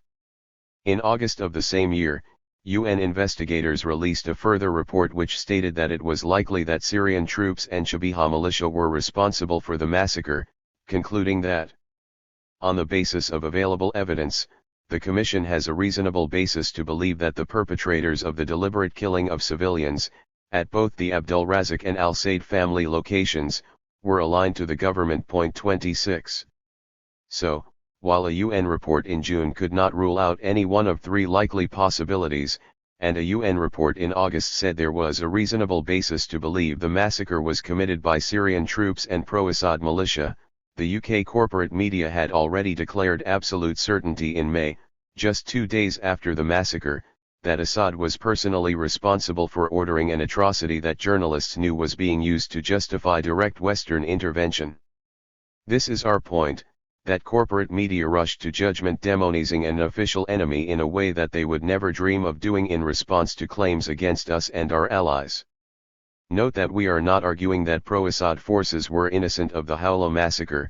We are not pro-Assad, or apologizing for Assad, or whitewashing Assad, or any of the other charges leveled at us. Our point is that, after the catastrophes of Iraq and Libya, the corporate media's instant certainty reeked of warmongering deference to power. In other words, this performance once again points to the deeply power-friendly bias of supposedly independent, impartial media. Trashcan Flight Path, the 2013 Ghouta chemical weapons attacks. If the political and media focus on Hawla, and a long series of atrocity claims, suggested the West was looking to attack Syria, the return to the infamous weapons of mass destruction theme surely left no reasonable observer in any doubt. In December 2012, U.S. broadcaster NBC commented, U.S. officials tell us that the Syrian military is poised tonight to use chemical weapons against its own people. And all it would take is the final order from Syrian President Assad. 27. This sounded ominously familiar. The U.S. media watchdog, Fairness and Accuracy in Reporting, asked. So where did all of this new information come from? The familiar answer, anonymous government officials talking to outlets like the New York Times. This, for example, from the New York Times. Western intelligence officials say they are picking up new signs of activity at sites in Syria that are used to store chemical weapons. The officials are uncertain whether Syrian forces might be preparing to use the weapons in a last-ditch effort to save the government, or simply sending a warning to the West about the implications of providing more help to the Syrian rebels. 28. Fair commented. Absent any further details, that would seem to be a strange standard for confirmation. But the theatrics, satellite images, anonymous sources speaking about weapons of mass destruction and so on, are obviously reminiscent of the lead-up to the Iraq War. They were indeed.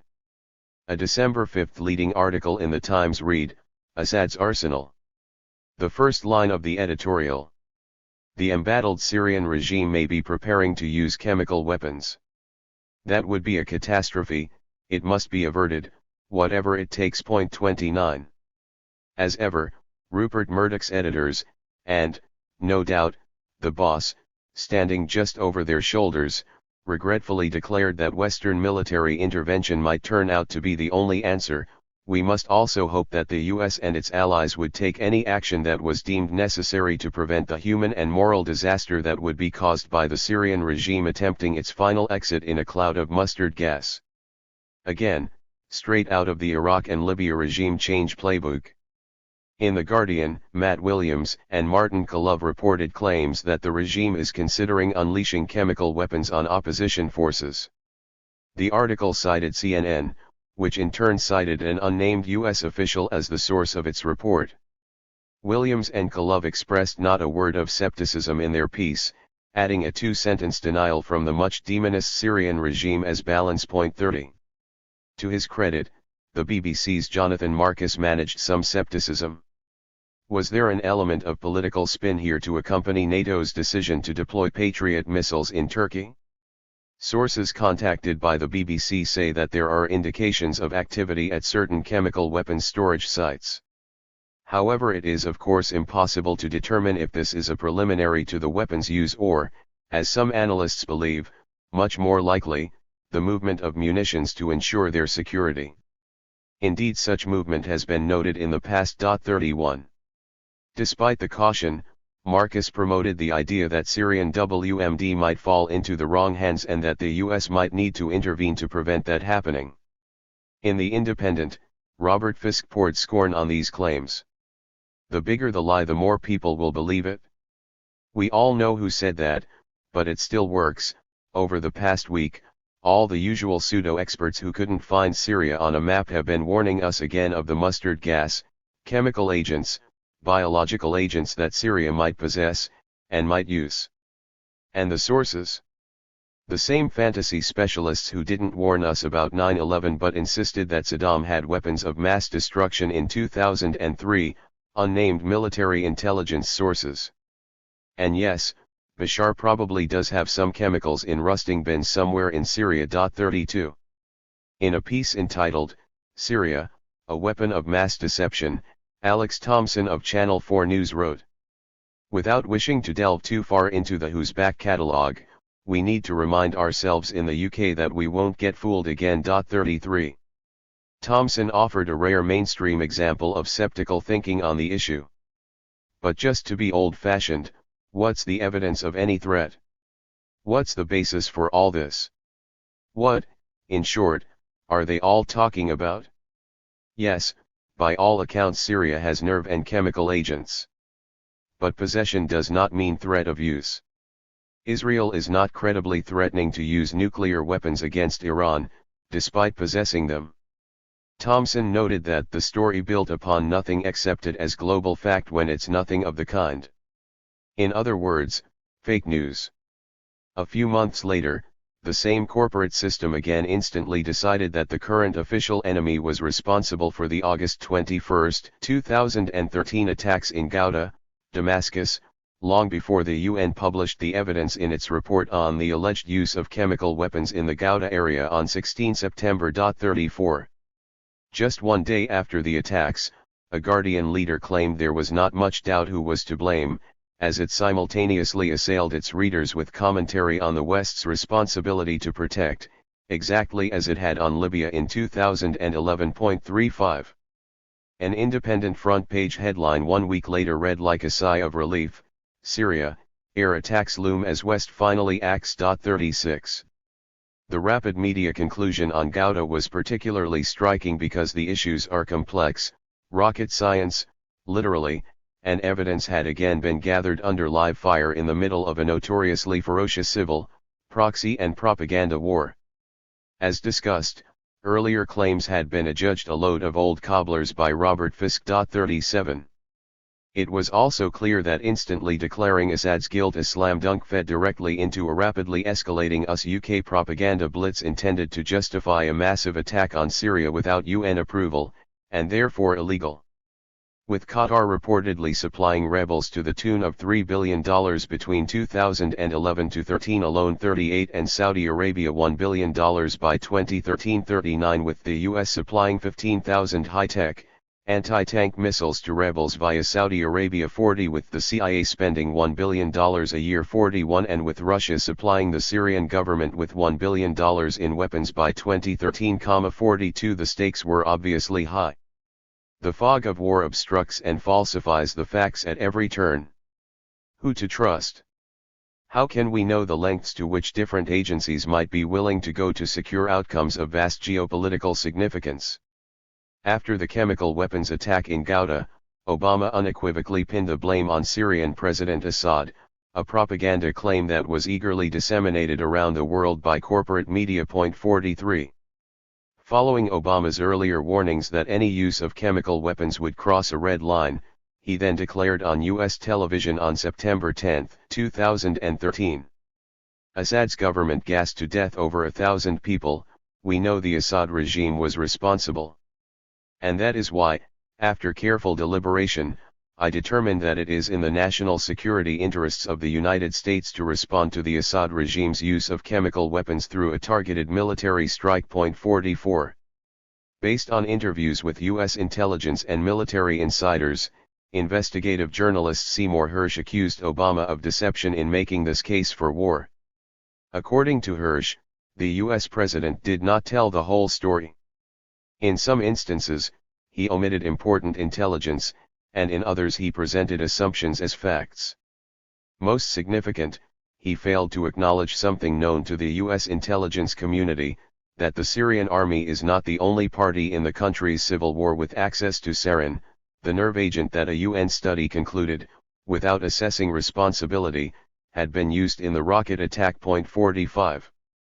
Obama did not reveal that American intelligence agencies knew that the al-Nusra Front, a jihadi group affiliated with al-Qaeda, had the capability to manufacture considerable quantities of sarin. When the attack on Ghouta took place, Hirsch wrote, al-Nusra should have been a suspect, but the administration cherry-picked intelligence to justify a strike against Assad. Indeed, the cherry-picking was similar to the process used to justify the Iraq War. Hirsch noted that when he interviewed intelligence and military personnel, I found intense concern, and on occasion anger, over what was repeatedly seen as the deliberate manipulation of intelligence. One high-level intelligence officer, in an email to a colleague, called the administration's assurances of Assad's responsibility a ruse. He continued. A former senior intelligence official told me that the Obama administration had altered the available information, in terms of its timing and sequence, to enable the president and his advisors to make intelligence retrieved days after the attack look as if it had been picked up and analyzed in real time, as the attack was happening. The former official said that this distortion of the facts by the Obama administration reminded him of the 1964 Gulf of Tonkin incident, when the Johnson administration reversed the sequence of National Security Agency intercepts to justify one of the early bombings of North Vietnam. On August 21, 2013, a report on the gas attacks was published by Richard Lloyd and Theodore Postal. Lloyd, who has since died, was a former United Nations weapons inspector who in 2 decades at Raytheon, a top military contractor, wrote 2 books on warhead design. In March 2013, the New York Times wrote that Lloyd has the credentials for a critique. 46 Postal is a professor and national security expert in MIT's program in Science, Technology, and Society. He has a proven track record in, for example, debunking Pentagon claims on the success of its Patriot missile system. 47 In September 2013, the New York Times described Lloyd and Postal as leading weapons experts. 48. Their January 14, 2014 report, Possible Implications of Faulty U.S. Technical Intelligence, examined U.S. government claims regarding the August 21 chemical weapons attacks in Ghouta. The report found that the range of the rocket that delivered sarin in the largest attack that night was too short for the device to have been fired from Syrian government positions, as claimed by the Obama administration. Using mathematical projections about the likely force of the rocket, variously described as a trash can on a stick and a soup can, Lloyd and Postal concluded that the device likely had a maximum range of 2 kilometers, or just more than 1.2 miles. That meant that the trash can had not been capable of flying the 6 miles from the center of the Syrian government-controlled part of Damascus to the point of impact in the suburbs, as claimed by the U.S. government, nor even the 3.6 miles from the edges of government-controlled territory. Lloyd and Postal commented in their report. This indicates that these munitions could not possibly have been fired at East Ghouta from the heart or the eastern edge of the Syrian government-controlled area depicted in the intelligence map published by the White House on August 30, 2013. This faulty intelligence could have led to an unjustified U.S. military action based on false intelligence. A proper vetting of the fact that the munition was of such short range would have led to a completely different assessment of the situation from the gathered data. 49. Postal added. I honestly have no idea what happened. My view when I started this process was that it couldn't be anything but the Syrian government behind the attack. But now I'm not sure of anything. The administration narrative was not even close to reality. Our intelligence cannot possibly be correct. 50. Lloyd, who had carefully studied weapons capabilities in the Syrian conflict, rejected the claim that rebels were less capable of making these rockets than the Syrian military. The Syrian rebels most definitely have the ability to make these weapons. I think they might have more ability than the Syrian government. 51. Lloyd and Postal made clear that they were not arguing that the rebels were behind the attack, but instead pointing to the flawed assessments behind U.S. claims. Once again, the corporate media were far more certain, far sooner, than credible experts. Trump's tomahawks, Khan Sheikhoun. The Gouda debacle was repeated, almost exactly, in April 2017 when the US-UK press unanimously supported new US President Donald Trump's firing of 59 Tomahawk cruise missiles in response to the Syrian government's alleged use of chemical weapons in Khan Sheikhoun, Idlib, Syria on August 4. Roy Greenslade reported in The Guardian on the media reaction. There was an identifiable theme in almost every leading article and commentary: "Well done, Donald," but the buts amounted to eloquent judgments on the president's character, conveying explicit messages of disquiet and distrust. 52. In other words, almost every leading article and commentary in every UK newspaper supported Trump's attack. This being the same Donald Trump who, just a few months earlier, had been declared a grave, indeed Hitlerian threat to democracy and freedom by almost all corporate media. In the United States, FAIR found that of 46 major editorials, only one, in the Houston Chronicle, opposed the attack. Adam Johnson reported. 83% of major editorial boards supported Trump's Syria strikes, 15% were ambiguous and 2%, or one publication, opposed. 53. The support for Trump's attack was of course based, yet again, on the certainty that Assad had deployed chemical weapons in Idlib. Barely 2 days after the alleged attacks, a leader in the Times commented, "Assad's latest atrocity, the dropping of several hundred kilograms of toxic sarin gas on civilians, including children, is a breach of international law." 54. An independent leader one day later titled, "The U.S. strike against Assad was justified," explained. The use of chemical weapons is a special crime. It is prohibited by international law. It follows that the sarin gas attack in Idlib, Syria, on Tuesday, ought to have consequences. 55. The apparent consensus supporting the propaganda blitz, crucially, was reinforced by The Guardian's corporate leftists. Owen Jones wrote of the gassing of little kids who suffered unbearable torture as they were murdered by the Assad regime. 56. Jones's dissident colleague at The Guardian, George Monbiot, tweeted, "We can be 99% sure the chemical weapons attack came from Syrian government." 57. As noted in Chapter 1, when we asked why mainstream media were ignoring the credible experts challenging the US government account of the attacks, Monbiot tweeted that we were whitewashing mass murder. Senior Guardian columnist and former comment editor Jonathan Friedland wrote, "And we almost certainly know who did it. Every sign points to the regime of Bashar al-Assad." 58. Vanishingly rare dissent challenging this view did appear, and on one occasion quickly disappeared. The BBC published 59 and then deleted 60. The view of Jerry Smith, the official who had led the unbacked operation to remove Syria's chemical weapons in 2013-14. Smith told Channel 4 News that the Russian version of events could not be discounted. If it is sarin that was stored there and conventional munitions were used, there is every possibility that some of those munitions were not consumed and that the sarin liquid was ejected and could well have affected the population. 61. Professor Ted Postal once again challenged his government's narrative, pouring scorn on a White House report on the Idlib event. He wrote, "The only source the document cites as evidence that the attack was by the Syrian government is the crater it claims to have identified on a road in the north of Khan Sheikhoun." 62. But Postal noted that the White House's photographic evidence clearly indicates that the munition was almost certainly placed on the ground with an external detonating explosive on top of it that crushed the container so as to disperse the alleged load of sarin. He added, "I have reviewed the document carefully, and I believe it can be shown, without doubt, that the document does not provide any evidence whatsoever that the US government has concrete knowledge that the government of Syria was the source of the chemical attack in Khan Sheikhoun, Syria at roughly 6 to 7 a.m. on April 4, 2017.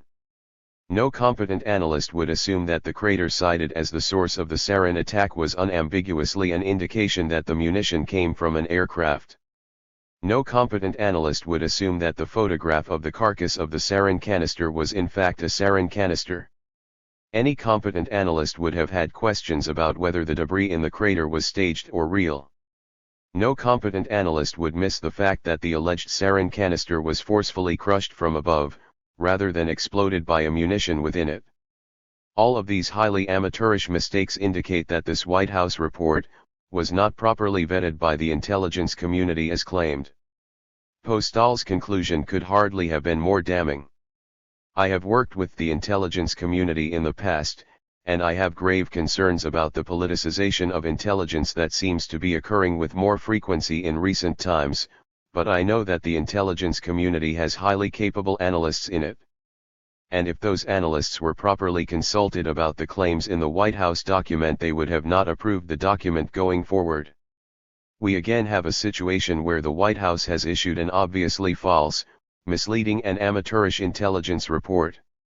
Noam Chomsky commented, "Well, there are some interesting questions there.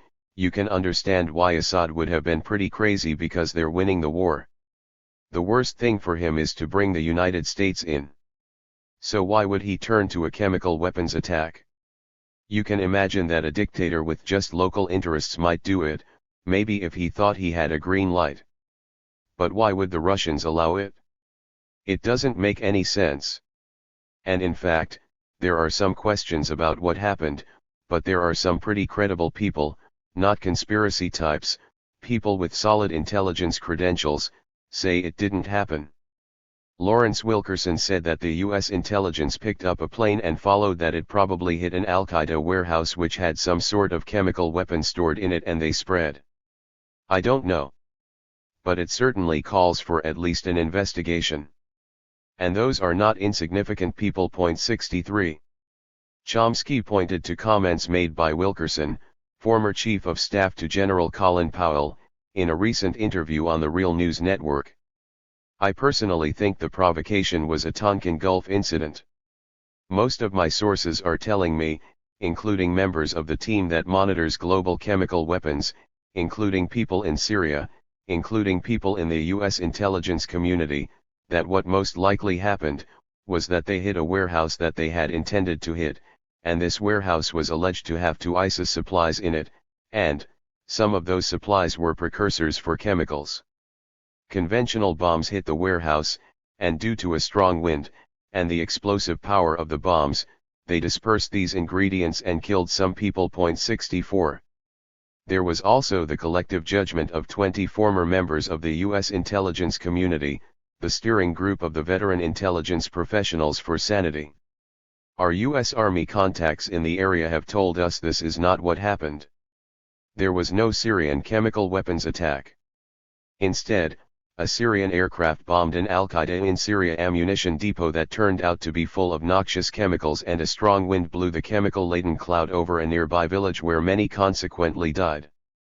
This is what the Russians and Syrians have been saying and, more important, what they appear to believe happened. 65. Hans Blix, former head of the International Atomic Energy Agency, who served as the head of the UN Monitoring, Verification, and Inspection Commission in Iraq, commented, "I don't know whether in Washington they presented any evidence, but I did not see that in the Security Council. Merely pictures of victims that were held up, that the whole world can see with horror. Such pictures are not necessarily evidence of who did it." 66. Blix said it was natural to jump to the conclusion that the regime was far more likely than the rebels to have the means to carry out an attack of such a magnitude, but that it was far from proven that it did so. If you had a murder and you strongly suspect one fellow, do you go to judgment and execution straight away? 3 days after the murder? Former Chief UN Weapons Inspector, Scott Ritter, who, as we have seen, defied a false political and media consensus by accurately claiming Iraq had been disarmed of 90 to 95% of its WMD by December 1998, wrote, "Mainstream American media outlets have willingly and openly embraced a narrative provided by Al-Qaeda affiliates whose record of using chemical weapons in Syria and distorting and manufacturing evidence to promote anti-Assad policies in the West, including regime change, is well documented. History will show that Donald Trump, his advisors, and the American media were little more than willing dupes for Al-Qaeda and its affiliates, whose manipulation of the Syrian narrative resulted in a major policy shift that furthers their objectives. 67. Philip Giraldi was a CIA counterterrorism official from 1976 to 1992. Giraldi has an extremely impressive track record in exposing fake government claims, including the bogus allegations that Iraq had shown interest in purchasing uranium from Niger and that Iran had developed a nuclear trigger. 68. Giraldi commented on Khan Sheikhoun. I am hearing from sources on the ground, in the Middle East, the people who are intimately familiar with the intelligence available are saying that the essential narrative we are all hearing about the Syrian government or the Russians using chemical weapons on innocent civilians is a sham. The intelligence confirms pretty much the account the Russians have been giving since last night, which is that they hit a warehouse where Al-Qaeda rebels were storing chemicals of their own and it basically caused an explosion that resulted in the casualties. Apparently the intelligence on this is very clear, and people both in the agency and in the military who are aware of the intelligence are freaking out about this because essentially Trump completely misrepresented what he should already have known, but maybe didn't, and they're afraid this is moving towards a situation that could easily turn into an armed conflict. 69. Giraldi added. These are essentially sources that are right on top of the issue right in the Middle East. They're people who are stationed there with the military and the intelligence agencies that are aware and have seen the intelligence. And, as I say, they are coming back to contacts over here in the US essentially that they astonished at how this is being played by the administration and by the media, and in some cases people are considering going public to stop it. They concerned about it, upset by what's going on. Former Guardian journalist Jonathan Steele told Democracy Now! Well, I think the people who've benefited from this terrible gas incident in Khan Sheikhoun last week were certainly not Assad, certainly not the Russian government. The people who've benefited are, as you suggested in the question, the people who were defending themselves against the allegation that Trump is somehow a puppet of Moscow. It was the military-industrial complex in Washington, what we would now, it's Eisenhower's phrase, but what we would now call the deep state, you know, the kind of alliance between the top military brass in Washington, the arms manufacturers and the intelligence agencies, who were really worried that Trump was somehow getting out of control and opening up good relations with Russia, and they wanted to get him back on the traditional track of confrontation with Russia. 70. Steele discussed the evidence and concluded, it seems so unlikely that the Syrians would have used chemical weapons. Our search of the Lexis Press database found no mentions of Blitz, Giraldi, or Ritter in any UK newspaper since the alleged attack in Syria. Obama, the myth of non-intervention. On August 20, 2016, the BBC website featured a Radio 4 Today programme discussion hosted by former political editor Nick Robinson interviewing BBC World Affairs editor John Simpson and Dr. Karen von Hippel, a former State Department official dealing with U.S. strategy against Islamic State. 71. On the BBC website, the discussion was introduced with the following written text, which was repeated in slightly altered form in Robinson's spoken introduction. Exactly 5 years ago President Obama called on the Syrian President Bashar al-Assad to step down, but today he is still in power. The prominence and repetition of the observation of course conferred great significance. After all, if the president of Paraguay had made the same call, the BBC's observation would seem simply absurd. The implication, clearly, was that, for the BBC, Obama was not just one more leader, he was a kind of world president with the authority to call on other leaders to step down.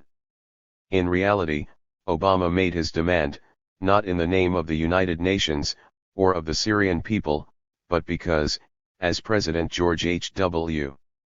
Bush once declared, what we say goes. 72. In his introduction, Robinson described a disturbing image that has gone viral on social media of a Syrian child allegedly injured by Russian or Syrian bombing. The child, 5-year-old Amran Dakhnish, was depicted sitting between Obama and Putin. Robinson noted that one of these images carried the sarcastic caption, "Thank you for keeping me safe." We found the image although not that caption. One reasonable interpretation of Robinson's introduction, then, 5 years earlier, Out of humanitarian concern, Obama had called on Assad to go, but had failed to follow through in making that happen. Little Umran, and numerous other Syrian civilians, were continuing to suffer as a result. As Adam Johnson wrote, the viral picture of Dakhnish had amped up calls for direct U.S. intervention against the Syrian government made by numerous laptop bombardiers jumping from one outrage in urgent need of U.S. bombs to the next. 73. The BBC's Today discussion can be understood as a further example of this media herd behavior. John Simpson agreed with Robinson that Obama had been keen to avoid the kind of dreadful errors, he meant crimes, that George W. Bush had committed in Iraq, and so had wanted to stay out of things. According to Simpson, Obama's failure to intervene in Syria had been a disaster. After all, Russia had recently managed to attack Syria with its planes from the airfields of Iran. As we note below, investigative journalist Gareth Porter commented that the Syrian government had in fact invited Russian military support, so Russia could hardly be described as launching an attack on Syria. Simpson, by contrast, argued that Russo-Iranian cooperation was a link-up which would have caused absolute consternation in the United States, and worldwide, just a few years ago. In other words, the world's sole superpower had proven powerless to stop the kind of military cooperation it practices the world over all the time. Simpson's imperial sympathies had been aired before on the BBC, notably in October 2014. The world wants an active, effective America to act as its policeman, sorting out the problems smaller countries can't face alone. 74. In a classic example of BBC balance, Dr. von Hippel then supported both Robinson's and Simpson's interpretation of the cause of the Syria disaster, noting of Obama that, as John Simpson was saying, he didn't believe that America interfering in a big way would help. He was never convinced that force, or greater use of force, would make a difference. Now, I personally disagree with that. Dr. von Hippel went so far as to assert that there were many things you could do between sending 100,000 troops in and nothing. The comment was ambiguous but, in the context of the discussion, invited listeners to conclude that Obama had indeed done nothing in Syria. And yet, von Hippel herself noted that U.S. special forces were working with anti-Assad groups in Syria and Turkey, and that this and other support has made a difference. In fact, this is only the tip of the iceberg. In June 2015, The Washington Post reported of the U.S. at $1 billion, Syria-related operations account for about $1 of every $15 in the CIA's overall budget.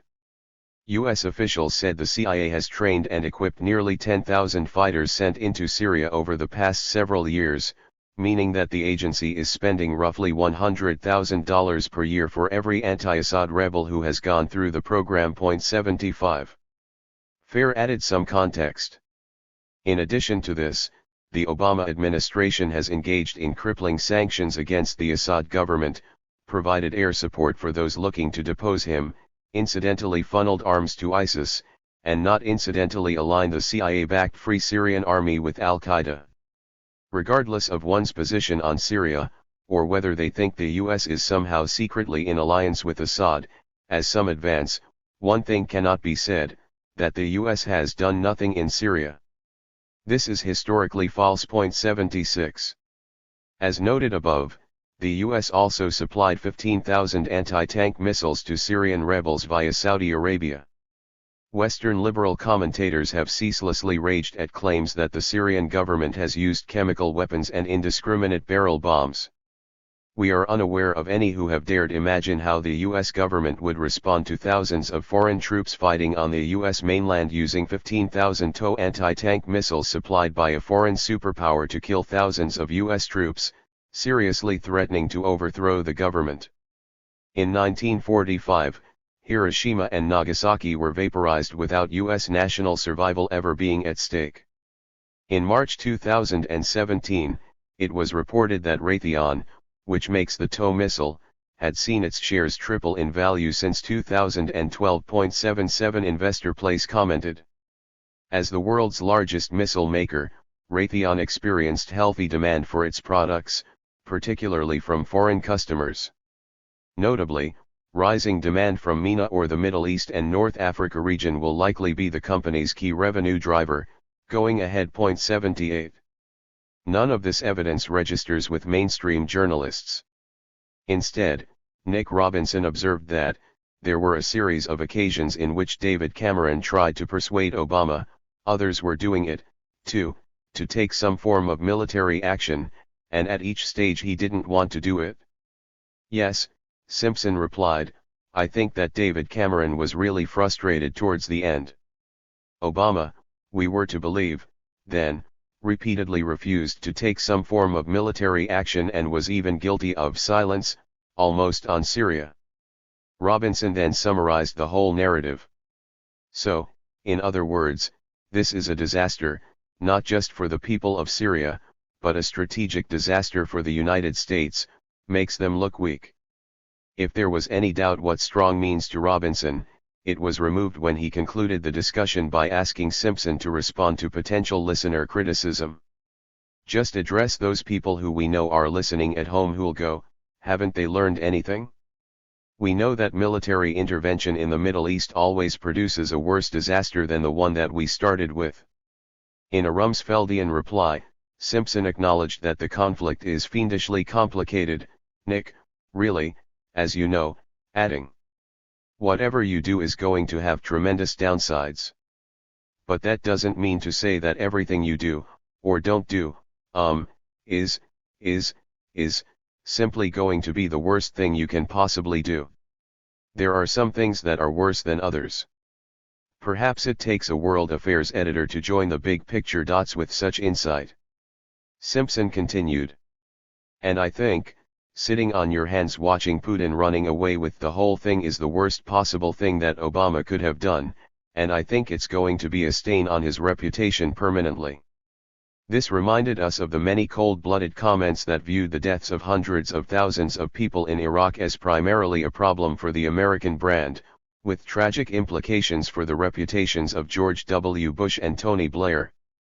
We asked Gareth Porter, one of the most knowledgeable and honest reporters on Syria, to comment on the BBC's discussion. He said, the BBC interview is so one-sided and distorts the most basic realities of the issue in Syria that it is a caricature of the media propagandizing for war. It has offered the public two flavors of essentially neoconservative thinking, one perhaps closer to Bush administration thinking, the other closer to the views of Hillary Clinton. 79. With this comment, Porter nutshelled perfectly the truth of the supposed corporate media spectrum. In March 2014, we challenged Paul Mason to explain why he believed the failure of the U.S. to bomb Syria in August 2013 had been a disaster. A.D. Mason invited us to email him, which we did. He failed to reply. After repeated nudges, he promised to reply when he had the time. More than 2 months later, journalist Ian Sinclair reminded Mason that he had still not responded. Mason replied, believe it or not, I still have more important things to do. 81. We answered. Well, Chomsky, famously, the world's busiest human, typically replies within 24 hours with detailed comments. 82. Mason's sage response. Yeah, but ideal in fact, not ideology. 83. We replied again. Time allowing, you should read at Greenwald's new book, No Place to Hide. It might relieve you of that conceit. 84. This is one of the passages in Glenn Greenwald's book that we had in mind. As we are told endlessly, journalists do not express opinions, they simply report the facts. This is an obvious pretense, a conceit of the profession.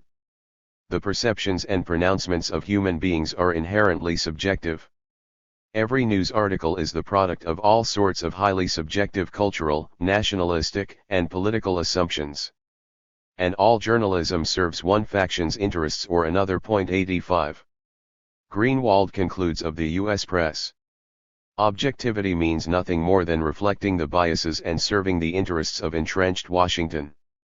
Opinions are problematic only when they deviate from the acceptable range of Washington orthodoxy. 86. Mason's one-word reply to our suggestion that he might read Greenwald's book. Nope. 87. 7. Yemen, feeding the famine. At first sight, compassion appears to loom large in mainstream politics and media. When the US and British governments target countries, Serbia, Afghanistan, Iraq, Libya, Syria, among others, compassion is always at or near the top of the agenda. Time and again, the cry from the political system is, in effect, we must do something. 1. We must save Kuwaiti newborns flung from their incubators by Iraqi stormtroopers. 2. We must save Iraqi civilians from Saddam's shredding machines. 3. We must save civilians in Kosovo from Milosevic's final solution. 4. As for the suffering civilians of Aleppo in Syria, Tory MP Andrew Mitchell demanded, not merely that we save them, not merely that we engage in war to save them, but that we must confront Russia, shoot down their planes if necessary, and risk actual thermonuclear war, complete self-destruction, to save them. If that means confronting Russian air power defensively, on behalf of the innocent people on the ground who we are trying to protect, then we should do that. 5. State corporate propaganda is full of shoulds, all rooted in our alleged responsibility to protect. Why us? Because we care. We really care. A key task of the corporate media is to pretend this is something more than a charade. The truth is only ever hinted at in BBC political programs that open with jovial, bombastic, comical music, as if introducing some kind of music hall farce. The cast is currently led by Foreign Secretary Boris Johnson. After joshing about how, there is no other country that comes close to record of belligerence in invading or conquering 178 out of 200 countries existing today, Johnson opined. As our American friends instinctively understand, it is the existence of strong and well-resourced British armed forces that gives this country the ability to express and affirm our values overseas, of freedom, democracy, tolerance, pluralism. 6. This was a near-exact reversal of the truth. As Johnson himself noted in 2014 of the 2003 Iraq invasion. It looks to me as though the Americans were motivated by a general strategic desire to control one of the biggest oil exporters in the world. 7. If politicians are clearly bluffers, corporate journalists are selected because they powerfully echo and enhance the alleged need for compassionate intervention. Armchair warriors like David Aaronovitch, Nick Cohen, John Rentall, Jonathan Friedland, and Oliver Kahn earn their salaries by appearing to tear their hair out in borderline self-harming outrage at the crimes of official enemies and at the useful idiocy of the perennial, naysaying leftists. By some strange quirk of independent judgment, Aaronovitch of the Times has supported just about every opportunity to wage war for decades, whether under Labour or the Tories. The armchair warrior's message is always the same: we understand you're sincere, but sometimes you simply have to drop your reflexive anti-Americanism, drop your blinkered adherence to principled opposition and live in the real world. You can't just sit on your hands, you can't just righteously preach, you have to act. This is the shtick of the corporate warmonger, and it is repeated over and over again. It appears to be the key function that determines whether a commentator is granted job for life privileges at newspapers like The Guardian, The Times, and The Telegraph. In reality, compassion, the kind rooted in an understanding that all suffering is equal, the kind that feels even more responsibility for suffering caused by our own government, is not partial, it does not defer to power. It does not fall silent when we are committing crimes, quite the reverse. Britain's complicity in war crimes in Yemen. Consider the case of Yemen. Since March 2015, a coalition of Sunni Arab states led by Saudi Arabia, and supported by the US, Britain and France, has been dropping bombs on neighboring Yemen. The scale of the bombing was indicated in a September 2016 article by the independent journalist Felicity Arbuthnot. In 1 year, 330,000 homes, 648 mosques, 630 schools and institutes and 250 health facilities were destroyed or damaged. 8. In December 2016, it was reported that more than 10,000 people had died and 3 million had been displaced in the conflict. 9. The stated aim of Saudi Arabia's devastating assault is to reinstate the Yemeni president, Abd Rabbu Mansur Hadi, and to hold back Houthi rebels allied with the former president, Ali Abdullah Saleh. 10 The Saudis assert that the Houthis, who control Yemen's capital, Sana'a, are proxies for Iran, a convenient propaganda claim to elicit Western backing and justify intervention. Gareth Porter, an independent investigative journalist and winner of the 2012 Gellhorn Prize for Journalism, disputes this claim. Although Iran has certainly had ties with the Houthis, the Saudi propaganda line that the Houthis have long been Iranian proxies is not supported by the evidence. 11. Philip Hammond, who was UK Defence Secretary when the Saudi bombing began in 2015, promised, "We'll support the Saudis in every practical way short of engaging in combat." 12. The British government has been true to its word.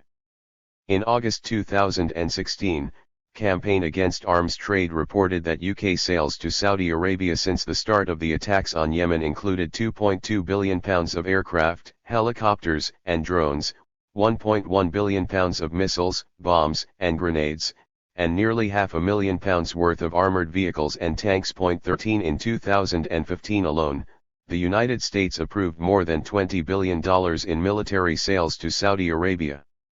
Around the same time, it was revealed that Britain was now the second biggest dealer of arms in the world, beaten only by the US. Is there any clearer sign of the corrupt nature of UK foreign policy? 14. Perhaps there is. In August 2016, Oxfam reported that in excess of 21 million people in Yemen, out of a total population of around 27 million, were in need of humanitarian aid, more than in any other country. 15 In December 2016, a new study by UNICEF, the UN Children's Agency, reported that at least one child was dying every 10 minutes in Yemen. The agency also found that there had been a 200% increase since 2014 in children suffering from severe acute malnutrition, with almost 500,000 affected. Nearly 2.2 million children were in need of urgent care. But Yemen's health system teetered on the verge of collapse. Journalist Iona Craig, formerly a Yemen-based correspondent for The Times, noted that more than 58 hospitals now have been bombed by the coalition airstrikes, and people just do not have access to medical care in a way that they did before the war. 16 Meanwhile, a brutal blockade on Yemen by Saudi Arabia was preventing vital commodities from getting into the country. Children were dying because Saudi Arabia was delaying shipments of aid for months, denying hundreds of thousands of people urgently needed medical aid. 17. Grant Pritchard, interim country director for Save the Children in Yemen, said, "These delays are killing children. Our teams are dealing with outbreaks of cholera, and children suffering from diarrhea, measles, malaria, and malnutrition. With the right medicines these are all completely treatable, but the Saudi-led coalition is stopping them getting in. They are turning aid and commercial supplies into weapons of war." 18. He added, "To see the Saudi-led coalition blocking shipments of humanitarian supplies is simply unforgivable." As one doctor at the Republic Teaching Hospital in Sana'a commented, "We are unable to get medical supplies. Anesthetics. Medicines for kidneys. There are babies dying in incubators because we can't get supplies to treat them." The doctor estimated that 25 people were dying every day at the Republic Hospital because of the blockade. He continued, "They call it natural death. But it's not. If we had the medicines they wouldn't be dead. I consider them killed as if they were killed by an airstrike, because if we had the medicines they would still be alive." Amnesty International reported that British-made cluster bombs were being used in deadly attacks on civilians. 19 Children were among those killed and maimed. The human rights organization said that the UK should stop all arms sales to Saudi Arabia. 20 Amnesty also called for Saudi Arabia to be dropped from the United Nations Human Rights Council because of gross and systematic violations of human rights, both at home and abroad. 21. In October 2016, A Saudi bombing raid killed 140 people and wounded 525 at a funeral. 22 British manufactured cluster bombs were found in Yemeni villages, all but confirming that banned weapons were being used. 23 The United Nations reported that the Saudi-led coalition is responsible for nearly two-thirds of civilian deaths. Yemeni Prime Minister Abdulaziz bin Habtour was adamant that the UK was guilty of war crimes. They have sold cluster bombs to Saudi Arabia. They know the Saudis are going to drop them on Yemen in Saada and in Sana'a and other provinces. I don't think they are guilty of war crimes, I believe so. They are participating in the bombing of Yemen people. 24. But why would Britain continue to be complicit in Saudi war crimes? The clue was provided by Adel al-Jubair, the Saudi foreign minister, when he declared that it was in Britain's interest to continue supporting Saudi Arabia in its murderous assault on Yemen. A report in the Telegraph spelled out why. Apart from maintaining traditional links on military and intelligence cooperation, Mr. Jubair also said post-Brexit Britain could look forward to forging new trade links with the kingdom as Saudi Arabia embarks on its ambitious plan to restructure its economy under a plan called Saudi Vision 2030. We are looking at more than $2 trillion worth of investment opportunities over the next decade, and this will take the relationship between Saudi Arabia and Britain to an entirely new level post-Brexit. 25. Saudi pressure was presumably considerable, and the UK government was unable to resist, or, more accurately, happy to go along with the decades-old policy of appeasement for the sake of power and money. A post-Brexit, $2 trillion Saudi carrot trumps any concerns over war crimes. In June 2016, it was reported that even the UN had succumbed to Saudi pressure when it removed Saudi Arabia from a blacklist of countries responsible for child casualties in conflicts around the globe. 26 Saudi Arabia had been placed on the list for killing and maiming children in Yemen bombing attacks. 27 The Saudis, along with other Arab and Muslim countries, had reportedly threatened to withdraw funding from vital UN humanitarian programs. 28 One anonymous diplomat spoke of bullying, threats, pressure, and summed it up as real blackmail. 29. Intermission, David Aronovich, perpetual warmonger. In March 1999, in an article graciously titled, "It's because we're rich that we must impose peace for others," David Aronovich supported war on Sierra Leone. Given a choice, do we really think that the suffering civilians of Sierra Leone would object to a military presence by the British? 30. 2 months later, in support of NATO's war in Serbia, Aronovich wrote, "Is this cause, the cause of the Kosovar Albanians, a cause that is worth suffering for? Would I fight, or would I countenance the possibility that members of my family might die?" His answer, "I think so." 31. In the aftermath of the September 11 attacks on the United States, Aronovich supported war on Afghanistan. For a fair-minded progressive, the call should not be "stop the war." That slogan is now irrelevant and harmful. The requirement is surely to win the peace. So on Sunday, instead of listening to the same old tired stuff about cowboys with rockets and selective horror stories from Mazar, instead of marching along with mouth open and ears closed, instead of indulging yourself in a cosmic whinge, why not do something that might help the people of Afghanistan? 32. In supporting war on Iraq in January 2003, Aronovich wrote of Saddam Hussein, "I want him out, for the sake of the region, but most particularly for the sake of the Iraqi people who cannot lift this yoke on their own." 33.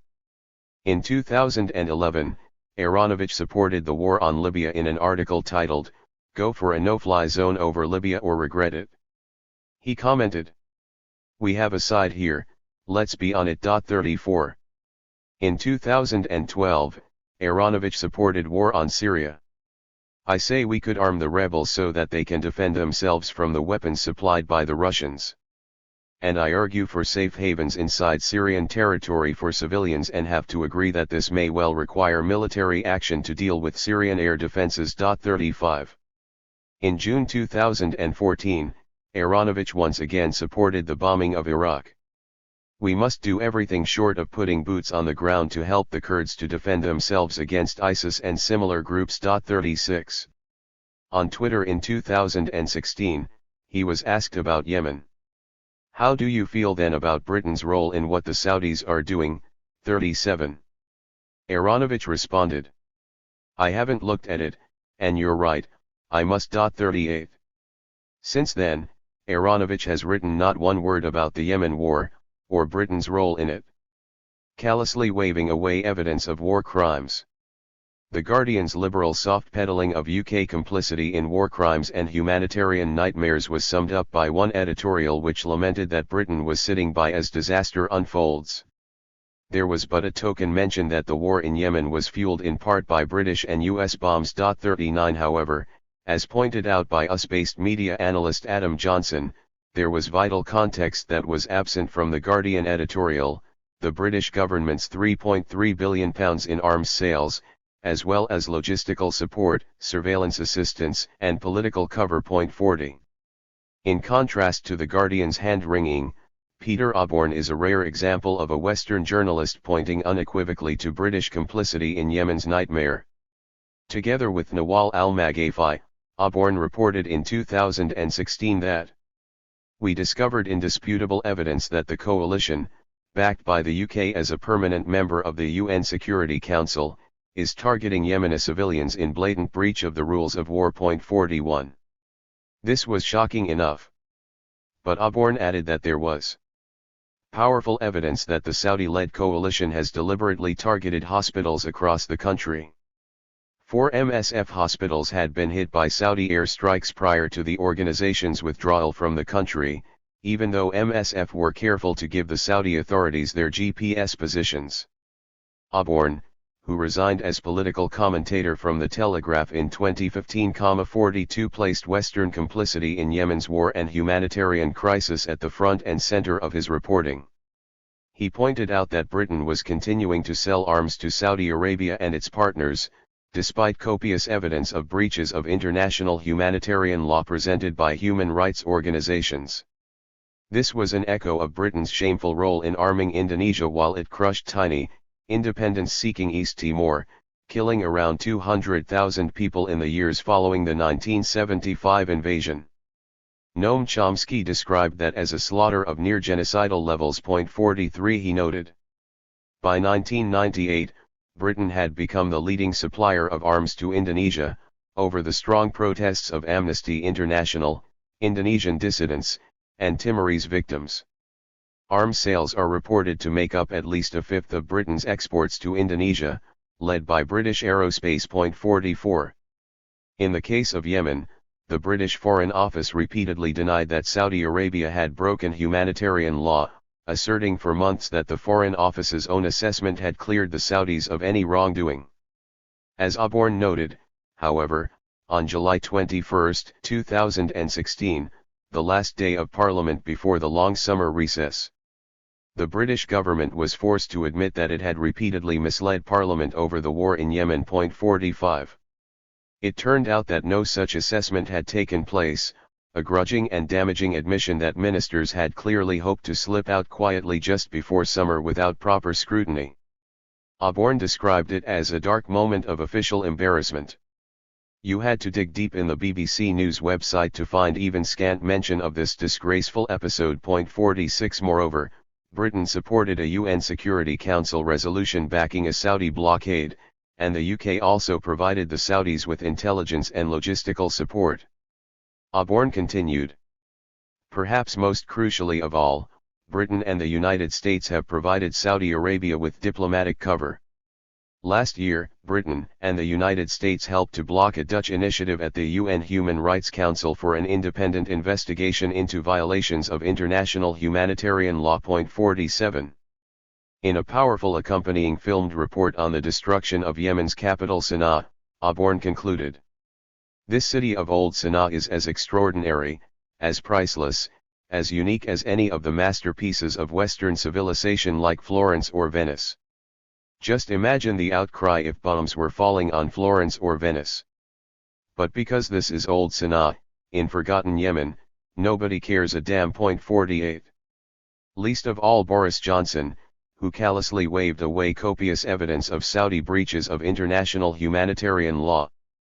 The Guardian's diplomatic editor, Patrick Wintour, noted of Johnson's assertion that the Saudis are not in clear breach of humanitarian law. His judgment is based largely on a Saudi-led inquiry into 8 controversial incidents, including the bombing of hospitals. 49. To his credit, Wintour observed that Johnson was defending the credibility of a Saudi-led inquiry exonerating Saudi targeting. Comment seemed superfluous. He then added Johnson's own unwittingly self-damning statement. They have the best insight into their own procedures and will be able to conduct the most thorough and conclusive investigations. It will also allow the coalition forces to work out what went wrong and apply the lessons learned in the best possible way. This is the standard we set ourselves and our allies. Indeed, this is the same standard that the world observed with horror in 2015-50 when the US investigated, and largely exonerated, itself 51 over its bombing of an MSF hospital in Kunduz, Afghanistan. 52. Meanwhile, on September 5, 2016, the Foreign Office Minister, Tobias Ellwood, addressed the Commons after being requested to do so by the Speaker, John Bercow, because of previously misleading statements on Yemen given by ministers to Parliament. Wintour claimed in his Guardian report that Ellwood apologized for these inaccurate answers. 53 But the quoted wording is far from a proper apology. Indeed, the minister obfuscated further in support of Saudi Arabia. Ellwood said it was not for the UK government to conclude whether individual bombing incidents by the Saudis represented breaches of international humanitarian law, but instead to take an overall view of the approach and attitude by Saudi Arabia to international humanitarian law. In effect, the UK had ignored numerous evidence-based objections to its policy, and the government would continue to rely on Saudi Arabia's own assertions that it was not breaching international humanitarian law. Worse, while Yemenis continued to die under US/UK supported bombing, Ellwood continued to back the Saudis, as Wintour noted. Defending the Saudi response to criticisms of its campaign, Ellwood said, "It was new territory for Saudi Arabia and a conservative nation was not used to such exposure. This was sophistry of the worst order. New territory was newspeak for a murderous bombing campaign and a crippling blockade." And describing Saudi Arabia, a brutal and repressive regime that ranks amongst the world's worst violators of human rights, as merely a conservative nation, speaks volumes about the mental and ethical contortions required to defend British foreign policy. In December 2016, Defence Secretary Sir Michael Fallon finally admitted to the House of Commons that British-made cluster bombs had been dropped by Saudi Arabia in Yemen. 54 Shamefully, Fallon continued to defend Britain's staunch support for Saudi Arabia and insisted there was no breach of international law because cluster bombs were being used against legitimate military targets. Prime Minister Theresa May also affirmed that Britain would carry on arming Saudi Arabia, even as the Yemeni death toll continued to mount. 55. The Yemen motion gives the lie to responsibility to protect. British state prioritizing of realpolitik over human rights concerns was dramatically brought to the fore in Parliament in October 2016. That month, Emily Thornberry, Labour Shadow Foreign Secretary, placed the following motion before the House of Commons. That this House supports efforts to bring about a cessation of hostilities and provide humanitarian relief in Yemen, and notes that the country is now on the brink of famine, condemns the reported bombings of civilian areas that have exacerbated this crisis, believes that a full independent unled investigation must be established into alleged violations of international humanitarian law in the conflict in Yemen, and calls on the government to suspend its support for the Saudi Arabia-led coalition forces in Yemen until it has been determined whether they have been responsible for any such violations. 56. At this time, Yemen was truly facing disaster. As The Guardian reported, there are 370,000 children enduring severe malnutrition that weakens their immune system, according to UNICEF, and 1.5 million are going hungry. Food shortages are a long-term problem, but they have got worse in recent months. Half of children under 5 are stunted because of chronic malnutrition. 57. Oxfam's humanitarian policy advisor, Richard Stanforth, said, "Everything is stacked against the people on the brink of starvation in Yemen." Martha Mundy, professor emeritus at the London School of Economics, commented, "The coalition was and is targeting intentionally food production, not simply agriculture in the fields." 58. She added, "According to the Food and Agriculture Organization, 2.8% of Yemen's land is cultivated. To hit that small amount of agricultural land, you have to target it." Saudi Arabia's blockade has worsened the crisis. A World Food Programme official warned, an entire generation could be crippled by hunger.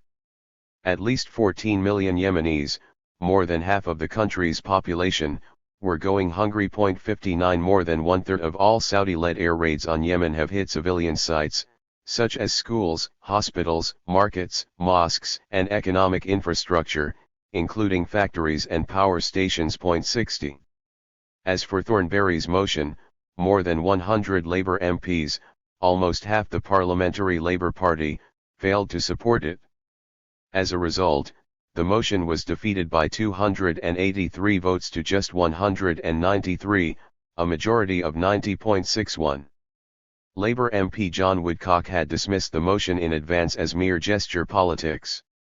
In justifying his stance, he even welcomed the involvement of UK personnel in the Saudi bombing campaign. "The support we are giving is largely to help train pilots in targeting practices that reduce civilian casualties." 62. As revealed by Campaign Against Arms Trade, Woodcock attended a dinner in February 2015 in support of the arms trade as a guest of Base Systems, the huge defense company. 63. As the chairman of Labour's Backbench Defense Committee, he is an ardent supporter of Trident 64, describing the announcement in 2016 that Labour would support it as a very thoughtful birthday present. 65. As Peter Osborne wrote, "To sum up, the British Parliament sent the green light to Saudi Arabia and its allies to carry on bombing, maiming and killing. I have reported politics from Westminster for almost 25 years and can recall few more shocking parliamentary events. Shocking, but not surprising. The Yemen vote demonstrates something that has been apparent ever since the vote on March 18, 2003 to support the invasion of Iraq.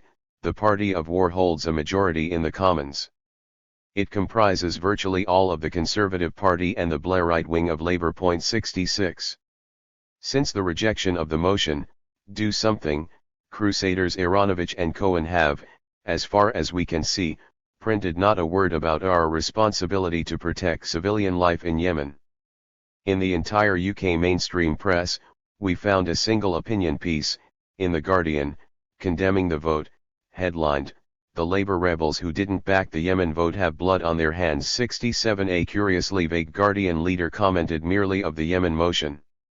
Though admirable, it could change government policy only indirectly, by contributing to moral pressure. 68. Apart from that, the only other mention was in passing in a comment piece on the Yemen disaster in the Telegraph. 69. No corporate journalist raised the question that cried out to be asked: if Britain cares enough about civilian suffering in Kosovo, Iraq, Libya, and Syria to go to war, then how can it not even suspend support for Saudi Arabia while potential war crimes are investigated? Literally no journalist made the point that the vote makes a complete nonsense of the UK's famed enthusiasm for responsibility to protect. The warmongers' silence tells us their compassion is a tool of realpolitik, nothing more. The BBC has betrayed its own rules of impartiality.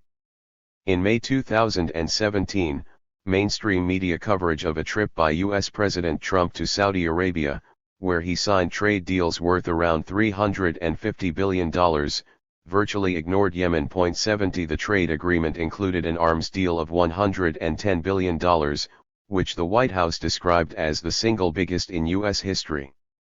Around the same time, the World Health Organization warned of the rising numbers of deaths in Yemen due to cholera, saying that it was unprecedented. 71. Save the Children said that the cholera outbreak could well become a full-blown epidemic.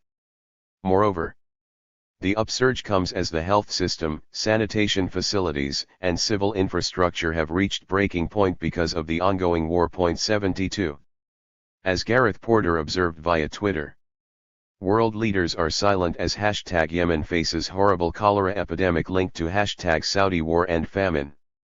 Politics as usual. 73. Yemen's nightmare was deemed irrelevant by the corporate media in comparison to Trump's signing of the arms deal with Saudi Arabia. BBC News focused instead on inanities such as Trump to soften his rhetoric, joins Saudi sword dance and no scarf for Melania. 74. But then, it is standard practice for the BBC to absolve the West of any blame for the Yemen war and humanitarian disaster.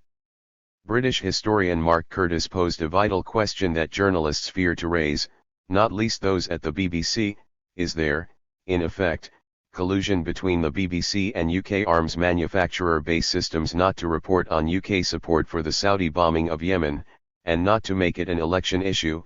75. Curtis pointed out that the Base Systems chairman, Sir Roger Carr, was also vice-chair of the BBC Trust until April 2017.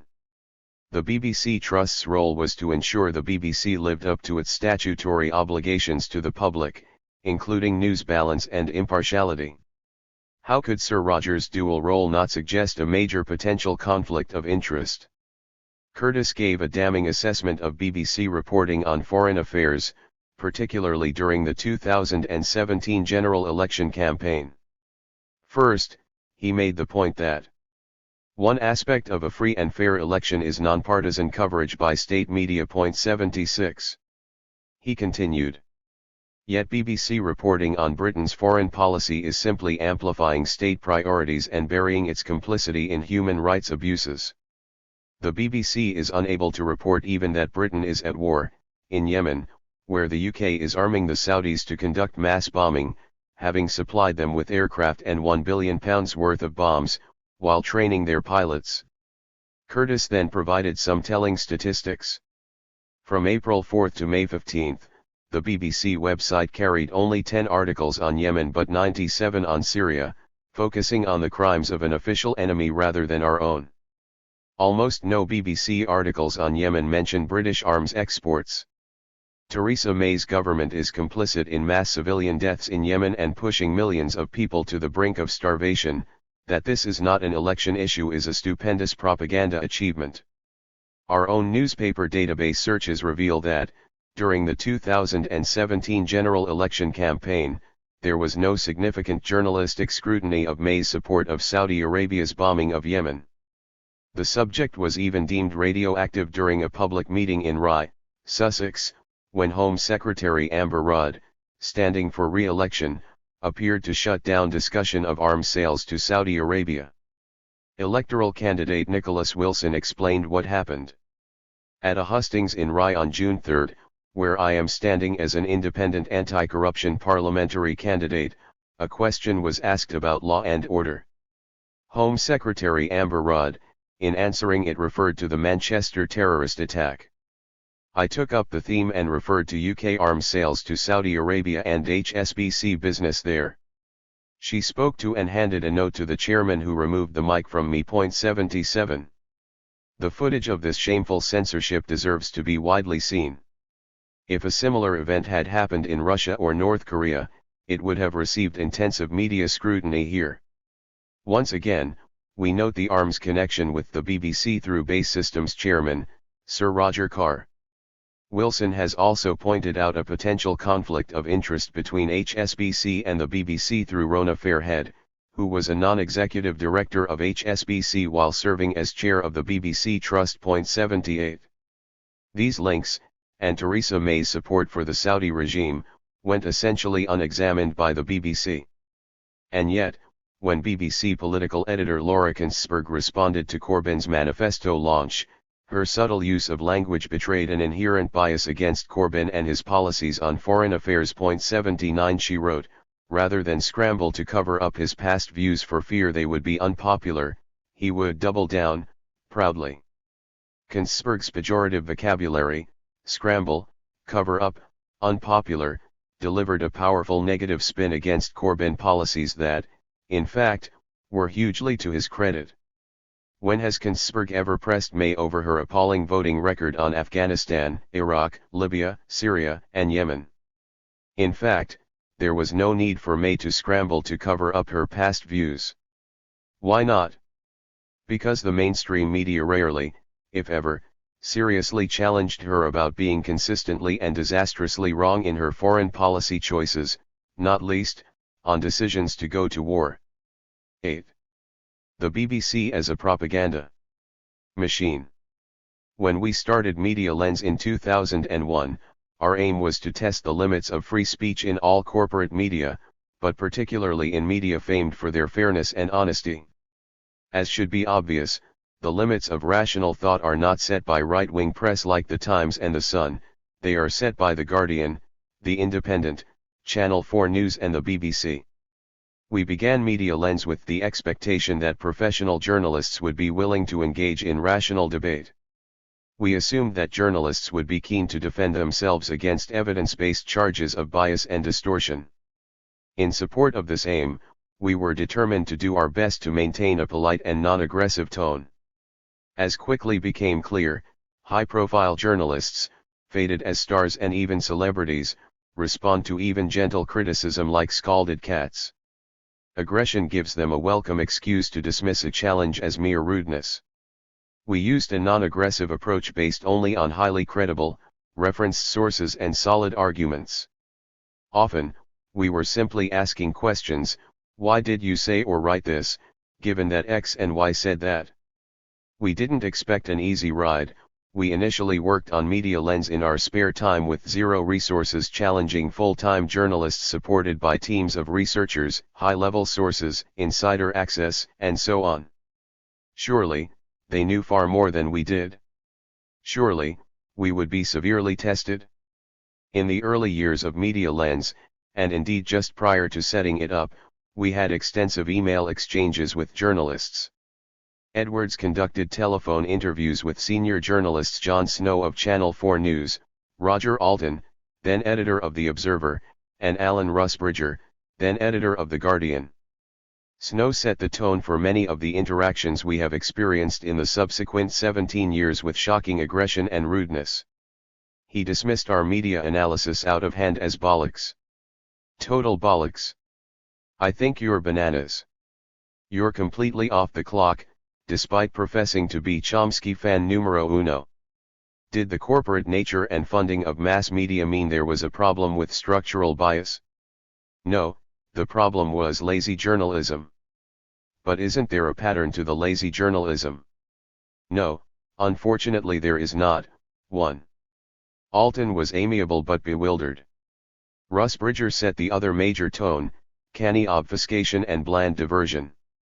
He surely understood exactly what we were talking about. His long pauses and careful replies made clear that he was trying hard not to say too much. 2. In subsequent years, Rusbridger responded to our emails on several occasions. But this stopped after we highlighted the deceitful way The Guardian had treated Noam Chomsky in a 2005 interview, which had generated hundreds of emails in complaint. 3. Rusbridger's respect for free speech stopped at the point where he felt we were actually damaging the business, Guardian Media Group plc. As for the BBC, in the early days of Media Lens we had respectful, serious exchanges with Richard Sam Brooke, then head of BBC News. His successor, Helen Bowden, was initially open to email exchanges when she took over in 2004. However, this again changed when we started having an impact, ramping up our questions about evidence of U.S. war crimes in Iraq, for example, in the devastating assaults on Fallujah, that BBC News was underreporting, or reporting in a way that appeared to justify U.S. force. 4. By now, many Media Lens readers were also challenging the BBC about the corporation's biased coverage of the Iraq War. Coincidentally or not, around this time the BBC launched a new website and television program called Newswatch, supposedly intended to respond to public scrutiny. 5. Moreover, the BBC complaints system was also streamlined with challenges to individual editors and journalists deflected with instructions to use the official route. The impossibility of ever extracting any admission from BBC News that it could possibly be biased about anything was demonstrated when Bowden proclaimed, using standard BBC speak, "I always think that impartiality is in our DNA, it's part of the BBC's genetic makeup." 6. In fact, Bowden supplied one of the most ludicrous responses we have ever received from a journalist when she sent us the equivalent of 6 A4 pages of quotes from George W. Bush and Tony Blair as proof of their good intentions, that they had indeed invaded Iraq for the stated propaganda reason of disarming Saddam of WMD. During Bowden's tenure, email exchanges with the BBC dropped off, perhaps as journalists grew more wary of engaging with us. Who knows? Perhaps there were even internal memos warning BBC employees to steer clear of us. As we wrote one media alert after another, gathering evidence of the BBC's lack of scrutiny of government policy, we saw ever more clearly how the broadcaster was actually complicit in state crimes: Afghanistan, Iraq, Israel's oppression of Palestinians, Libya, Syria, climate chaos. No wonder they respond to rational challenges with Kafkaesque confusion or, best of all, silence. BBC News, a twin of Rupert Murdoch's Sky News. And yet, through constant repetition of BBC advertising messages, the public is trained to believe that the BBC is the world's best news broadcaster, a relentlessly fair, honest, and impartial provider of facts about national and international events. In reality, as critical theory academic Gavin Lewis notes, BBC News is a twin of Rupert Murdoch's Sky News. Its editorial values are so identical that viewers get exactly the same hierarchy of news stories, at the same time of day, and predominantly from the same ideological viewpoint. 7. Coverage of Western policy is, says Lewis, driven by a crude, skewed good guy versus bad guy narrative formula. This BBC agenda is shaped by the compelling need of the state broadcaster to serve power. As a result, it has aligned itself with deeply undemocratic, unrepresentative forces and values. As the writer and activist Steve Rushton observes, the BBC habitually protects power, the monarchy, and an unjust and inequitable class system. The BBC should be seen as no less of an old boys' network than any other of the UK's institutions. From the top flights of big business, to the judiciary, to the civil service, to Westminster, the same pattern persists. This problem takes a particularly insidious form in the BBC because of its enormous influence, allowing it both to gloss and to normalise these dynamics not only for its audience in Britain, but around the world. 8. Sarah O'Connell, who has worked for BBC News for many years, gives an insider view of the organisation. Not many national BBC News journalists see enough of life at the bottom of society to report on it properly or accurately. If most of my colleagues at the BBC didn't start life with a silver spoon in their mouths, by the time they've served 10 years at the BBC, they've pretty much gained honorary status of the establishment class. 9. She continues. When you walk into a BBC newsroom you can see and hear the privilege. There are only a few genuinely working class voices. There are hardly any black faces at all. As an example, O'Connell describes how the widespread abuse of the parliamentary expenses system by MPs, a major scandal that emerged in 2009, was essentially ignored by the BBC. When she tried to report the scandal, she was told by BBC News editors that this isn't a story, MPs have to eat. She adds. But it was a story. It was one of the biggest political stories of the decade. And the BBC missed it, because, to most of their journalists at that time, the idea of having lunch for £150 on expenses, well, it just wasn't a story, was it? Not when it was exactly the kind of thing BBC News executives might be doing as well. And yet, high-profile BBC News professionals are sufficiently schooled in doublethink that they can routinely proclaim their adherence to the highest standards of journalism without batting an eye. For instance, John Sopel, BBC North America editor, asserted with metaphorical hand on heart. It is our job to test our elected officials, to subject them to scrutiny, to ask the questions the public want answering and hopefully to be fearless in our pursuit of those questions. Point 10. It takes great chutzpah, or overweening pride in institutional BBC myths, to try to get away with such remarks. But it's no surprise to hear boilerplate guff like this from BBC journalists.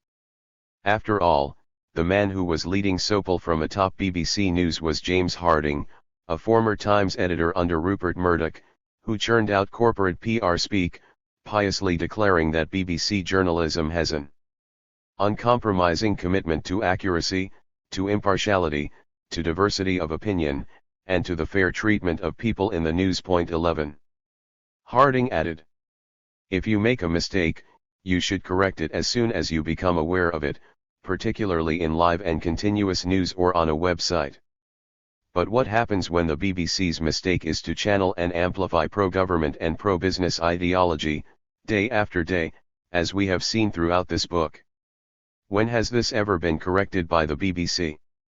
When Harding migrated from Murdoch's empire to UK public broadcasting, he famously urged BBC journalists not to shy away from investigative reporting and difficult issues in the wake of the Jimmy Savile and Lord McAlpine affairs. Point 12. He described the corporation as the best news organisation in the world, and he promised a renewed commitment to curious, inquisitive journalism in the public interest. He claimed that he wanted BBC News to devote more resources to original journalism and to focus on story-getting. But the claim was farcical. When asked whether the BBC would have run with whistleblower Edward Snowden's revelations, if the news organisation had been approached first, he said, "Number 13, why not? Because that would have been campaigning journalism. Just consider that for a moment. Presenting the truth of US government deceptions is campaigning." As Glenn Greenwald wrote, his reasoning shows how neutered state-funded media inevitably becomes. Here's one of the biggest stories in journalism of the last decade, one that sparked a worldwide debate about a huge range of issues, spawned movements for legislative reform, ruptured diplomatic relationships, changed global internet behavior, and won almost every major journalism award in the West. And the director of news and current affairs of BBC says they likely would not have reported the story, one that, in addition to all those other achievements, happened to have enraged the British government, to which the BBC must maintain fealty. Point 14. But there is no end to the ideological shibboleths that establishment figures churn out. Tony Hall, the BBC's Director General, once told an interviewer, "One of the things that has always amazed me about the BBC is that it is the most self-questioning organization I've ever worked in. It asks itself questions all the time about whether it's doing the right thing. Could we have done that better?" Point 15. Jenny Russell, a former BBC editor, takes a very different view. Nothing makes the BBC as nervous as the prospect of its own journalists inquiring into its behavior. No one in the organization is ever unaware of the possible damage to the BBC's brand when news starts asking critical questions of the BBC itself. The corporate centre's instinctive response is to block and discourage criticism, and any ambitious editors and executives in news are constantly aware of that. Trying to get a reaction out of senior executives either in news or the corporate centre always sent it into hedgehog mode, making it bristling, fearful and unresponsive. Point 16. The world wants America as its policeman. Spare a thought for those brave people who enter the labyrinthine den of the BBC complaints system, mentioned earlier. This is a soul-crushing experience that even the former BBC chairman Lord Grade once described as grisly, due to a system that is absolutely hopeless. Point 17. So what hope for us mere mortals?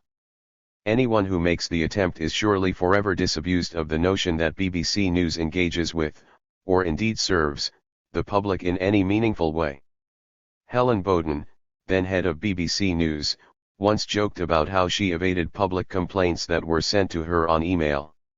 "Oh, I just changed my email address." Point 18. This was not long after Media Lens and many of our readers had repeatedly challenged the BBC over its biased reporting, notably on Iraq. One of our favorite cases was a challenge made about an article by that avuncular epitome of BBC gravitas, World Affairs editor John Simpson. As noted in Chapter 6, In a 2014 BBC website article entitled, "Barack Obama's Best Years Could Still Be Ahead of Him," Simpson claimed that the world wants an active, effective America to act as its policeman, sorting out the problems smaller countries can't face alone. 19. One of our readers studied the article, then submitted a complaint to the BBC in November 2014, noting that in an international opinion poll by Gallup this year, the US was found to be the greatest threat to peace in the world, voted 3 times more dangerous to world peace than the next country. The BBC article is therefore, at worst, incorrect and biased, or at best highly inaccurate. Will you be retracting the statement? 20. Needless to say, the BBC did no such thing. In fact, Sean Moss, whose job title reads BBC Complaints Advisor for BBC News website, delivered a comical reply. In fact, the poll referenced in your complaint was from the end of last year rather than this year. It is an annual end-of-year survey which in this edition explores the outlook, expectations, hopes and fears of people from 65 countries around the world from 2013. Given that we're now nearly at the end of 2014 and they will be conducting a new poll next month, we're unclear on what basis you feel these views are still applicable. Unclear if still applicable? Far from being a rogue result, the US regularly tops polls of global public opinion as the country posing the greatest threat to peace. As Noam Chomsky noted in a 2016 interview when discussing nuclear weapons, Iran is not a threat, period. The world doesn't regard Iran as a threat. That's a US obsession. You look at polls of global opinion taken by Gallup's international affiliate, the leading US polling agency. One of the questions that they ask is, which country is the greatest threat to world peace? Answer, United States, by a huge margin. Iran is barely mentioned. Second place is Pakistan, inflated by the Indian vote, that's way behind the United States. That's world opinion. And there are reasons for it. Americans are protected from this information. 21. Not only Americans. British, indeed, global, audiences, too, thanks in no small measure to the BBC. The requirement to keep awkward facts hidden or marginalized is especially pressing on those BBC journalists who report from the United States.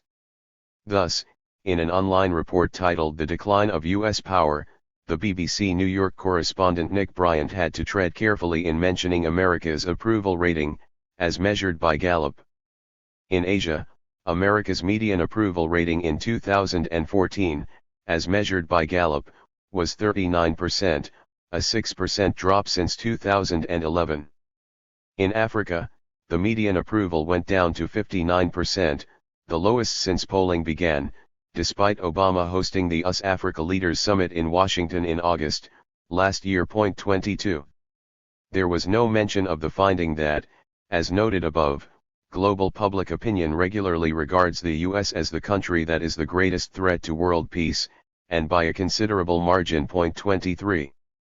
However, there was plenty of space for Bryant to churn out the usual BBC boilerplate about America's national interest and Obama's pragmatism and diplomatic dexterity, all this about a leader who boasted he had bombed 7 countries. 24. Rapidly escalated a killer drone program. 25. And broken his pledge to shut down the U.S. Guantanamo torture camp in Cuba.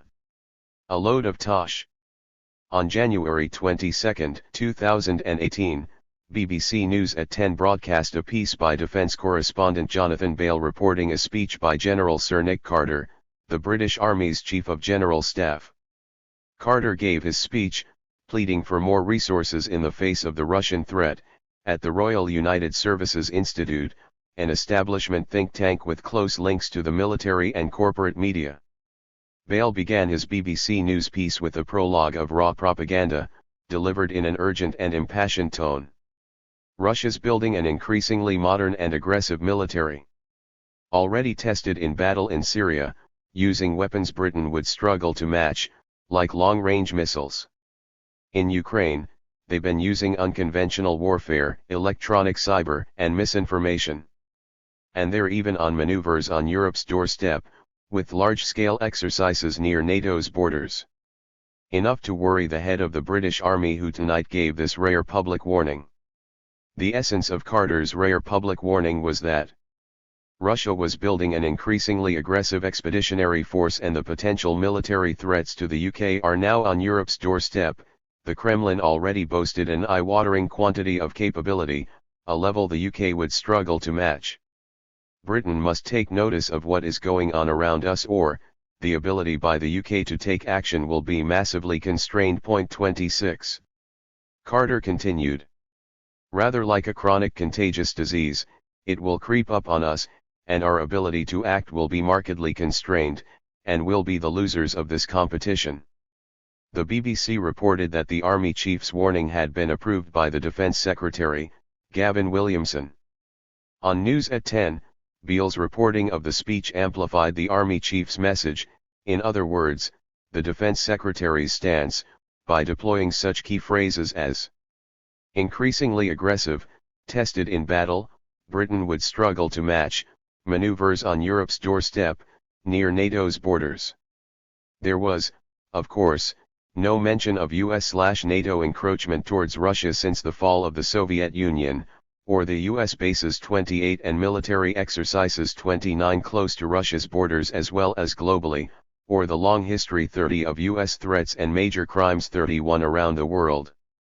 Nor was there any reference to Ukraine, which has routinely been reported as an example of Russian aggression. John Pilger observes that the BBC, along with others, including CNN, The New York Times and The Guardian, played a critical role in conditioning their viewers to accept a new and dangerous Cold War. All have misrepresented events in Ukraine as a malign act by Russia when, in fact, the coup in Ukraine in 2014 was the work of the United States, aided by Germany and NATO. 32. Beale's credulous reporting of the Army Chief's speech was an exemplar of public broadcast media whipping up fear to promote state interests. Later, standing outside the Ministry of Defense, Beale said, "This intervention by the head of the army is as much an appeal for more money for defense as it is a warning about the threat posed by Russia." And yet Beale had earlier dramatically highlighted the worrying facts, asserting they were enough to worry the head of the British Army, in other words, that the Army Chief really was worried. Beale's subsequent comment was a token, blink and you'll miss it acknowledgement of the reality, that Carter's speech was aimed at propping up UK military power. Note that Beale's neutral reporting was not about an alleged threat posed by Russia, simply the threat posed by Russia. This subtly insidious use of language occurs daily on impartial BBC News. And, as ever, such a report would be incomplete without an establishment talking head from a defense and security think tank. Professor Michael Clark, a senior RUSI fellow, was on hand to perform the required role. This was BBC News in standard establishment/state/military/corporate mode. Later, Beale was duly confronted by several people on Twitter about his promotion of UK state and military propaganda on the Russian threat. One Twitter user asked the BBC journalist, "The only thing the MSM is good for is fake news, falsification, and manipulation of truth and propaganda. Ask yourself for whose benefit."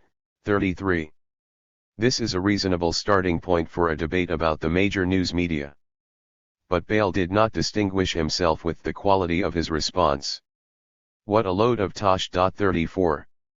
In contrast, Beale's opinion-free response to the Army Chief's propaganda speech was coherent, detailed and impressive speech by @ArmyCGS@RUSI_org tonight, making the case for investment in #defense. CDs in waiting. 35. Imagine if the BBC man's observations had been reversed.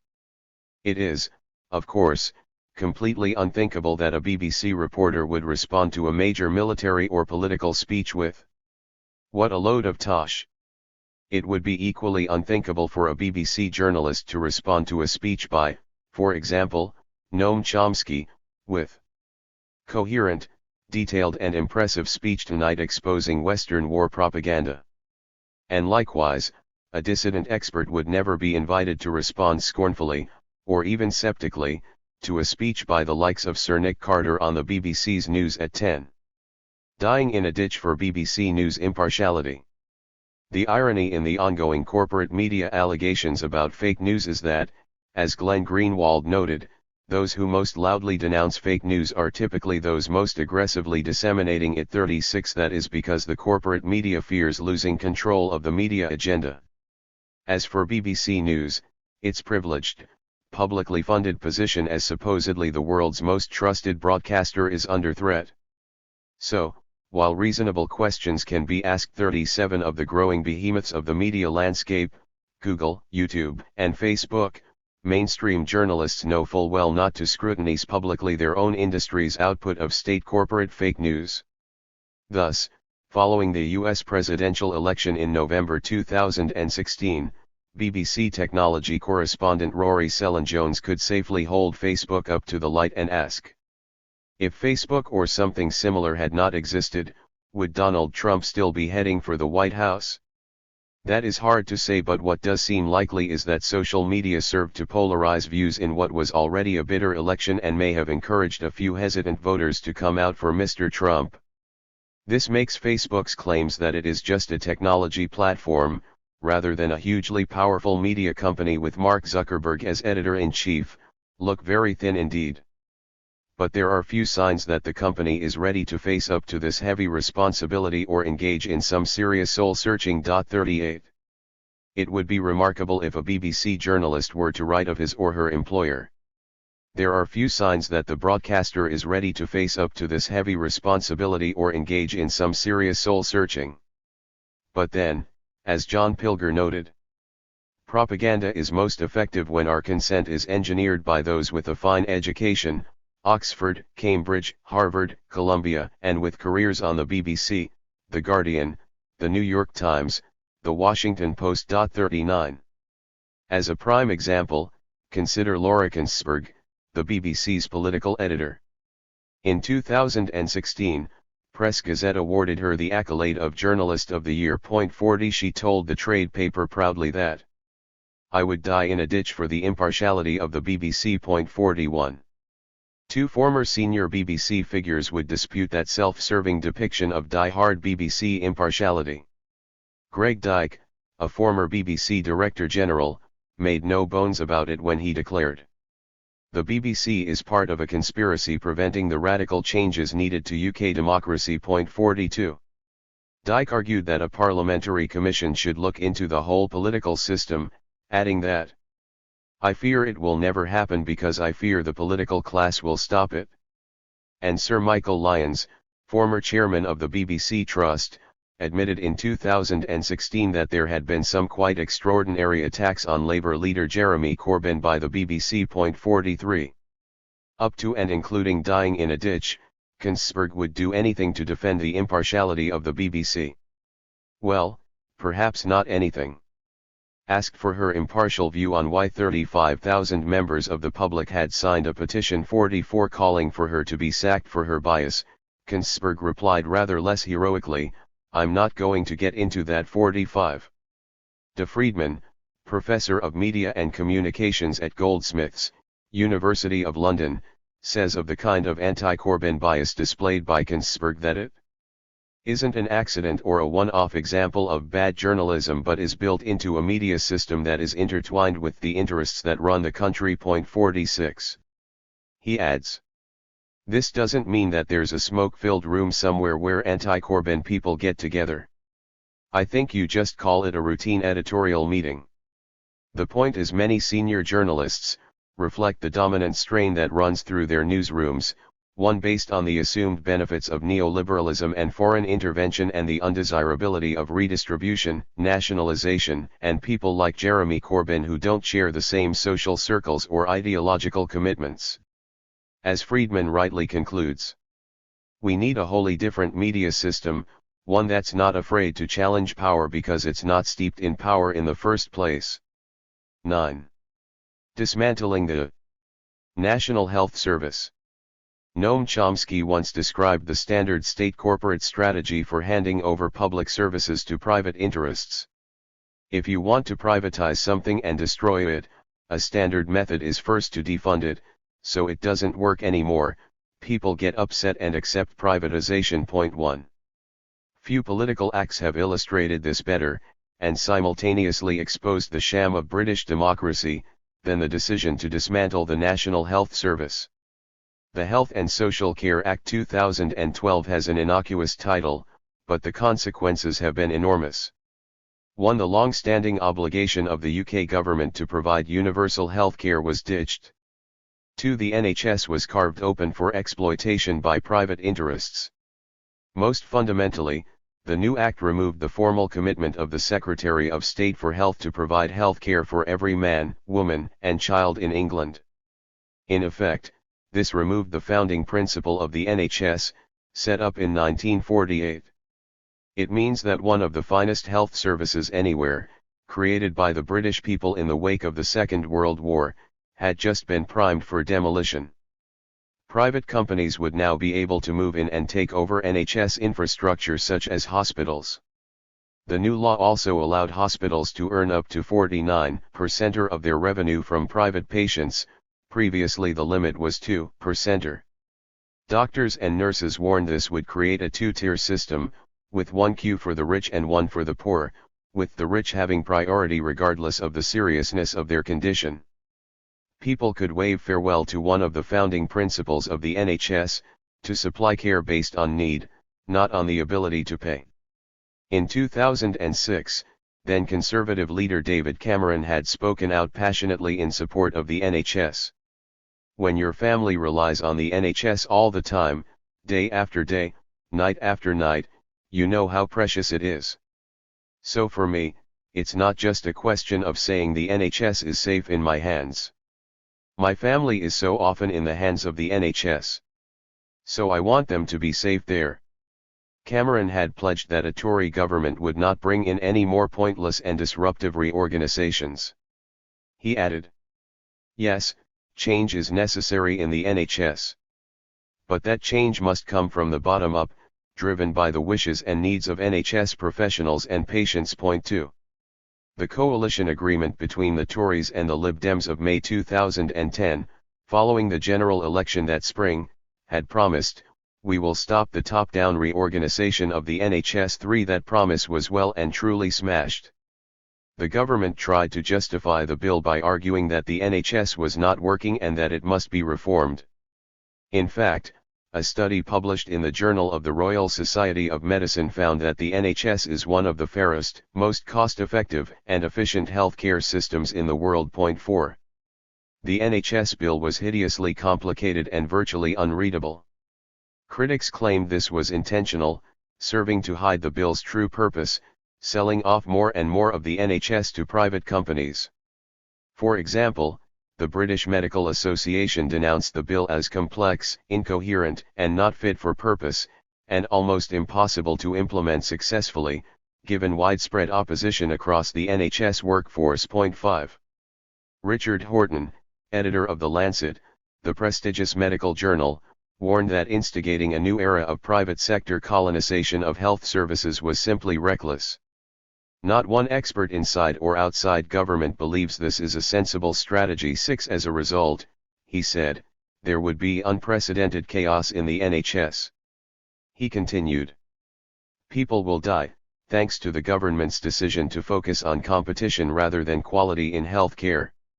The coming disaster puts even greater responsibility on us to overturn this destructive legislation." No wonder that the NHS bill was opposed by 27 professional medical bodies, including the Royal College of GPS, the BMA, and the Royal College of Nurses. That's all but one of the relevant medical bodies. Only the Royal College of Surgeons did not actually call for the bill's withdrawal, but they did argue that it would damage the NHS. Point 7. The BMA warned before the bill became law. If passed, the bill will be irreversibly damaging to the NHS as a public service, converting it into a competitive marketplace that will widen health inequalities and be detrimental to patient care. Point 8. The Royal College of General Practitioners said they were concerned that the bill will cause irreparable damage to patient care and jeopardize the NHS. 3/4 of respondents to a poll carried out by the RCGP said they thought it appropriate to seek the withdrawal of the Health and Social Care Bill. 9. The Royal College of Midwives also called for the bill to be scrapped. This bill is a massively expensive distraction from the challenges that the NHS faces in trying to improve healthcare at a time of severe spending restraint. We join the growing chorus of voices calling for the bill to be withdrawn, and the proposed reforms stopped in their entirety. 10. It was all to no avail. The government bulldozed the bill through Parliament into law. Serco, described by one Guardian columnist as probably the biggest company you've never heard of, 11 and Virgin were two of the corporate giants who were quick to move in. Virgin Care won a £500 million contract to provide community services across Surrey and began running these services, as well as the county's prison healthcare, on April 1, 2012. Max Pemberton, a junior doctor writing about life on the NHS frontline, noted that Virgin Care's takeover in Surrey exposed two fundamental lies propagated by the government, with media collusion. The first is the flat denial that the bill represented any sort of privatization of the NHS, despite it being obvious to anyone who read it that this is precisely what it was. 12. The NHS will become a nominal logo, warned Pemberton, and a bureaucratic governing body dishing out public money to private companies. The second lie exposed was the lunatic government claim that the reforms were underpinned by the concept of choice within a nationalist healthcare system. Pemberton asked pointedly, what real choice did the people of Surrey have in who provided their community health services? The answer? None. The choice was made by unelected, unaccountable bureaucrats who use public consultation as a fig leaf for fundamentally changing the nature of how healthcare is delivered. Increasingly, the details of these decisions and the contracts that are drawn up are deemed commercially sensitive, so we are not privy to what is happening to our NHS and our money. What about choice of healthcare providers? There was none, it's Virgin Care or nothing. So much for the much-touted market. The outcome is perverse, warped and corrupt. Dr. John Lister, of the campaign group London Health Emergency, said, now we can see Lansley's nightmare vision of the NHS taking shape, as the full chaos of cuts coupled with privatization hits services around the country. 13. Lister warned. Report after report highlights the chronic, systemic failure of home care services and nursing homes for frail older people, services entirely dominated by for-profit private providers, offering clients the spurious choice of uniformly awful services at extortionate rates while paying most of their exploited staff just the minimum wage. The chaos in this sector gives a real flavor of what many other sectors of healthcare will look like once they have been carved up between any qualified provider. He cited just one disturbing example from Camden in London, following a long-running fiasco in which a local GP surgery was handed over to US multinational, United Health, on a cut-price contract. The multinational then pulled out and the practice was taken over by the blandly titled The Practice plc. But this company then failed to secure premises or invest in services, leaving 3,000 or more patients without a GP, at least temporarily. Much profit to be made. Vested interests of MPs and Lords. On March 20, 2012, MPs passed the Health and Social Care Bill more than 14 months after it was first put before Parliament. There had been numerous public protests and, as we saw above, virtually every major professional medical body had fought against it. Many of the MPs and Lords who voted the bill through stood to gain financially from the Health and Social Care Act. 225 parliamentarians had recent or current financial private healthcare connections, and 145 Lords had recent or ongoing financial connections to companies involved in healthcare. 15 In a responsible democracy, this would be deemed a serious conflict of interest, and yet it would presumably not come as a shock to a British electorate used to unpleasant surprises, if they ever got to hear of it. Research by Labour activist Owen Clark revealed that 333 donations from private healthcare sources totalling £8.3 million were gifted to the Tories. 16 Moreover, the website Social Investigations, run by blogger Andrew Robertson, compiled an extensive list of the financial and vested interests of MPs and lords in private health care. This list, said Robertson, represents the dire state of our democracy. 17 Here is a sample from the list. Lord Bell, Conservative, Chairman of Chime Communications Group, whose companies include Bell Pottinger, and whose lobbying clients include Southern Cross, BT Health, and AstraZeneca. Lord Blythe of Rowington, Conservative, Senior Advisor to Investment Bankers Greenhill. Former Boots Chemists Deputy Chairman. Tory donor. Nick Dubois, Conservative MP for Enfield North, the majority shareholder in Rapier Design Group, an events management company heavily involved with the private medical and pharmaceutical industries, and whose clients include leading names such as AstraZeneca. A number of the company's clients are partners of the National Association of Primary Care, a lobby group that supported the NHS bill. Rapier Design Group's biggest clients stand to profit now that the NHS has been opened up to wider private sector involvement. The GP Commissioning Consortium for South West Kent, covering 49 GP practices and known as Salvio, has already signed a contract with the pharmaceuticals giant AstraZeneca. And then there is Andrew Lansley himself, who was the Tory Secretary of State for Health at the time. John Nash, the chairman of Care UK, gave £21,000 to fund Lansley's personal office in November 2009.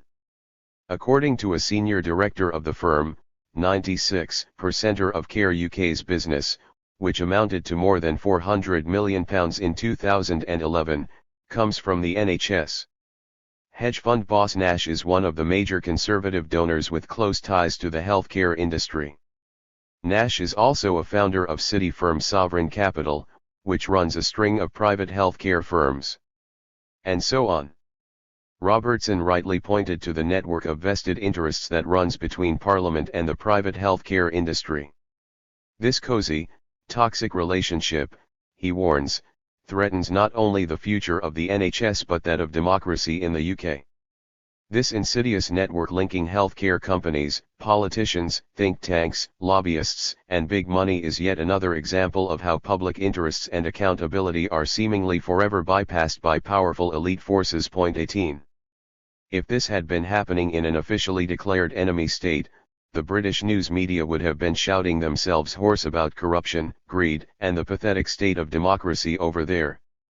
If this had been happening in Libya under Gaddafi, or Syria under Assad, or Iran under any leader, the airwaves and newspapers in this country would have been filled with condemnations and scorn about the oppression of the people by an unaccountable, tyrannical government.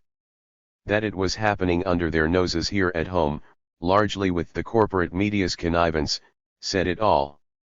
Dear BBC, where were you when the Tories dismantled the NHS? Given such a momentous attack on one of the UK's most cherished institutions, if not the most cherished, it should have been incumbent upon the media to report honestly and accurately what was happening. And, as several of the references in this chapter show, there was some good reporting in The Guardian, The Independent, The Telegraph and other papers. But surely this requirement for honest and challenging coverage applies above all to the BBC. After all, as it so incessantly reminds us, it is a globally respected news organization. Moreover, BBC News has a statutory commitment to impartiality, providing a breadth of view and properly informing the public of matters of public policy. 19. The NHS affects every man, woman, and child in the country. And yet we suspect very few members of the public realized then, or even now, just what had been happening to our healthcare system. The BBC mostly failed to cover the story, and otherwise offered coverage heavily biased in favor of the government's perspective. On the very day the bill passed into law, the tagline across the bottom of BBC News broadcasts said "Bill which gives power to GPS passes." This assessment could have come from a government press release. It was a propaganda line that had been rejected by an overwhelming majority of GPS. 20 The BBC also repeatedly failed to cover public protests, including one outside the Department of Health which stopped traffic in Whitehall for an hour. A media activist who followed the NHS story closely over an extended period sent us this in 2012. For the past 2 years there has been so little coverage of this bill that even as some were desperately fighting to stop it, through e-petitions, lobbying campaigns, and even demonstrations, many people did not appear to be even aware of it. I have been on a demonstration in which people sat down in the road in Whitehall, outside the Department of Health, and blocked the traffic, yet this was not mentioned at all on the news. When the BBC have reported on the bill, they have been sparse with their explanations of its implications or the reasons why so many, including most medical professionals, have objected to it. They have tended to limit their comments to those of the type "some people say it's privatization," without explaining why or exploring the issue. There have not been, as we might have expected for so momentous a change, debates on the Today programme, on BBC Newsnight, or background analysis programs, with politicians being challenged and questioned on the policy. Radio 4 ran a program at 8 p.m. which appeared to be very biased in favor of the bill, with opposing views not adequately represented.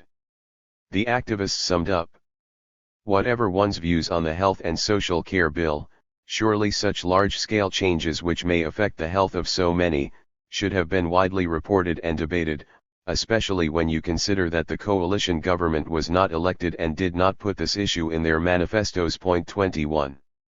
Why did we never see a BBC television news report like this one from RT? UK government bill opens up NHS to private profiteering. 22.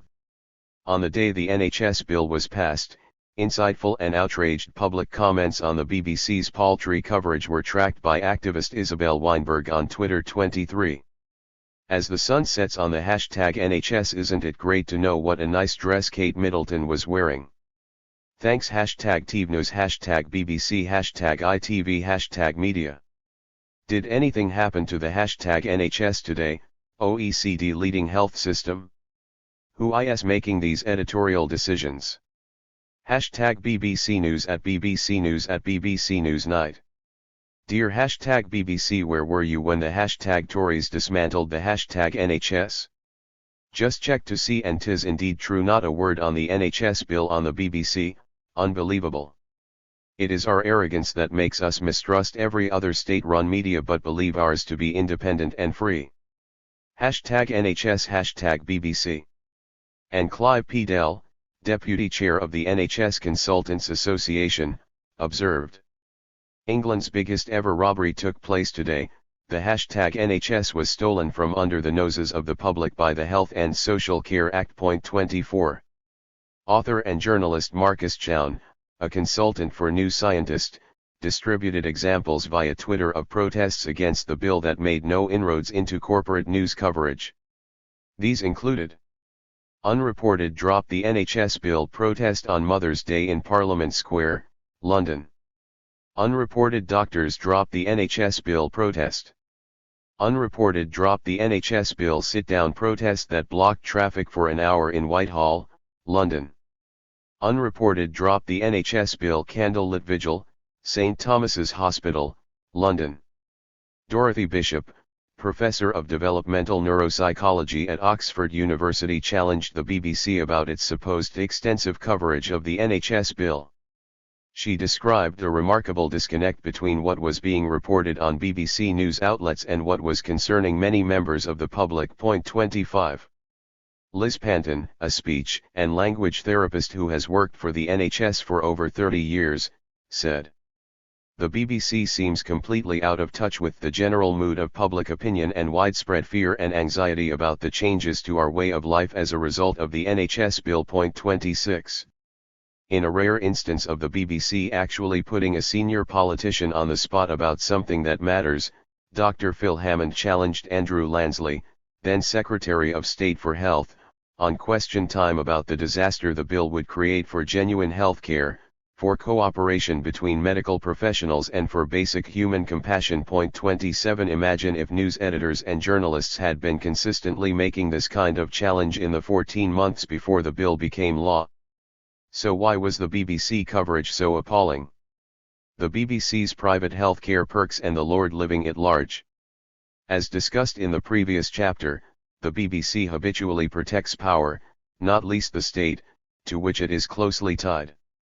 Tom Mills, author of the BBC, The Myth of a Public Service, explains.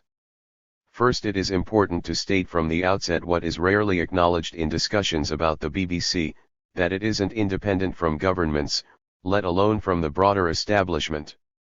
The BBC has always been formally accountable to ministers for its operations.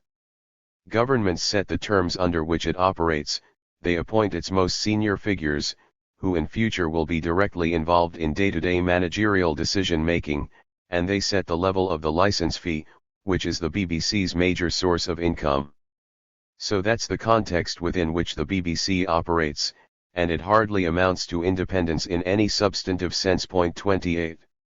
Consider, then, the ties that link BBC bosses with private health companies. The BBC is managed by an executive committee while, at the time, the now defunct BBC Trust was there to ensure that standards such as impartiality and fairness were maintained in the public interest. At least, that is the official line. For example, take Dr. Mike Lynch OBE, who was then on the BBC's executive board. Point 29. Lynch was a non-executive director of Isabel Healthcare Ltd, a private company specialising in medical software. He was a director of Autonomy plc, a computing company whose customers include Isabel Healthcare, Blue Cross Blue Shield, AstraZeneca, GlaxoSmithKline, and several other pharmaceutical companies. He was also on the advisory board of Apax Partners, which describes itself as one of the leading global investors in the healthcare sector and has invested over €2.5 billion in the area. These medical interests all stand to gain from the new legislation. Is this the resume of a man who would really insist on impartial reporting of controversial reforms of the NHS? 30. Lord Patten of Barnes, then chairman of the BBC, was similarly tied up in private medical and financial interests. 31. Patten was a member of the European Advisory Board for a private equity investment company called Bridgepoint. Alan Milburn, the former Secretary of State for Health under Tony Blair, was chair of Bridgepoint's board. The company had been involved in 17 healthcare deals in previous years. Its current investments in the UK total more than £1.1 billion. One company acquired by Bridgepoint for £414 million in July 2010 was the residential care company Care UK, whose chairman donated £21,000 in November 2009 to run then Tory Health Secretary Andrew Lansley's personal office. Further transactions for Bridgepoint and a private healthcare company involved Alliance Medical, who sold the MRI scan company for £600 million to Dubai International LLC in 2007. Lord Patten was appointed to the Lords in 2005 and, before being accepted as the head of the BBC, was urged to cut back on his business activities. However, this didn't happen, and in addition to his advisory role in Bridgepoint, he remained a stakeholder of energy giant EDF, advisor to telecom business Hutchison Europe, and a member of the advisory board of BP. None of this is intended to suggest that BBC managers were crudely leaning on BBC editors to suppress news coverage of opposition to the dismantling of the NHS. We are aware of no evidence to that effect. But the interests and priorities of senior managers certainly have a more subtle impact on the culture of the organisation beneath them. As even former Guardian editor Alan Rusbridger, no radical, once told us. If you ask anybody who works in newspapers, they will quite rightly say, Rupert Murdoch, or whoever, never tells me what to write, which is beside the point, they don't have to be told what to write. 32. The observation, of course, generalises to the broadcast media. And anyway, surely the interlocking links between politics, the media, and private financial and industrial interests should have been exposed and widely debated. 33. As a strong additional factor, it is likely that the Hutton inquiry, leading to the resignation of the BBC's chairman Gavin Davies and Director General Greg Dyke, generated a climate of fear at the BBC that deters journalists from challenging the government too strongly. We will return to this point below. A further possible factor behind BBC indifference to the dismantling of the NHS is that many senior BBC staff do not themselves depend on the NHS. The BBC actually spends millions of pounds on private healthcare for its staff.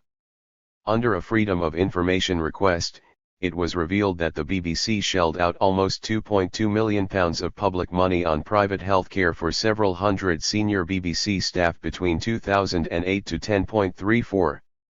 In 2012, when the NHS bill became law, the Daily Telegraph reported that in the previous year, 506 BBC managers benefited from the £1,500 a year perk. When challenged, the BBC responded that this is common industry practice for senior managers, although the BBC has recently announced this benefit will no longer be made available to new senior managers. 35 There was no word, though, on existing senior BBC managers having to forego their private health insurance. Dear Nick Robinson, about that email. Marcus Chown, the science writer, highlighted an extraordinary email that he received from an anonymous BBC employee just after the NHS bill was voted through. 36 The email read: The BBC non-reporting of the opposition to the bill is even more of a mystery after I've read over the BBC news briefs myself. There are pages and pages of text on the opposition to the bill. Someone, or some people have clearly gone to a great deal of effort enumerating the objections, documents that have existed for over a month, and there is a long and comprehensive outlining the latest views of all the professional bodies. All the fact-checking and detail anyone needs to run a detailed story on the opposition to the bill is there, and there are no official restrictions on reporting it, but somehow it still isn't happening. I can't make sense of it. 37. This prompted us to email Nick Robinson, the BBC's political editor, on April 17, 2012. He had previously written to us to say he was investigating BBC impartiality on related issues. I am looking solely at my own patch, i.e. issues of domestic politics. 38. We reminded him of this and asked. Presumably, then, you will examine the evidence that the BBC failed to report impartially on the Health and Social Care Bill? There are many serious and reputable sources that you could ask, not least the 27 professional medical bodies in this country who opposed the bill, such as the Royal College of GPS, the British Medical Association and the Royal College of Nurses. And what about apparent conflicts of interest at the BBC? Will you investigate the evidence? For example, BBC Chief Lord Patton of Barnes, Bridgepoint, and the conflicts of interest. Why did the BBC ignore the NHS bill? When you have a moment, could you possibly give us your response, please? Many thanks. Alas, as so often, we received the familiar BBC response of no response. So why the BBC behaved in the way it did over the NHS bill remains an intriguing puzzle. It is not a complete mystery, of course, given that the BBC is dependent on government money, and given that the UK government sets the BBC charter and determines who runs the organisation. As we saw with the government's deceptions on Iraq's non-existent WMD, and the subsequent fallout, there is always the threat of repercussions if the state broadcaster becomes too critical of the state. Whether any actual high-level decision was taken at the BBC to adopt a government-friendly line on the NHS will never be known, unless whistleblowers speak out. It is much more likely that no executive decision was required and that this has simply become the default mode of BBC reporting. We asked Tim Llewellyn, a former BBC Middle East correspondent for over 10 years, if his insider perspective could shed some light on the BBC's performance. He began by candidly admitting that UK healthcare is outside my area of normal close perusal. 39 But he then continued with refreshing honesty. My first observations are, though, to say that I don't think it has much to do with Chris Patton, unless the BBC has become an even more sinister place than I thought. He would not interfere in coverage decisions as such, and I don't think even BBC News execs and editors would be so puerile or pusillanimous as to tailor their coverage of the NHS outrage to suit his perceived sensitivities. Second, what has happened at the BBC is that, especially since the kicking it got over Iraq from Alastair Campbell/Tony Blair in 2004, it has become an institution that does not like any longer to take anyone on or to challenge received ideas or vested interests or risk being seen to take sides. There is no backbone left in current affairs programs. News operates on the principle that X says Y and Y says X, and this adversarial knockabout is a substitute for real analysis and questioning. In this climate of fear, which is what basically it is, reporters and producers know what they have to do to get on air. Leave well alone, report the surface, filter any controversies through studio debates and question time, arenas in which, of course, balance can be seen to be being practiced. I don't suppose the medical health bandits sit on the BBC's shoulders in the same way the Zionist lobby does. It's a different kind of thing. But it's part of the argument why the BBC fails over Israel/Palestine and reports the US so blandly. The organization is big and rich and potentially powerful, but it is scared of everybody and does not wish to rattle any important cages in case something nasty leaps out. Jeremy Hunt, Andrew Lansley's successor as Health Secretary, has continued the Tory policy of weakening the NHS for corporate takeover. Professor Raymond Tallis, who has worked as an advisor to the Chief Medical Officer and served with the National Institute for Clinical Excellence, does not mince his words. Hunt, Tallis says, has contempt for the NHS and is destroying the NHS through creeping privatization and spending cuts. He has blood on his hands. 40. In February 2017, Rachel Clark, a doctor in Oxford, pointed out the Tory strategy of blaming others for the fragile state of the NHS. As the NHS quietly implodes around us, Downing Street's media tactics exhibit a disturbing trend. Just like her special friend across the pond, Theresa May has fully embraced the power of migrant bashing to divert attention away from inconvenient news. Those NHS disasters you've been hearing so much about, the patients dying in corridors or waiting years for surgeries, that's right, it's those filthy foreigners to blame. You know, the migrants clogging up the system, pinching all the GP slots and essentially stealing all of our precious NHS cash. Anyone would think it was time to seal ourselves within a great big British wall. 41. Clark continued. As Theresa May is, of course, fully aware, it is her government's cost-cutting agenda, not migrants, that imperils our NHS. To inject some facts into Downing Street's grubby post-truth narrative, so-called health tourism is responsible for a mere 0.3% of NHS spending. The NHS loses more money on missed GP appointments and spends more on stationery. Yet the political choice to impose £22 billion of efficiency savings is decimating our ability to provide safe, reliable care to our patients.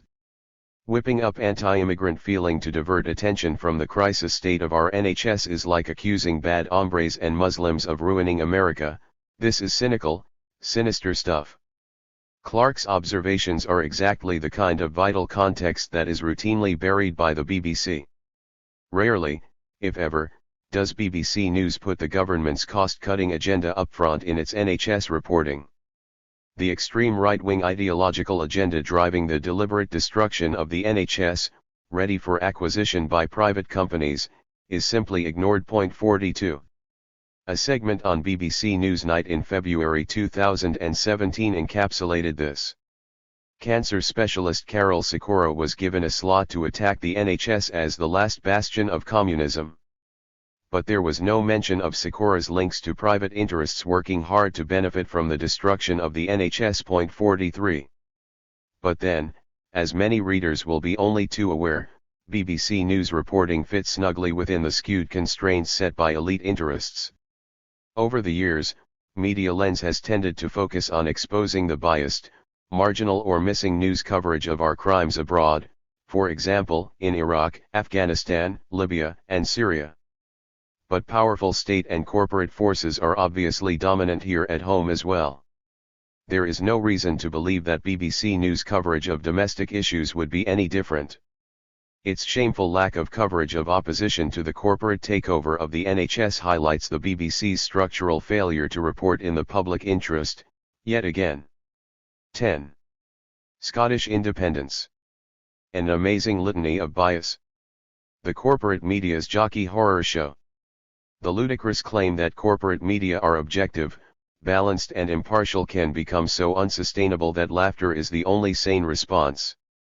Just 1 week before the Scottish independence referendum on September 18, 2014, a YouGov opinion poll showed that the yes vote for independence had edged ahead of no.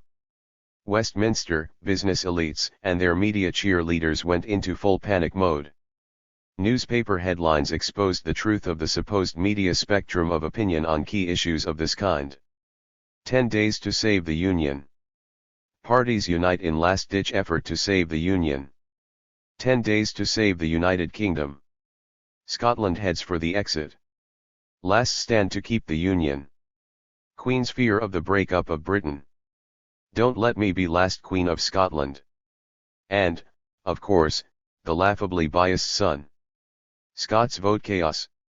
Jockey horror show. By contrast, Craig Murray, the former UK ambassador to Uzbekistan, was scathing about a last-ditch trip to Scotland to save the Union made by the leaders of the main Westminster political parties. Cameron, Miliband, and Clegg. Just typing the names is depressing. As part of their long-matured and carefully prepared campaign plan, they are coming together to Scotland tomorrow to campaign. In a brilliant twist, they will all come on the same day but not appear together. This will prevent the public from noticing that they all represent precisely the same interests. Point 1. Murray nailed what was at stake when he said that the three amigos offer no actual policy choice to voters, and he gave a list showing how tightly they marched together. They all support austerity budgets. They all support benefit cuts. They all support tuition fees. They all support Trident missiles. They all support continued NHS privatization. They all support bank bailouts. They all support detention without trial for terrorist suspects. They all support more bombings in Iraq. They all oppose rail nationalization. In short, the areas on which the three amigos differ are infinitesimal and contrived. They actually represent the same paymasters and vested interests. Centralist power hates uncertainty, especially any threat to its grip on the political, economic, and financial levers that control society. And so elites reacted with horror when the United Kingdom, formed by the 1706-7 Acts of Union, appeared to be on the verge of unraveling. Scottish independence would represent a tectonic and historic shift in power. There would be significant consequences for the Trident nuclear missile system, the future of the NHS and the welfare state, education, climate policy, energy generation, and other industry sectors, the media and many additional issues, not just in Scotland, but beyond, including NATO and the European Union. There was clearly a lot at stake and established power was seriously concerned. Ramping up the patronizing and deceitful rhetoric. Corporate media scaremongering over Scottish independence was thus relentless. In the Telegraph, business news editor Andrew Critchlow intoned ominously. Scottish homeowners face mortgage meltdown if Yes campaign wins. Point 2. The same newspaper published a piece by Boris Johnson arguing, "Decapitate Britain, and we kill off the greatest political union ever.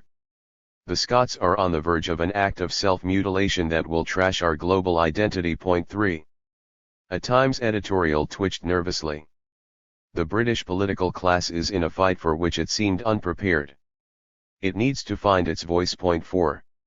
Larry Elliott, The Guardian's economics editor, warned that an independent Scotland would not be a land flowing with milk and honey. Point 5. Jonathan Freedland, then The Guardian's executive editor, who oversaw the paper's opinion section and editorials, bemoaned that, "If Britain loses Scotland it will feel like an amputation.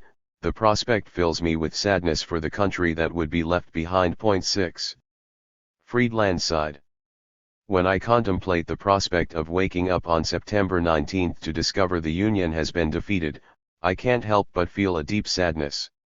Given Freedland's role as a Guardian mover and shaker, with a big input to its editorial stance, it was no surprise when a Guardian leader followed soon after, firmly positioning the flagship of liberal journalism in the no camp under the pleading title, Britain Deserves Another Chance. 7 But the appeal for the Union was propped up by a sly conflation of independence with ugly nationalism, notwithstanding a token nod towards socialists, Greens, and other groups.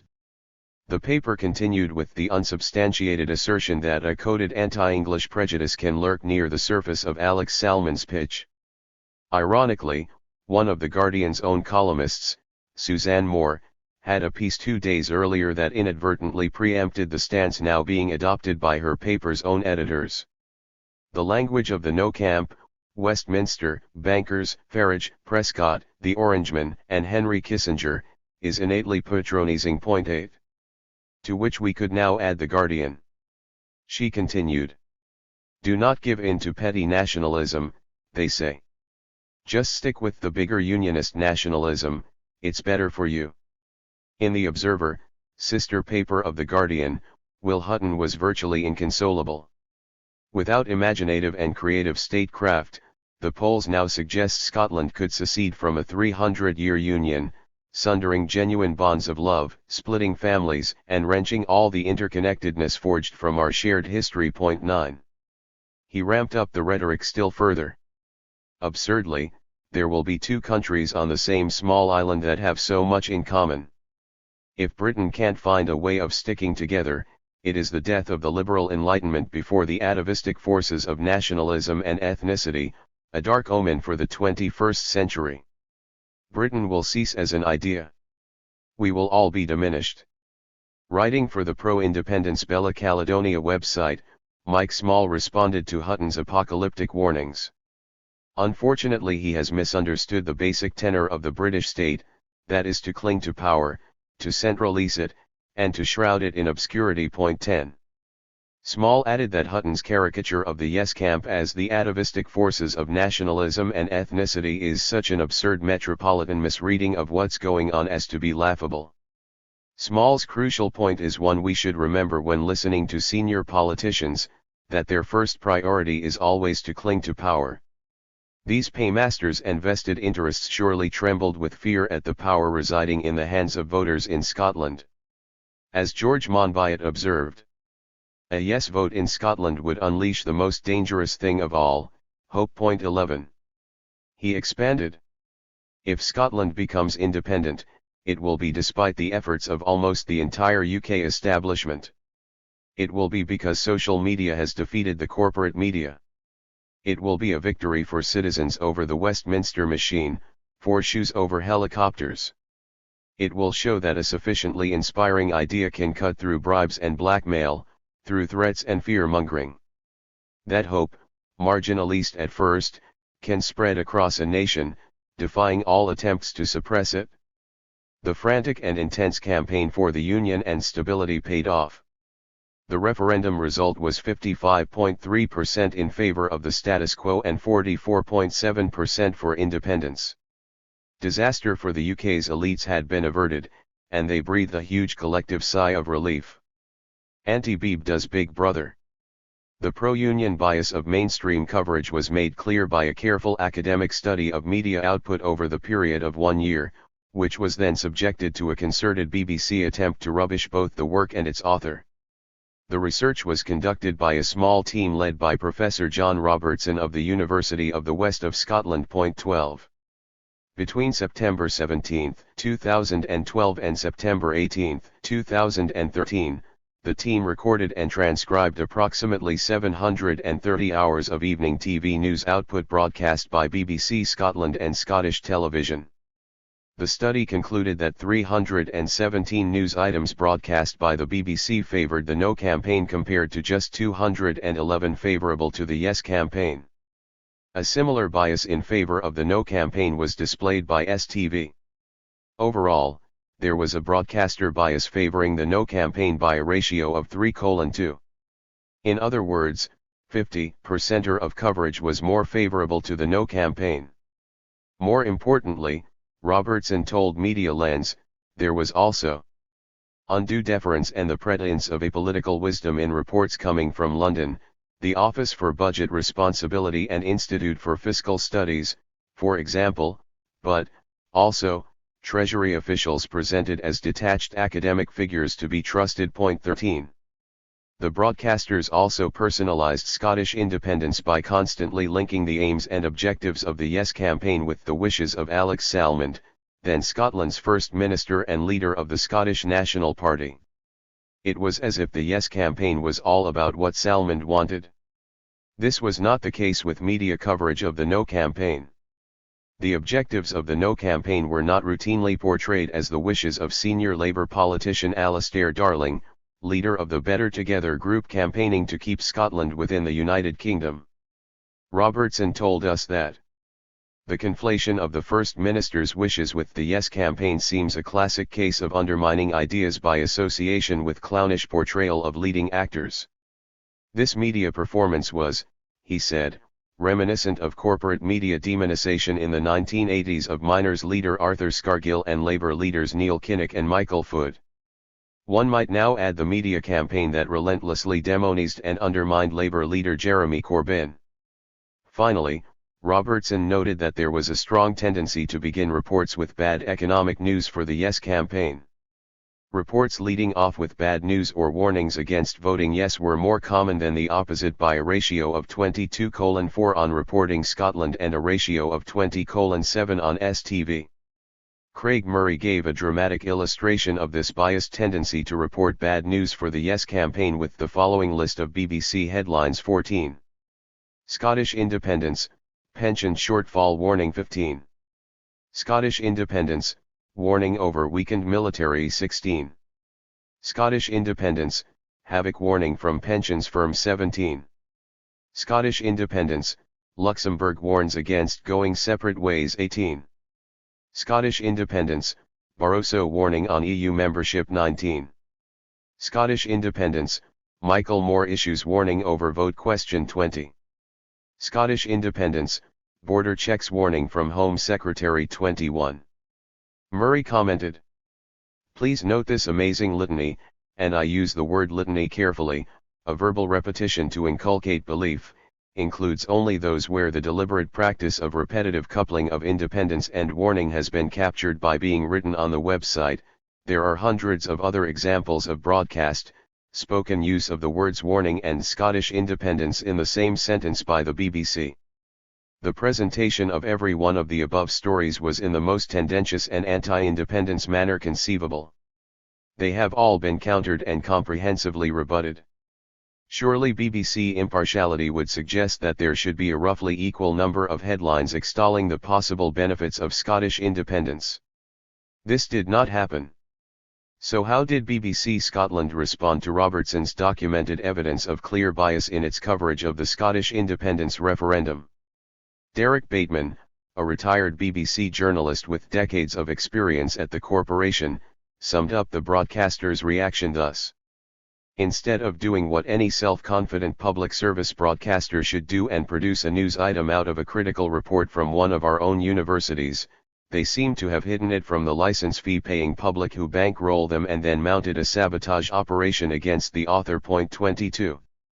Amazingly, BBC Scotland sent a 6,000-word letter to Robertson attacking both his study and his credibility, copying it to the professor's principal at the University of the West of Scotland. This unprecedented move seemed deliberately calculated to intimidate the researcher. This was described by Bateman and other commentators, as well as Robertson himself, as bullying. Bateman noted BBC Scotland's fury at being found out misleading viewers, and he concluded, "It strikes me as the height of hypocrisy for the BBC to try to badger an independent organisation because it can't stand it revealing the truth, that it is failing in its primary duty to the Scots, and they didn't even report it." In a careful and detailed response, Robertson rebutted the BBC criticism of his one-year study, commenting, "I think I've answered all the questions needed to contest these conclusions." The BBC response is a remarkably heavy-handed reaction. Why did they not report the research, let their experts critique it on air and then ask me to defend it? Instead we see a bullying email to my employer and a blanket suppression across the mainstream media in the UK. I'm shocked. Point 23. The BBC corporate gang of four emerge from the shadows. On March 11, 2014, Robertson appeared in front of the Scottish Parliament's Education and Culture Committee in Edinburgh. 24 He had been invited to present the main findings of his study and to answer questions from those sitting on the committee, all members of the Scottish Parliament. 4 senior staff from BBC Scotland also appeared before the committee later that same day. Robertson told the committee, "Much has happened in the month or so since I released the research paper. Much of it has been quite upsetting for me. So, I want to begin by saying some fairly strong things about my experience in the last month or so. I'd like to condemn the behaviour of BBC Scotland's Department of Policy and Corporate Affairs in suppressing the dissemination of my research, and in circulating an insulting and ill-informed critique of my research directly to my principal, bypassing my head of school, my dean, straight to the principal. I'd like to condemn the silence and collusion of almost all of Scotland's mainstream media in disappearing my research, despite this massive online presence. Its online presence is a news item which has been ignored. And thirdly, I'd like to, unfortunately, condemn the silence of almost all Scottish academics with an interest in this field who might have been expected to challenge censorship of intellectual material. I've been personally hurt by the above combination of threat from a powerful institution. I interpret as an attempt at thought control in a democracy, and, of all democracies, the one I like the best. And I'm very upset by that." 25. Robertson was asked by one MSP what kind of research he'd conducted in the past. He responded, "My interest is in, dare I say it, thought control in democracies. Everyone knows in a totalitarian state you can't trust the media. Everyone knows they're being lied to. Thought control in totalitarian states is totally ineffective because the entire population pretty much don't trust that stuff from the party. In democracies, there is thought control. There's undeniably thought control. Media and political elites often work in each other's interests. They don't go round in a big cauldron saying, 'Let's do down the working classes and send our boys off to die, because we want them to do that.' They just mix. They go to the same schools. Their children go to the same schools. They share the same interests, the same cultural interests. So, we do end up with a degree of thought control without conspiracy."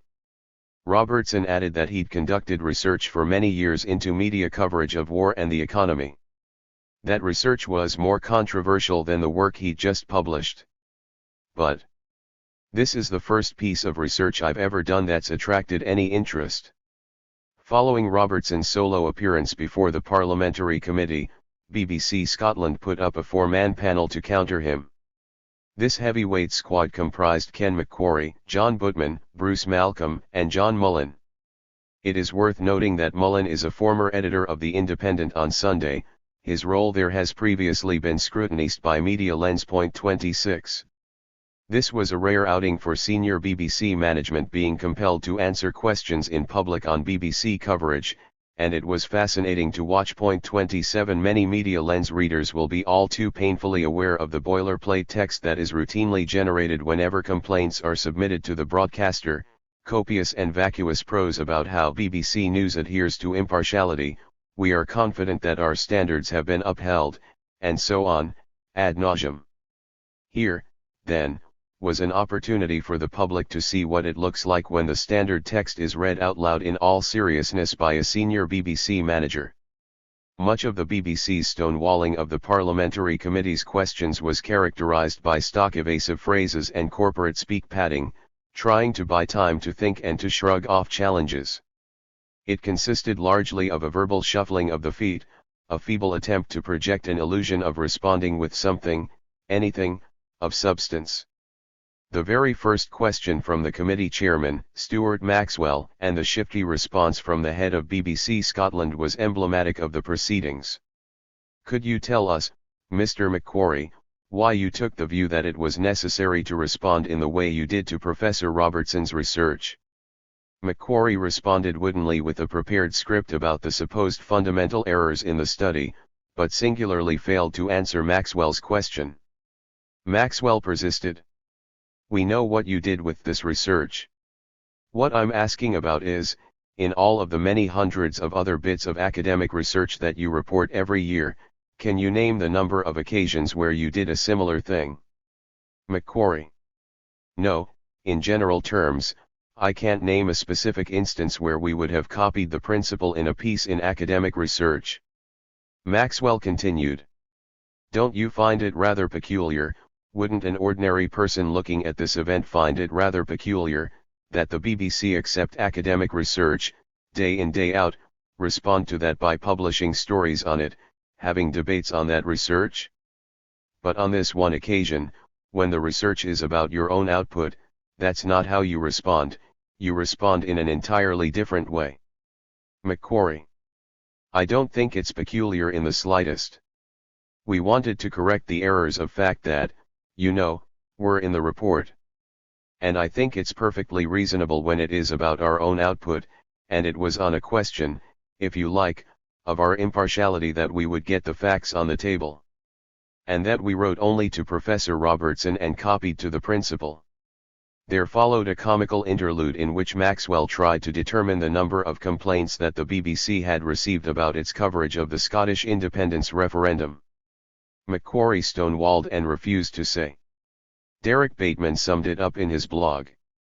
From what I saw, the BBC are in full assault mode and totally unapologetic, and as a result look unreasonable, defensive, and flustered. It has become the default position of an organization caught out by events and floundering. 28. Dark omens and horror shows. As mentioned above, just over a week before the referendum, to the consternation of Westminster elites and their cheerleaders in media circles, a YouGov opinion poll showed that the yes vote had edged ahead of no for the first time in the campaign, having at one point trailed by 22%. The Observer noted signs of panic and recrimination among unionist ranks, adding that the No campaign is desperately searching for ways to seize back the initiative. 29 The panic was marked by intensive cross-party talks and underpinned George Osborne's announcement on the BBC's Andrew Marr show 11 days before the referendum, that a plan of action to give more powers to Scotland in the event of a no vote would be detailed in the coming days. 30. Confusion reigned in the Unionist camp as well as in corporate media reporting of their befuddlement. According to the rules governing the referendum, the UK and Scottish governments were forbidden from publishing anything which might affect the outcome during the so-called Purdah period of 28 days leading up to the referendum on September 18. So, how would corporate media deal with the opportunistic promise during Purdah to grant Scotland new powers following a no vote? BBC News dutifully reported the government's sleight of hand that the offer would come from the pro-union parties, not the government itself. 31. Voters, then, were supposed to swallow the fiction that the announcement came, not from the UK government represented by Chancellor George Osborne, but from the pro-union parties represented by senior Tory Minister George Osborne. However, Labour's Alastair Darling, leading the Better Together campaign, told Sky News that all new powers for Scotland had already been placed on the table before the Purdah period. What had been announced was merely a timetable for when the Scottish Parliament could expect to be given the limited powers already forthcoming. 32. Thus, an announcement setting out a timetable for enhanced powers was completely above board and not at all designed to influence the very close vote on independence. This was establishment sophistry and a deeply cynical attempt at manipulation of the voting public. Media manipulation was exposed in stark form when Nick Robinson, then the BBC's political editor, was rumbled by viewers able to compare his highly selective editing of an Alex Salmond press conference with what had actually transpired. 33 Robinson had challenged Salmond about claims made by company bosses and bankers that independence would damage the Scottish economy. Why should a Scottish voter believe you, a politician, against men who are responsible for billions of pounds of profits? Salmond responded comprehensively to these assertions, which he called scaremongering. He then turned the tables on Robinson by rightly calling into question the BBC's role as an impartial public broadcaster. 34. When Robinson presented his report on the exchange with Salmond that evening on BBC News at 10, he claimed that Salmond had not responded to the charge that independence would harm Scotland's economy. He didn't answer, but he did attack the reporting. 35. But by viewing the full exchange on YouTube, people could see for themselves that it was simply not true that Salmond hadn't answered the question. He had, in fact, very carefully addressed the claims made by business leaders and bankers. Robinson's misleading reporting of Salmond's remarks sparked huge discussion across social media. It even led to public protests outside the BBC headquarters in Glasgow. 36 Some called for Robinson to resign. 37 The protests involved thousands of pro-independence campaigners. 38 Although Nicola Sturgeon, Salmond's then deputy and now leader of the SNP, distanced her party from the demonstration outside the BBC when she emphasised it was not organised by the official Yes Scotland campaign. 39 The Glasgow protest was but one episode in a bigger picture of considerable public dissent against BBC News, indeed, against corporate news bias generally. The BBC's dismissive response to the public complaints about Robinson's skewed report concluded with the usual worn-out boilerplate text. The overall report balanced and impartial, in line with our editorial guidelines. Point 40. Bullying, BBC political editor's bizarre term for public dissent. Nick Robinson has made a career out of telling the public what leading politicians say and do, sometimes even what they think. This stenography plays a key role in the mainstream media, given that a vital part of statecraft is to keep the public suitably cowed and fearful of threats from which governments must protect us. But when a senior journalist complains of intimidation and bullying by the public, making comparisons to Vladimir Putin's Russia, such a distortion of reality is mind-boggling. These were claims made by Robinson, as the BBC's outgoing political editor, using an appearance at the 2015 Edinburgh International Book Festival, almost a year after the referendum, to settle a few scores. As noted above, Robinson was guilty of media manipulation in reporting that Alex Salmond had not answered the claims of big business and bankers that independence would harm the Scottish economy. Robinson was in Edinburgh to promote his latest book, Election Diary. He spoke defiantly about what had happened when his reporting was exposed for what it was. Alex Salmond was using me to change the subject. Alex Salmond was using me as a symbol. A symbol of the wicked, metropolitan, Westminster classes sent from England, sent from London, in order to tell the Scots what they ought to do. As it happens, I fell for it. I shouldn't have had the row with him, which I did, and I chose a particular phrase we might explore badly in terms of my reporting, and that is genuinely a sense of regret. Point 41. So, Robinson's distorted reporting, caught and exposed in public, had led merely to a sense of regret which we might explore badly. He then launched a bizarre attack on the public. But as a serious thought, I don't think my offense was sufficient to justify 4,000 people marching on the BBC's headquarters, so that young men and women who are new to journalism have, like they do in Putin's Russia, to fight their way through crowds of protesters, frightened as to how they do their jobs. The hyperbole continued. We should not live with journalists who are intimidated, or bullied, or fearful in any way.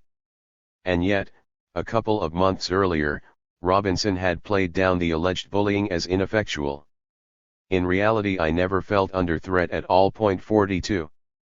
Given that the protest was triggered by Robinson's propaganda, one might wonder to what extent the young men and women who are new to journalism at the BBC were intimidated, or bullied, or fearful, or whether this was more tragicomic bias from Robinson.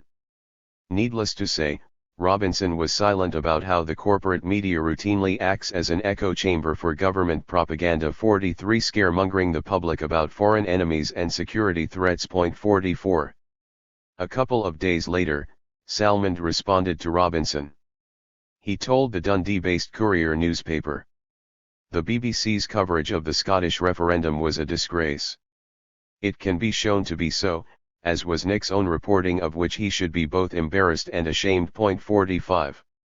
Salmond continued. To compare, as Nick did last week, 4,000 Scots peacefully protesting outside BBC Scotland as something akin to Putin's Russia is as ludicrous as it is insulting. It is also heavily ironic, given that the most commonly used comparison with the BBC London treatment of the Scottish referendum story was with Pravda, the propaganda news agency in the old Soviet Union. The Guardian then gave ample space to Robinson to respond to Salmond with an ill-posed defense of the BBC's slanted coverage of the independence debate. 46 This was followed by a news piece by Jane Martinson, then head of media at The Guardian, about the row between the two. 47 The BBC, declaimed Robinson, must resist Alex Salmond's attempt to control its coverage. In fact, Salmond had rightly pointed out that the BBC's broadcasting had been biased and a disgrace, a view held by many people in Scotland and beyond. Robinson's response was that, all too often, politicians simply do not understand why the nation's broadcaster doesn't see the world exactly as they do. Case dismissed. The BBC political editor then fell back on the old canard that complaints from both sides implied that reporting had been balanced. There were many complaints about our coverage of the Scottish referendum, although interestingly just as many came from the no side as the yes. How convenient. Deploying this fatuous argument means that serious evidence of bias against yes of the kind supplied by Professor John Robertson of the University of the West of Scotland need not be examined. In its place, Robinson painted a heroic picture of himself and the BBC rejecting demands from politicians to control news reporting. Robinson declared his unshakable confidence in the BBC's high journalistic standards, which are recognized around the world. No evidence to the contrary can ever persuade well-rewarded BBC journalists otherwise. On Twitter, George Monbiot succinctly made the point that matters about the Robinson-Salmond row. Establishment unites to crush popular movements. If movements protest, they're accused of bullying. 48 For many years now, Media Lens has cast a skeptical eye over Robinson's reporting. Notoriously, he was guilty of repeating false government claims about weapons of mass destruction in Iraq, like so many other journalists. When challenged about this, Robinson wrote in a column for The Times, "It was my job to report what those in power were doing or thinking. That is all someone in my sort of job can do." 49 As the U.S. journalist Glenn Greenwald remarked, "That'd make an excellent epitaph on the tombstone of modern establishment journalism." 50 But Robinson had also made a solemn promise back then. "Now, more than ever before, I will pause before relaying what those in power say. Now, more than ever, I will try to examine the contradictory case." 51 To little or no avail, as we have seen in the intervening years. Robinson hates to be reminded of this. He once replied on Twitter to one of our challenges with a seemingly exasperated zzzzzzzzzzzzzzzzz. 52 11 Climate chaos. An inconvenient emergency. Temperatures are off the charts. In previous chapters, we have seen how Western governments insistently claim that they are willing to spend billions of taxpayers' money on interventions to protect the lives, not just of Britons and Americans, but of Iraqis, Libyans, and Syrians. As we have also seen, a key task of the corporate media is to defy all known evidence, including recent history, by taking these claims of humanitarian intent seriously. This is amazing enough. But we truly have to stand aghast at the spectacle of the same corporate journalists failing to notice that the same political leaders are working hard to ignore a climate crisis that is neither faked nor hyped, but that genuinely threatens the near-term survival of the human race. In 2012, leading NASA climate scientist James Hansen bluntly declared, "We are in a planetary emergency." In mid-March 2016, other climate scientists similarly warned of a climate emergency. The Guardian reported, February smashed a century of global temperature records by a stunning margin, according to data released by NASA. The unprecedented leap led scientists, usually wary of highlighting a single month's temperature, to label the new record a shocker and warn of a climate emergency. 2 When dispassionate climate scientists use this kind of language, it's time to start paying attention, assuming you care about the life expectancy of your children and grandchildren, and indeed of yourself. In January 2017, the world's major climate agencies confirmed 2016 as the hottest since modern records began. 3 The global temperature is now 1°C higher than pre-industrial times, and the 3 years from 2014 to 2016 saw the record broken successively, the first time this has happened. The record-breaking heat had pushed the world into truly uncharted territory, according to the World Meteorological Organization. 4 Professor David Ray, an emissions expert at the University of Edinburgh, said that the WMO report was startling. He added, "The need for concerted action on climate change has never been so stark nor the stakes so high." 5. Towards the end of 2016, scientists reported extraordinarily hot Arctic conditions. 6 Danish and US researchers were surprised and alarmed by air temperatures peaking at what they say is an unheard of 20°C higher than normal for the time of year. One of the scientists said, "These temperatures are literally off the charts for where they should be at this time of year. It is pretty shocking."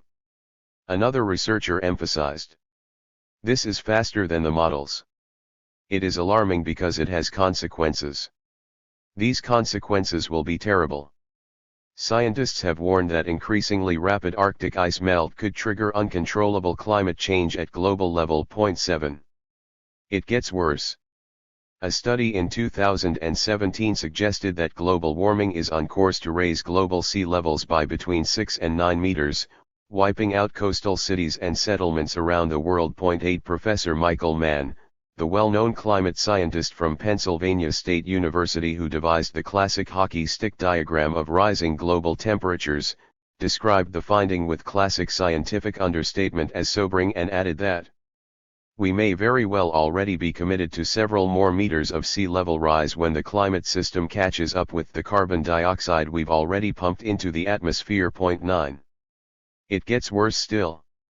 The Paris Climate Accord of 2015 repeated the international commitment to keep global warming below 2°C. Even this limited rise would threaten life as we know it. When around a dozen climate scientists were asked for their honest opinion as to whether this target could be met, not one of them thought it likely. 10 Bill McGuire, Professor Emeritus of Geophysical and Climate Hazards at University College London, was adamant. "There is not a cat in hell's chance. And it gets even worse. Global warming could well be happening so fast that it is game over." 11 In other words, the Earth's climate could be so sensitive to greenhouse gases that we may be headed for a temperature rise of more than 7°C within a lifetime. Mark Linus, author of the award-winning book, 6 Degrees, Our Future on a Hotter Planet, was shocked by the researchers' study, describing it as the apocalyptic side of bad. 12. To put this in stark perspective, Professor John Schellnhuber, one of the world's leading climate scientists, observes that the difference between 2 degrees and 4 degrees of warming is human civilization. 13 We are literally talking about the end of human life as we know it. And the corporate media, politicians, business, and modern societies carry on regardless. If this doesn't equate to madness, we don't know what does. Human stress on the Earth's environment has become so severe that the planet has entered the danger zone, making it much less hospitable to our continued existence. Researchers warn that life support systems around the globe are being eaten away at a rate unseen in the past 10,000 years. It is a death by 1,000 cuts, shifting the world to a warmer state, 5-6°C warmer, with no ice caps. 14. Professor Will Stephan, of the Australian National University and the Stockholm Resilience Centre, is the lead author of 2 studies published in 2015 on the planetary boundaries that are being breached by human activity around the globe. He warned that although there would still be life on Earth, it would be disastrous for large mammals such as humans. Some people say we can adapt due to technology, but that's a belief system, it's not based on fact. There is no convincing evidence that a large mammal, with a core body temperature of 37°C, will be able to evolve that quickly. Insects can, but humans can't, and that's a problem. He added ominously. It's clear the economic system is driving us towards an unsustainable future, and people of my daughter's generation will find it increasingly hard to survive. History has shown that civilizations have risen, stuck to their core values and then collapsed because they didn't change. That's where we are today. 15. Commenting on Stefan's analysis of the planet's life support systems now collapsing, John Quealy, senior editor of the Progressive Common Dreams website, observed, "The world's dominant economic model, a globalized form of neoliberal capitalism, largely based on international trade and fueled by extracting and consuming natural resources, is the driving force behind planetary destruction." 16. Climate expert Jürgen Randers, who co-authored The Limits to Growth in 1972, was similarly scathing about the current system of economics. "It is cost-effective to postpone global climate action. It is profitable to let the world go to hell." 17. Unsurprisingly, then, at the start of 2018, the Bulletin of the Atomic Scientists moved their symbolic doomsday clock forward another 30 seconds, towards apocalypse. At the time of writing, it is now 2 minutes to midnight, the closest since 1953.18. Historically, the doomsday clock represented the threat of nuclear annihilation. But global climate change is now also recognized as a looming threat. 19. Hurricanes Harvey and Irma, and the elephant in the BBC living room. In 2017, Hurricane Harvey hit the United States and provided a genuinely terrifying glimpse of our destiny. And yet, even then, corporate media continued to suppress the truth. On August 25, Hurricane Harvey made landfall near Corpus Christi on the southern coast of Texas.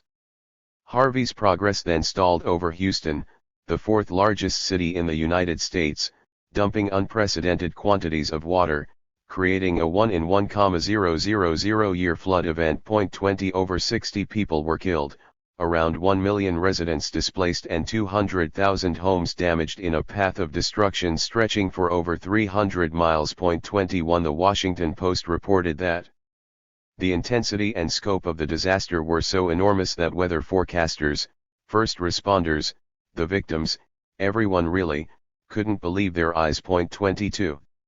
Meteorologist Eric Holthouse surveyed the deaths and devastation caused by Harvey and said bluntly, "This is what climate change looks like." 23 He added, "The symbolism of the worst flooding disaster in U.S. history hitting the sprawled-out capital city of America's oil industry is likely not lost on many. Institutionalized climate denial in our political system and climate denial by inaction by the rest of us have real consequences. They look like Houston." Meanwhile, halfway around the planet in South Asia, an even greater climate-related catastrophe was taking place. Reuters observed that the worst monsoon floods in a decade killed over 1,400 people across India, Nepal, and Bangladesh. 24 Around 41 million people were displaced. That number is simply staggering.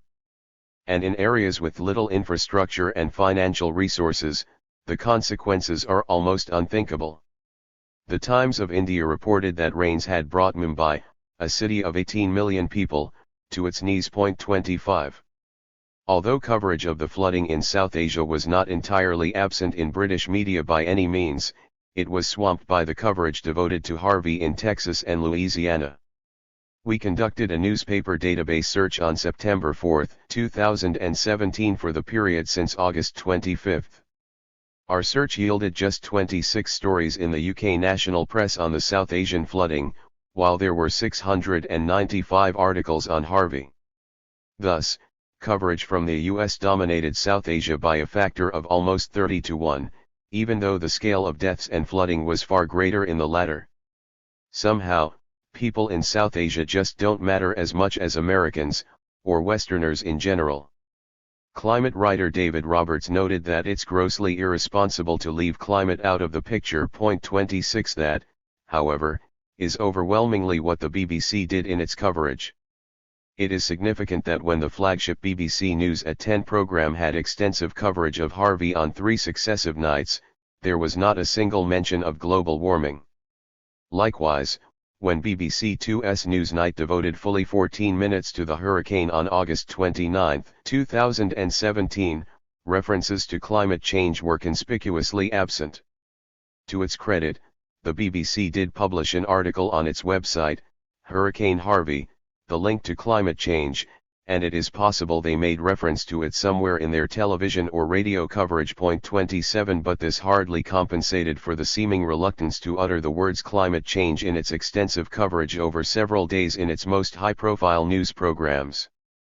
This black hole in BBC coverage continued when, just days after Hurricane Harvey, Hurricane Irma swept through the Caribbean, then towards Florida. As Holdhouse observed, Harvey and Irma aren't natural disasters.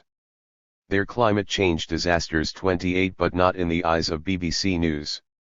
It is not merely that this climate silence is a dereliction of the BBC's responsibility to the public that pays for it. In not giving climate change the prominent coverage it deserves, the BBC is obstructing the public debate that is vital to prevent climate catastrophe.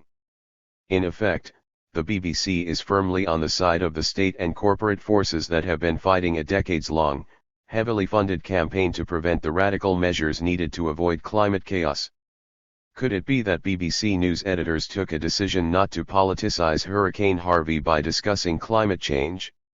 Naomi Klein hit the "don't politicize hurricanes" argument on the head with a cogent article in which she argued that now is exactly the time to talk about climate change, and all the other systemic injustices, from racial profiling to economic austerity, that turn disasters like Harvey into human catastrophes. Point 29. To provide perspective, extensive biodiversity evidence shows that Earth is entering its sixth mass extinction event in geological history, posing a frightening assault on the foundations of human civilization, according to a new study co-authored by Professor Gerardo Ceballos at the University of Mexico. All 5 previous mass extinction events were natural. This is the first one caused by human activity, especially a dangerous increase of atmospheric greenhouse gases that may well cause runaway heating. The authors warn that the window for effective action is very short, probably 2 or 3 decades at most. All signs point to ever more powerful assaults on biodiversity in the next 2 decades, painting a dismal picture of the future of life including human life. Point 30. The Great Derangement. How has the world reacted to this extraordinary evidence of rapidly approaching calamity?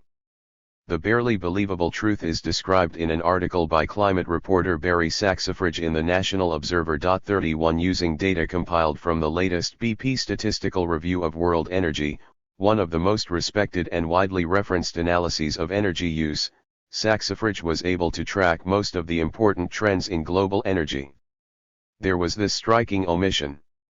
Conspicuously absent was the basic statistic on fossil fuels that I, as a climate reporter, was looking for: how much fuel is the world burning each year? Given the evidence of a crisis, one might think this would be a major focus. Oil giant BP chose not to mention it. That already tells its own story.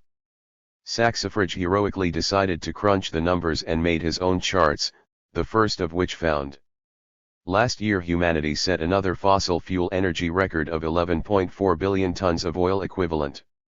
A decade ago we were at 10 kt of energy. In 2000, we were at 8 kt. Quite simply, we are at an all-time record for burning fossil fuels. But there is more. In 25 of the last 26 years, we burned more fossil fuels than the year before. Since 1990, the fossil fuel share of global energy has barely declined from 88% to 86%.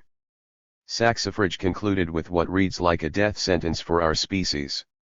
Together, these 3 missing charts of BP's fossil fuel data, ever-rising amounts, increasing every year, and maintaining uncontested dominance, paint a sobering picture of humanity's lackluster response to the growing threat. Those 3 missing charts illustrate our inadequate response quite clearly. Perhaps that is why BP left them out of their report.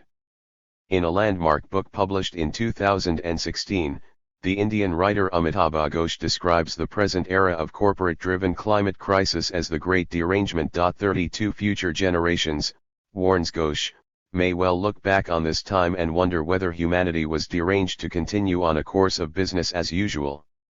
Indeed, it has become abundantly clear that governments, at best, pay lip service to the urgent need to address global warming, or dismiss it altogether, while pursuing policies that deepen climate chaos. As climate writer and activist Bill McKibben pointed out, when U.S. President Donald Trump took office in 2017, he granted senior energy and environment positions in his administration to men who know nothing about science, but they love coal and oil and gas. They come from big carbon states like Oklahoma and Texas, and their careers have been lubed and greased with oil money. 33. Rex Tillerson, then Trump's U.S. Secretary of State, was the former chairman and CEO of oil giant ExxonMobil. He once told his shareholders that cutting oil production is not acceptable for humanity, adding, "What good is it to save the planet if humanity suffers?" 34. As for former U.S. President Barack Obama's legacy on climate, renowned climate scientist James Hansen only gave him a D grade. 35. Obama had a golden opportunity, stated Hansen. But while he had said the right words as U.S. President, for 8 years he had avoided the fundamental approach that's needed. Contrast this with The Guardian's starry-eyed view on Obama's legacy. 36. Writing in the Morning Star, Ian Sinclair noted the stark discrepancy between Obama's actual record on climate and fawning media comment, notably by the BBC and The Guardian. Despite the liberal media's veneration of the former U.S. president, Obama did very little indeed to protect the environment. 37. In 2017, the British government even worked hard to bury its own alarming report on the likely impacts of climate change on the UK. These impacts include the doubling of the deaths during heat waves, a significant risk to supplies of food, and the prospect of infrastructure damage from flooding. 38. An exclusive article in The Independent noted that the climate report made virtually no impact when it was published on the government website of the Department for Environment, Food and Rural Affairs on January 18, 2017. Despite its undoubted importance, Environment Secretary Andrea Leadsom made no speech and did not issue her own statement, and even the deferred Twitter account was silent. No mainstream media organization covered the report. 39. The government said in the ignored report that climate change meant that urgent priorities needed to be addressed, including a dramatic rise in heat-related deaths, coastal flooding, and significant risks to the availability and supply of food in the UK. So, lip service at least. But Bob Ward, Policy and Communications Director at the Grantham Research Institute on Climate Change and the Environment in London, said he was astonished that the government had done so little to publicize the report. It's almost as if they were trying to sneak it out without people realizing. 40. At a time of manufactured fear. 41. By mainstream media about fake news. 42. And post-truth politics, the government's rejection of reality is clear. It would rather ignore such an important report, far less address seriously the urgent truth of climate chaos. As Hurricanes Harvey and Irma devastated the U.S. Gulf Coast, Green Party MP Caroline Lucas insisted in Parliament that now was time to talk about climate change and for the government to deliver leadership rather than fine words. Foreign Office Minister Sir Alan Duncan replied, "May I just say that I think the Honourable Lady has deeply misjudged the tone of this House today. We are seeing people in deep and urgent, immediate need. And she ought to show a bit more urgent and immediate humanity than make the point she's made today." 43. This was a shameful response. As mentioned earlier, leading politicians, intelligence chiefs and their media allies are forever warning the British public of security threats which are so often blowback from Western foreign policy. 44. Or the warnings are overhyped claims to justify their own fear-mongering agendas. 45. But when it comes to the greatest threat of all, climate change, they are either silent or mendacious. This exposes as a lie the rhetoric from government and security services that they are motivated by genuine concern for the well-being of the population. The truth is that such powerful forces are driven primarily by the desire to preserve and boost their own interests, their own profits, their own dominance. Tackling climate change requires tackling global inequity. This means a deep-rooted commitment not just to a redistribution of wealth, but also to a recalibration of global power. Ghosh makes the crucial point that, from the point of view of a security establishment that is oriented towards the maintenance of global dominance, This is precisely the scenario that is most greatly to be feared. From this perspective, the continuance of the status quo is the most desirable of outcomes. 46.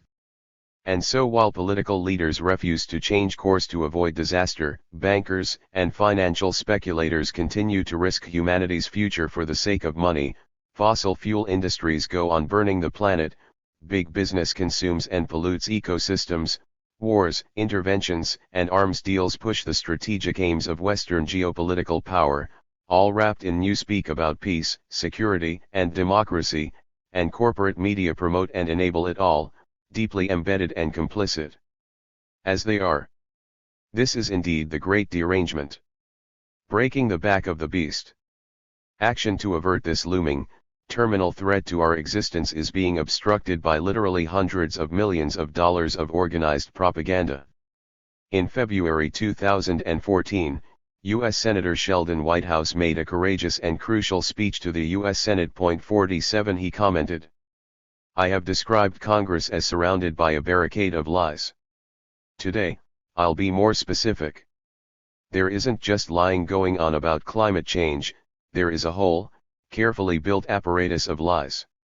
This apparatus is big and artfully constructed, phony baloney organizations designed to look and sound like they're real, messages honed by public relations experts to sound like they're truthful, payrolled scientists whom polluters can trot out when they need them.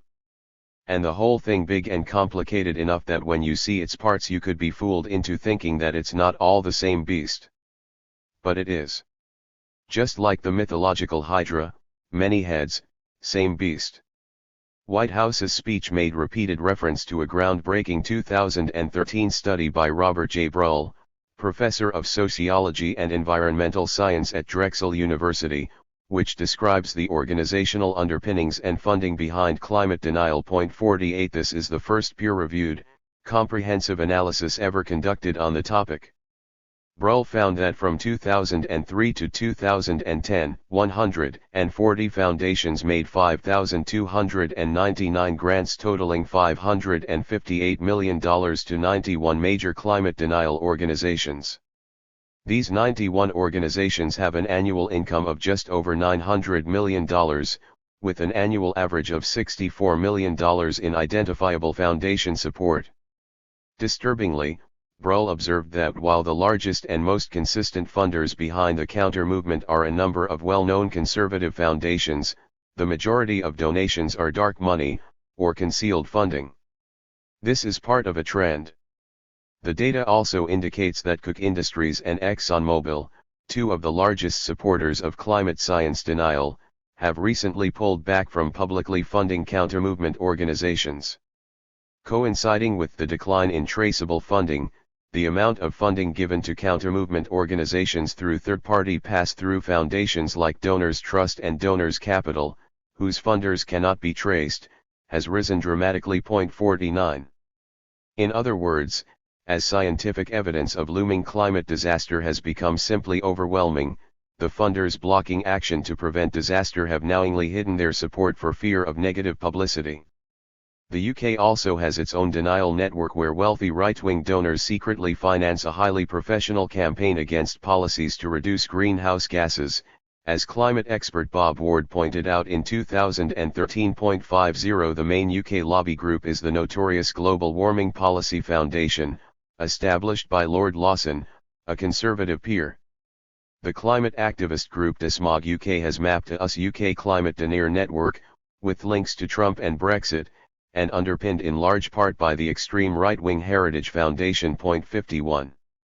As for the high-profile deniers embraced by the media, Brull commented, "Like a play on Broadway, the counter-movement has stars in the spotlight, often prominent contrarian scientists or conservative politicians, but behind the stars is an organizational structure of directors, script writers, and producers, in the form of conservative foundations.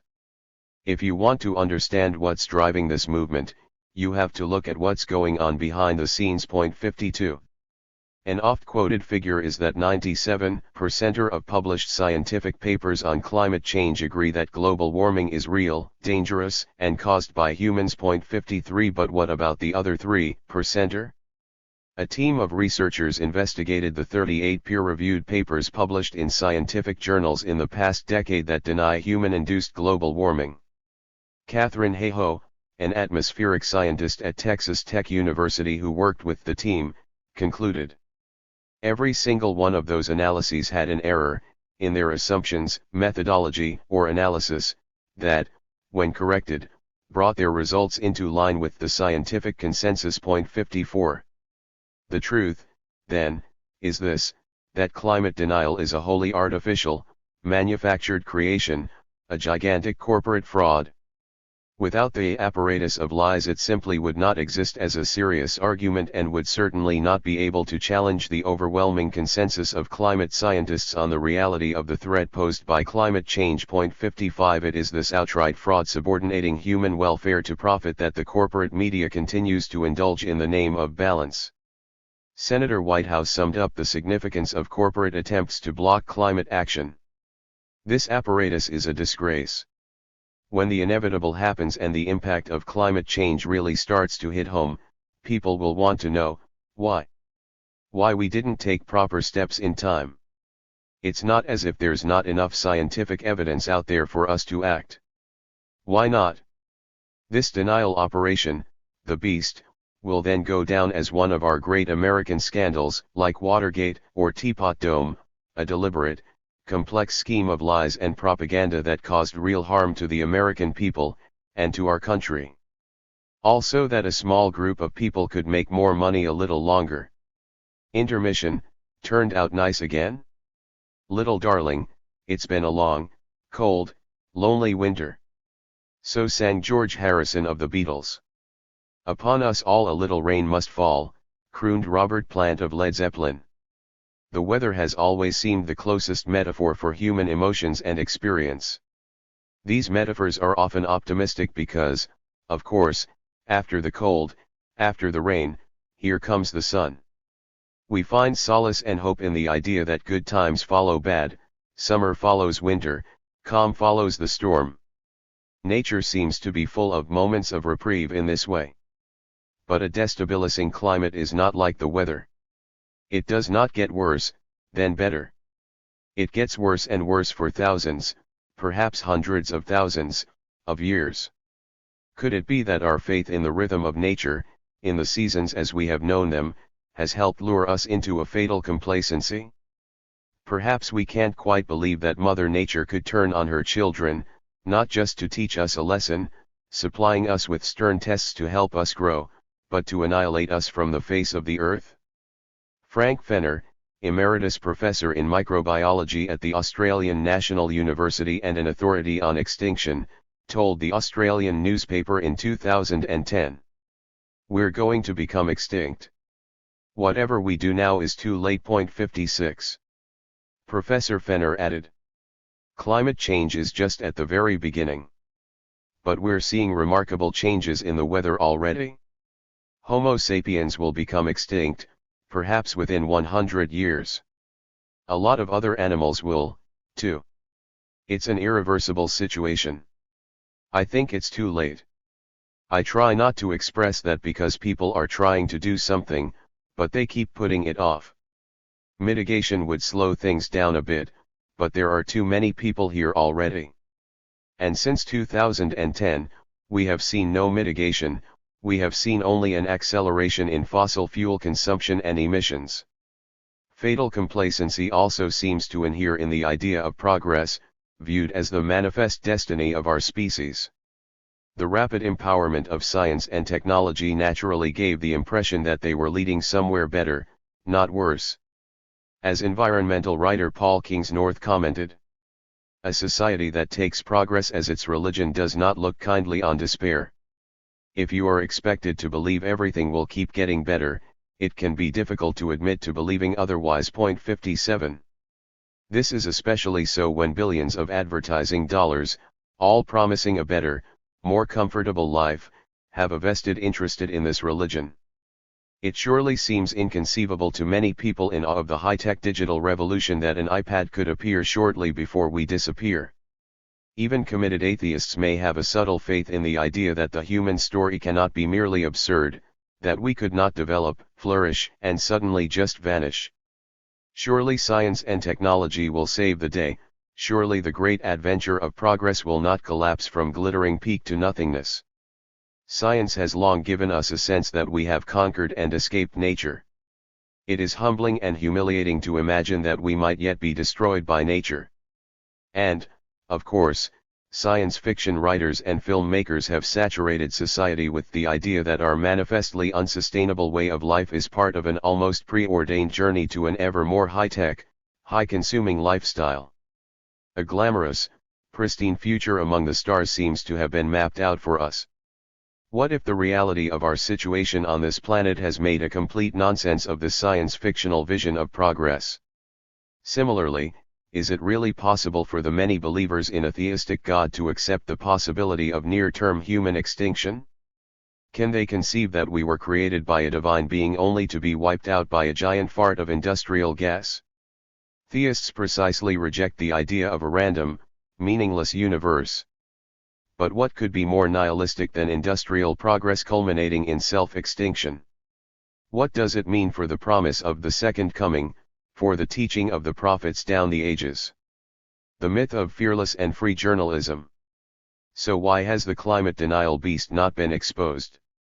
The reason is that, for the last 3 decades, corporate politics and corporate media, closely allied limbs of the beast, have censored the truth about its workings. By way of a bitter irony, we need only consider the media response to Brull's study. When we searched the Lexis database of the UK press in February 2014, we found that Brull's groundbreaking, peer-reviewed research, published 3 months earlier, had been mentioned in just one article in The Guardian 58 with a further mention in passing in the Daily Mail. It was not mentioned by any other UK newspaper. A fact of a database search of US newspapers by media analyst David Peterson 59 found that the study had been mentioned in a single, 500-word piece in the Washington Post. This is consistent with a growing trend of corporate media suppression. In 2012, Douglas Fisher reported that corporate media coverage of climate change continued to tumble in 2011, declining roughly 20% from 2010's levels and nearly 42% from 2009's peak. 60. Here in the UK, Justin Lewis, professor of communication at Cardiff University, says that studies suggest that media coverage of climate change, and environmental issues more generally, has declined precipitously since 2009/1061. In particular, British press coverage of climate change in 2012 was just 20% or what it was in 2007, even as the warning signs of climate chaos have become clearer. This is truly a scandal, even if entirely predictable. 62. A quarter of a century ago, Frank Mankiewicz, a senior executive at PR firm Hill & Knowlton, provided a clue to corporate strategy in referring to the fall of the Romanian dictator Ceausescu. I think the companies will have to give in only at insignificant levels. Because the companies are too strong, they're the establishment. The environmentalists are going to have to be like the mob in the square in Romania before they prevail. 63. This may well be the case. Senator Whitehouse told Congress, "We must break the back of the beast. For the sake of our democracy, for the sake of our future, for the sake of our honor, it is time to wake up." As NASA climate scientist James Hansen has suggested, senior executives should be held legally accountable for crimes against humanity and the planet that almost defy belief. 64. The mainstream media are not somehow separate from this state corporate status quo, selflessly and valiantly providing a neutral window into what powerful sectors in society are doing. Instead, the major news media are an intrinsic component of the system run for the benefit of elites. The media are, in effect, the public relations wing of a planetary-wide network of exploitation, abuse, and destruction. The climate crisis is the gravest symptom of this dysfunctional global apparatus. Typically, the climate crisis was ignored as an election issue during the UK general election campaign in 2017. A leading group of media academics at Loughborough University produced weekly reports during the election campaign and regularly found that climate change was .65. Some readers will say, but surely the best media, the likes of the BBC, The Guardian, and Channel 4 News, report climate science honestly and accurately. Yes, to a large extent, they do a good job in reporting the science. But they rarely touch the serious, radical measures needed to address the climate crisis, or the nature and extent of the climate denial beast. This is taboo, not least because it would raise awkward questions about rampant neoliberalism addressed, for example, by Naomi Klein in her books The Shock Doctrine and This Changes Everything. The failure of BBC environment, economics, and business journalists to explore these issues is scandalous, all the more so for their avowed responsibility to the public who funds them. This is no surprise. As we have seen, the BBC still reflects its origins in empire and the establishment while proclaiming falsely its independence and impartiality. 67. In January 2017, Sir David Clemente, former Deputy Governor of the Bank of England, was confirmed as the new BBC chair. 68. He replaced former Financial Times chief executive, Rona Fairhead. This, in a nutshell, is how the state corporate media system operates. No controversy is perceived in a former banker becoming the new chair of the independent BBC, appointed by the government. So much for the fiction of media plurality, impartiality, and freedom from political interference. Even when The Guardian ran a live page on climate change on the day that President Trump took office 69 with a follow-up entitled, "So You Want to Be a Climate Campaigner?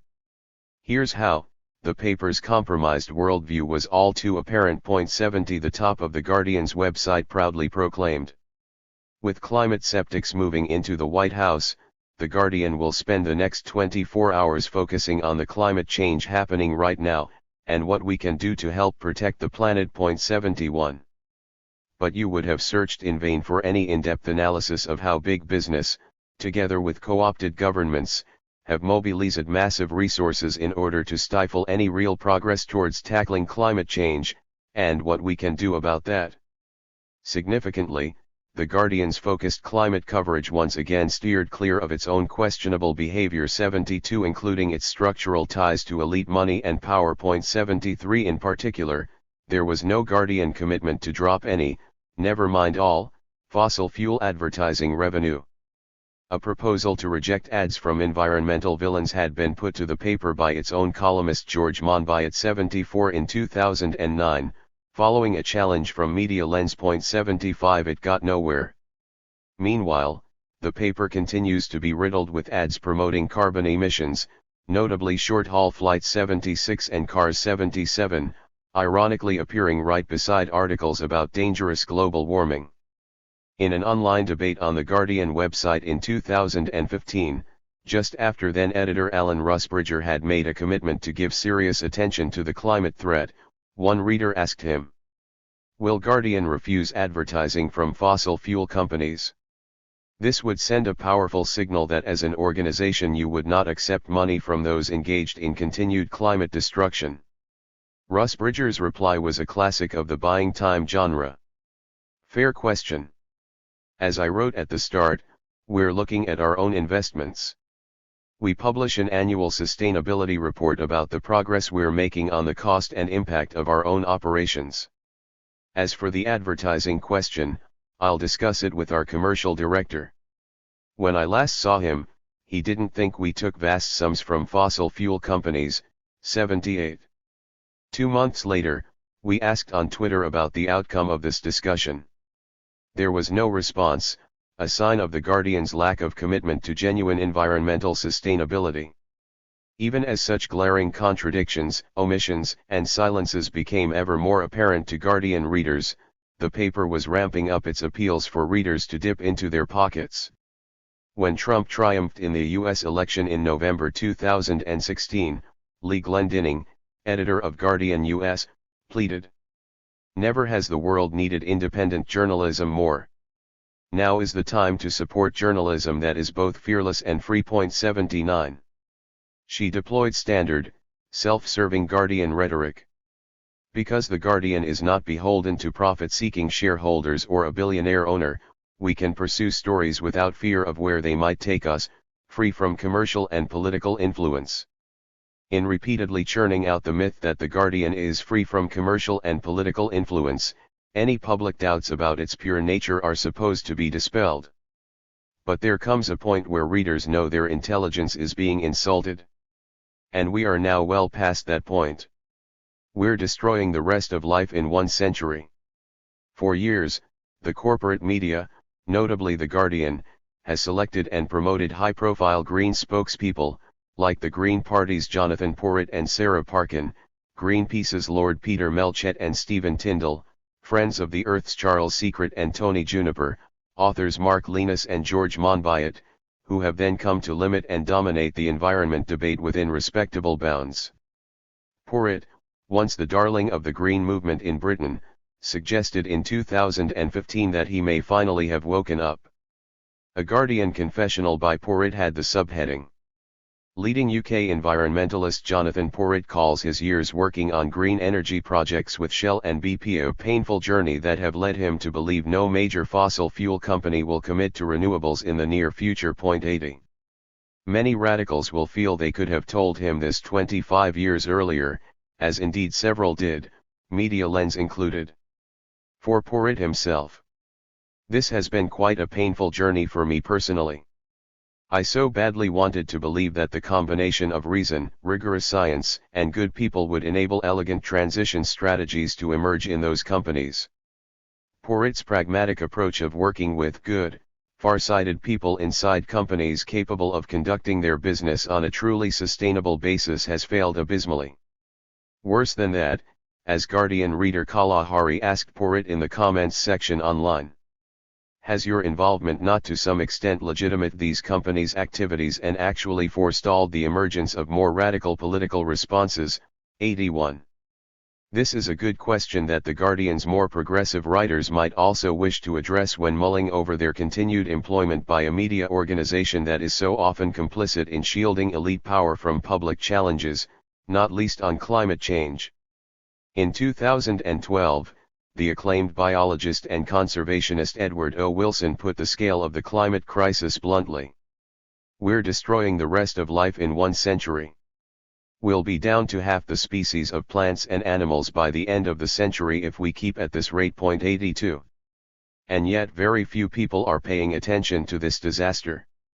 Wilson, then 82, directed his warning to the young in particular. Why aren't you young people out protesting the mess that's being made of the planet? Why are you not repeating what was done in the 60s? Why aren't you in the streets? And what in the world has happened to the green movement that used to be on our minds and accompanied by outrage and high hopes? What went wrong? The trouble is that most of what the public hears about politics, including environmental issues, comes from the corporate media. This is a disaster for genuine democracy. As we have frequently noted, the media industry is made up of large profit-seeking corporations whose main task is to sell audiences to wealthy advertisers, also corporations, of course, on whom the media depend for a huge slice of their revenues. It's blindingly obvious that the corporate media is literally not in the business of alerting humanity to the real risk of climate catastrophe and what needs to be done to avert it. And yet even liberal media outlets repeatedly present as fact that there has been government failure to respond to climate change. They do very little to report that, as discussed earlier in this chapter, big business, acting through and outside government, and the corporate media itself, has been fighting tooth and nail to prevent the required radical action. Indeed, media debate on how best to respond to environmental crisis has barely moved in a generation.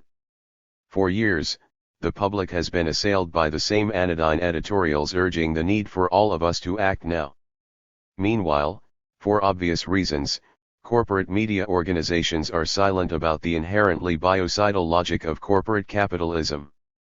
They are silent about the reality that politics in the US and UK is largely enthralled to giant corporations.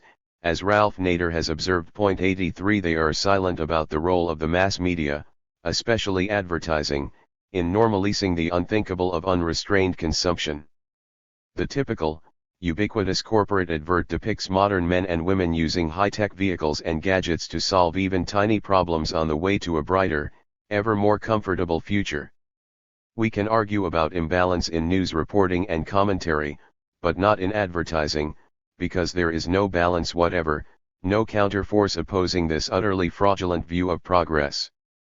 The truth is that the animals and plants that share this planet with us, together with the formerly stable climate on which we all depend, are not surviving our disastrous, high-tech rush to a better world. Virtually every advert depicts our pathological state of denial as normal, suggesting that nothing is terribly wrong, and much right, with the way we are living. This deluge of advertising is arguably even more influential than news and commentary in shaping our view of the world. Where is the counter-advertising to balance this incessant and insidious propaganda? The corporate media, including the liberal media wing, are a vital cog of the rampant global capitalism that threatens our very existence.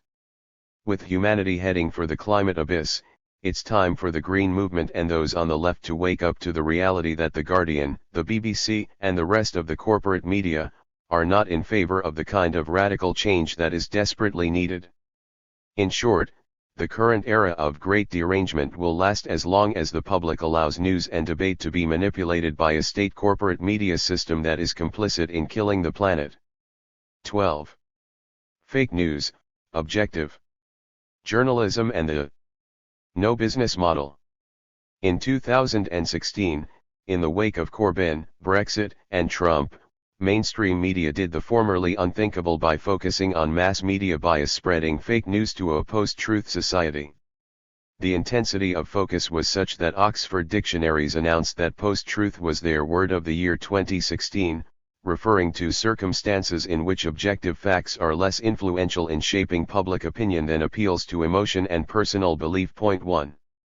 Students of brainwashing under freedom will notice that this bears a striking resemblance to 20th century U.S. public intellectual Reinhold Niebuhr's insistence on the use of emotionally potent oversimplifications to control the public mind. 2. But, of course, this ongoing elite attempt to manipulate society with fake news, the kind of thing seen in the free press on a daily basis, was not part of the discussion. We learn from an article on Wikipedia that post-truth politics is driven by fake news. Fake news websites are internet websites that deliberately publish fake news, hoaxes, propaganda, and disinformation purporting to be real news, often using social media to drive web traffic and amplify their effect. 3. This fake news is being harvested by social media that seal unwitting users in airtight filter bubbles.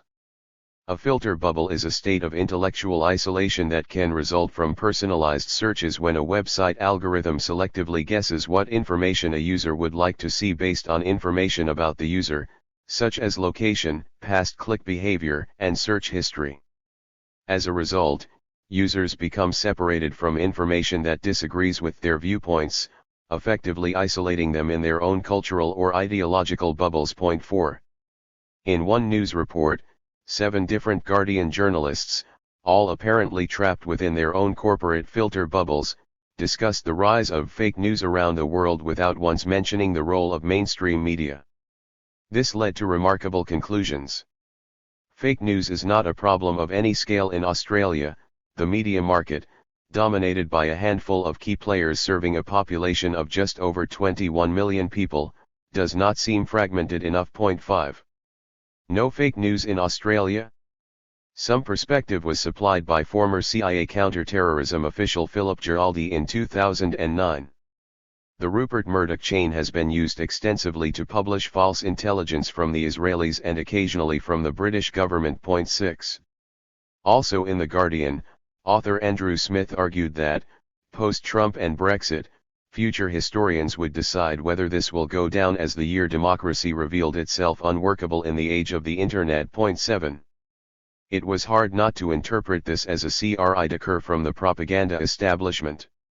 As Trump, Brexit, Bernie Sanders in the US, Podemos in Spain, and, above all, Corbyn in the UK, have shown, elite control of managed democracy may have become unworkable. The forecast is grim. One day, I suspect, we will look back in disbelief that we let the net-induced friction on civil society reach this pitch, because if we didn't know before, we know now that our stark choice is between social networks' bottom line and democracy. I know which I prefer. These words appeared less than 2 years after the January 2015 Charlie Hebdo massacre, when a Guardian editorial had opined, "Any society that's serious about liberty has to defend the free flow of ugly words, even ugly sentiments." Point 8. Now, it seems, anyone serious about liberty has to resist the free flow of ugly words for fear of net-induced friction on civil society. What does net-induced friction mean? Yes, it can mean Trump's racist provocations. But it can also mean Sanders and Corbyn's successful mobilization of young people to oppose war and injustice. Smith was reacting to the accidental or deliberate propagation of misinformation via social media. Many millions of people saw and believed fake reports that the Pope had endorsed Trump, Democrats had paid and bussed anti-Trump protesters, and so on. Curiously, Smith made no mention of the relentless mainstream and social media efforts to link Trump with Putin. Nor did he mention the upside of social media, the democratization of outreach and related empowerment of a more compassionate politics. Smith had nothing to say about the leading role played by traditional corporate media in the deliberate propagation of misinformation. A remarkable omission, given the unprecedented ferocity of the smear campaign against Jeremy Corbyn. As Adam Johnson of Fairness and Accuracy in Reporting noted, mainstream commentators have carved out such a narrow definition of fake news that it excludes anything emanating from establishment news sources. Point 9. Johnson noted that a YouGov poll showed that a shocking 46% of Trump supporters had believed the Pete Saget scandal, a bizarre conspiracy spread on alternative media about Clinton's campaign manager running a child sex ring from a Washington, D.C. pizza restaurant. This led to widespread outrage over fake news by MSM journalists. Johnson added, but most missed that the same poll found that 50% of Clinton supporters believed the Russian government had tampered directly with vote tallies, as in, Putin agents directly manipulated election results. While these fears are based, at least in part, on actual assertions by U.S. intelligence that Russian hackers leaked unflattering DNC emails in an effort to influence the election, the idea that Russia actually hacked the voting process itself is an ungrounded conspiracy theory, and one the White House has repeatedly insisted didn't happen. In 2017, there was considerable media hysteria over Rusiagate that focused obsessively on outraged claims of supposed pivotal Russian interference in Trump's election as U.S. president. But, as Glenn Greenwald noted, inflammatory claims about Russia get mindlessly hyped by media outlets, almost always based on nothing more than evidence-free claims from government officials, only to collapse under the slightest scrutiny, because they are entirely lacking in evidence. Point 10. Greenwald was not arguing that there was definitely no Russian interference. But the evidence for decisive intervention presented at that stage was unconvincing, to say the least.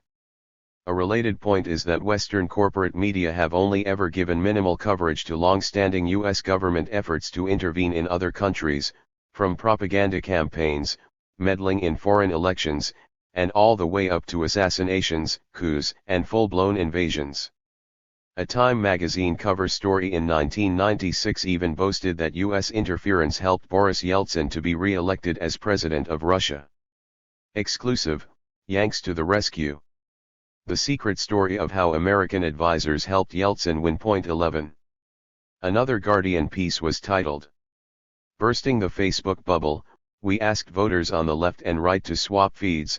Social Media Has Made It Easy to Live in Filter Bubbles, Sheltered from Opposing Viewpoints. So what happens when liberals and conservatives trade realities?" 12. The problem being, Facebook users are increasingly sheltered from opposing viewpoints, and reliable news sources, and the viciously polarized state of our national politics appears to be one of the results. Facebook readers, then, are sheltered from the giant, global corporate media that dominate our newspapers, magazines, publishing companies, cinema, TVs, radios, and computer screens, even though social media are themselves corporate media. And, presumably, we are to believe that readers of reliable news sources, the BBC, The Guardian, The Times, The Telegraph, and other traditional outlets, are forever being exposed to opposing viewpoints by these media, for example on Corbyn, Iraq, Libya, Syria, and Israel-Palestine. If we beg to differ, having studied the media intensively for 2 decades, it may be because we should be added to a list of 200 websites that are at the very least acting as bona fide useful idiots of the Russian intelligence services, and are worthy of further scrutiny, according to the Prop or Not group. The Washington Post reported. Prop or Not's monitoring report, which was provided to Washington Post in advance of its public release, identifies more than 200 websites as routine peddlers of Russian propaganda during the election season, with combined audiences of at least 15 million Americans. On Facebook, Prop or Not estimates that stories planted or promoted by the disinformation campaign were viewed more than 213 million times. 13. Matt Taibbi noted in Rolling Stone that outlets as diverse as antiwar.com, LewRockwell.com, and the Ron Paul Institute are on the list, although the Washington Post offered no information about the Prop or Not group, which offered zero concrete evidence of coordination with Russian intelligence agencies. 14. Chris Hedges of TruthDig, which is on the list, describes the Post's report as an updated form of red baiting. He added, "This attack signals an open war on the independent press. Those who do not spew the official line will be increasingly demonized in corporate echo chambers such as the Post or CNN as useful idiots or fifth columnists." 15. With perfect irony, this focus on fake news was itself a classic example of fake news. The theme of social media manipulating voting and democracy more generally arose only because social media were manifestly threatening elite control of voting and democracy. In other words, the issue of fake news only emerged because the elite monopoly of fake news was under threat. Fake news is not just limited to stories wholly and consciously fabricated to deceive people.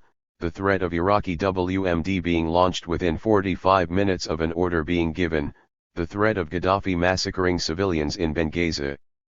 Fake news can simply be news coverage that excludes one side of an argument. It is in this sense that corporate coverage of fake news is itself fake. Thus, our search of the Lexis newspaper database for the terms fake news and Noam Chomsky threw up 10 hits, none of them discussing fake news in the context of Chomsky's media analysis. A search for fake news and Edward Herman and Chomsky's propaganda model found 0 hits. Intermission, standing up for the mainstream. Once again, left commentators have played a key role in marginalizing rational dissent on this issue. Aaron Bastani, co-founder of Navarro Media, ostensibly a radical left side challenging the mainstream, tweeted a follow-up to his own tweet criticizing The Guardian. Some responding to this tweet saying at Guardian is fake news, it isn't. Most of its stuff is crucial and world-class. 16. As we have shown, this is a fake assessment of The Guardian's role in producing fake news. Salaried corporate dissidents are also, of course, to be found leaping to the defense of their employers. In December 2014, former Guardian journalist Jonathan Cook challenged George Monbiot of The Guardian. At George Monbiot Guardian, your employer, is precisely part of media problem. Why this argument is far from waste of energy. It's vital. 17. Monbiot replied. At Jonathan_K_Cook, that's your view. I don't share it. Most of my work exposing corporate power has been through or with The Guardian. 18. In December 2014, Owen Jones lamented the departure of his Guardian boss. Like so many others, owe so much to Alan Rusbridger. The Guardian is a global force, and that's so much down to him. Surreal he's gone. 19.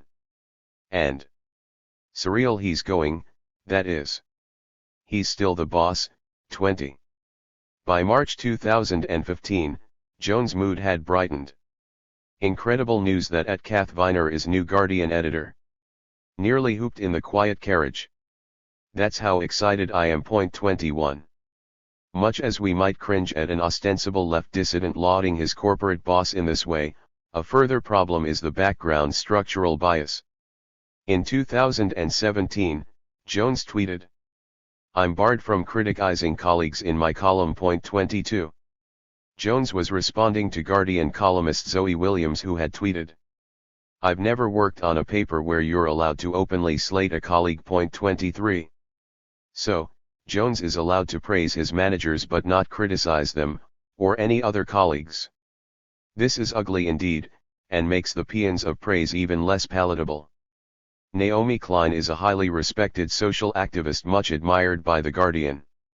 Celebrating a long article discussing the future of the media by Guardian editor Catherine Viner, Klein tweeted, "Brilliant and sweeping essay from Guardian editor @Cath Viner, a mission for journalism in a time of crisis.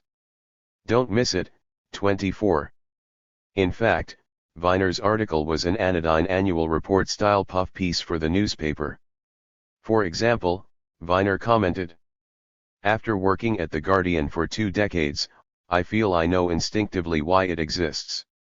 Most of our journalists and our readers do, too. It's something to do with holding power to account, and upholding liberal values." Point 25. This will have come as a surprise to readers who witnessed The Guardian's propaganda blitz targeting Corbyn under Viner's editorship. She even wrote, "In the UK, Jeremy Corbyn appeared to have torn up the rulebook that had governed electoral politics for 2 decades, finding a surge of support in the June snap election, particularly with young people, by promoting socialist ideas that had long been dismissed." As we have already seen, The Guardian led the way in that dismissal. Corporate journalists sometimes seem bewildered by our work at Media Lens. We haven't signed any gentlemen's agreements, we don't play the game of avoiding the career-damaging red lines that corporate dissidents fear so much. The main prohibition being, as we have seen, against criticizing the editors and bosses who pay the salaries, and who can instantly raise or rubbish a writer's public profile. An amusing example of this befuddlement was provided by Mehdi Hassan, formerly a senior editor at New Statesman, now a presenter on Al Jazeera's English news channel. Hassan has sometimes kicked back at our challenges, asking journalists like Owen Jones if they are free to challenge their employers. At Mehdi Al-Ansari, in which world is it acceptable for employees to publicly attack or critique their employers? Do you guys not have bosses? 26. It was a remarkable question that revealed much about the corporate mindset. We replied. At Murder Hassan, no, we don't have bosses, owners, oligarchs, advertisers, or wealthy philanthropist donors. We're independent.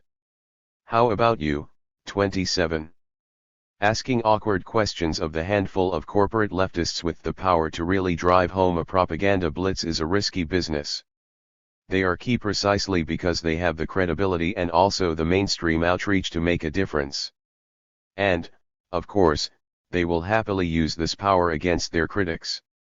As discussed in this book, we have been subject to crude smears often imported from the hard right. By using their very real corporate media power to undermine our credibility, corporate dissidents protect both their own reputations and that of their employers. It is good for their standing and sits extremely well with their editors. The system is well able to protect itself, and these dissidents play a crucial and well-entrenched role in support of that.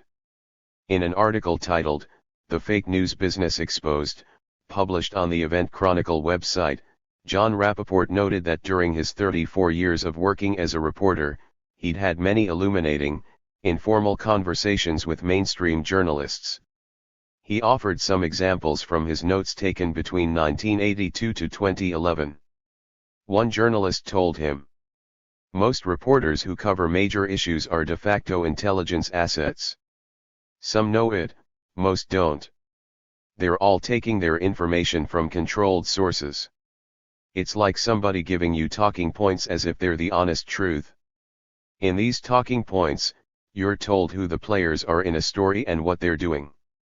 But they aren't the important players, and what they're doing is just a cover for what's really going on. It's all about misdirection." Point 28. Another said, I can write an article that's critical of what a drug company is specifically doing, but I can't criticize the company. If I did, my editor would read me the riot act. He knows if he published that article, his boss would get a visit from the company. They would threaten to pull their advertising. Everybody would be in serious trouble. There is a fine line. Sometimes, the evidence against a drug company is huge, and we can get away with a critical article. But most of the time, it's a no-go area. I could lose my job. If I did, I would have a hell of a time trying to find another position on the same level. I might be subject to an industry-wide demotion. And another. We put out provable lies. And they were big ones. It was like being psychologically whipsawed. A few great days, and a lot of bad ones. The worst thing for me was government sources. I was like a horse with a feed bag on, and they were filling it up with rotten food. They knew it, I knew it, and we just kept doing it. Issues of this kind are simply ignored in mainstream discussion of the fake news phenomenon. Former Guardian journalist Jonathan Cook noted that the claim of fake news usefully offers security agencies, establishment politicians, and the corporate media a powerful weapon to silence their critics. After all, these critics have no platform other than independent websites and social media. Shut down the sites and you shut up your opponents. 29. However ridiculous and biased, the focus on fake news certainly had an effect in preparing the way for attacks on free speech. On April 25, 2017, Google announced that it had made changes to its service to make it harder for users to access what it called low-quality information such as conspiracy theories and fake news. 3 months later, in July 2017, the World Socialist website reported. In the 3 months since Internet monopoly Google announced plans to keep users from accessing fake news, the global traffic rankings of a broad range of left-wing, progressive, anti-war, and democratic rights organizations have fallen significantly. 30. WSWS added. While in April 2017, 422,460 visits to the WSWS originated from Google searches, the figure has dropped to an estimated 120,000 this month, a fall of more than 70%. Even when using search terms such as socialist and socialism, readers have informed us that they find it increasingly difficult to locate the World Socialist website in Google searches. Other sites that have experienced sharp drops in ranking include WikiLeaks, Alternet, Counterpunch, Global Research, Consortium News, and Truthout. Even prominent democratic rights groups such as the American Civil Liberties Union and Amnesty International appear to have been hit. This is, in part, the result of The Guardian and other media enthusiastically hyping the supposed threat of fake news. In fact, the real threat is that corporate media search engines like Google and corporate social media like Facebook and Twitter will now work to eliminate dissent and restore the mainstream media monopoly that has ensured a steady supply of power-friendly fake news for more than 100 years. The media performance pyramid. To reiterate, fake news is said to refer to websites publish hoaxes, propaganda, and disinformation. A simple, tabletop experiment can help us understand how traditional corporate media do exactly that. Place a square wooden framework on a flat surface and pour into it a stream of ball bearings, marbles, or other round objects. Some of the balls may bounce out, but many will form a base layer within the wooden framework, others will then find a place atop this first layer. In this way, the flow of ball bearings steadily adds new layers that inevitably build a pyramid-style shape. This experiment is used to demonstrate how near-perfect crystalline structures such as snowflakes are able to arise in nature in the absence of conscious design. We will use it here as a way of understanding Edward Herman and Noam Chomsky's propaganda model 31 of mainstream media performance.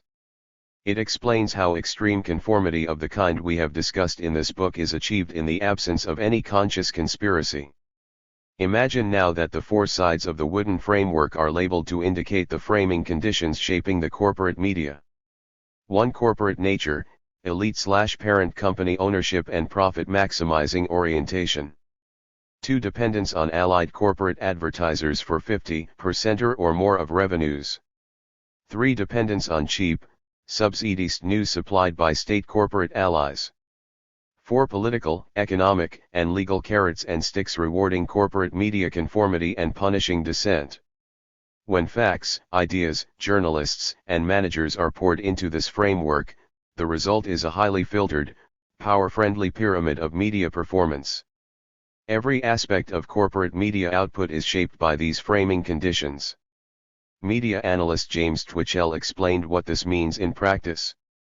You name it, the appearance of ads throughout the pages, the jump or continuation of a story from page to page, the rise of sectionalization, common page size, halftone images, process engraving, the use of black and white photography, then color, sweepstakes, and finally discounted subscriptions were all forced on publishers by advertisers hoping to find target audiences. 32. This book is packed with examples of fake corporate news. The point is that the performance pyramid ensures that media that flourish do so because they serve elite interests. Glenn Greenwald explained. They receive most of their benefits, their access, their scoops, their sense of belonging, their money, their esteem, from dutifully serving that role. Neutrality means, serving the interests of American political and military leaders and amplifying their perspective. 33. This is a natural outcome of the performance pyramid, which means that corporate media are in a sense hardwired to boost state propaganda and to stifle honest criticism. Objective this way, not that way.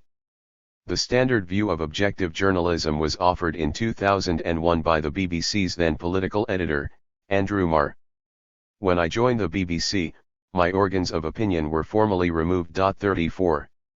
Nick Robinson offered a similarly hands-off view when describing his role as ITN political editor during the Iraq War.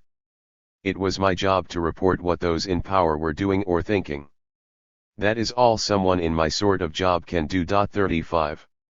Glenn Greenwald remarked.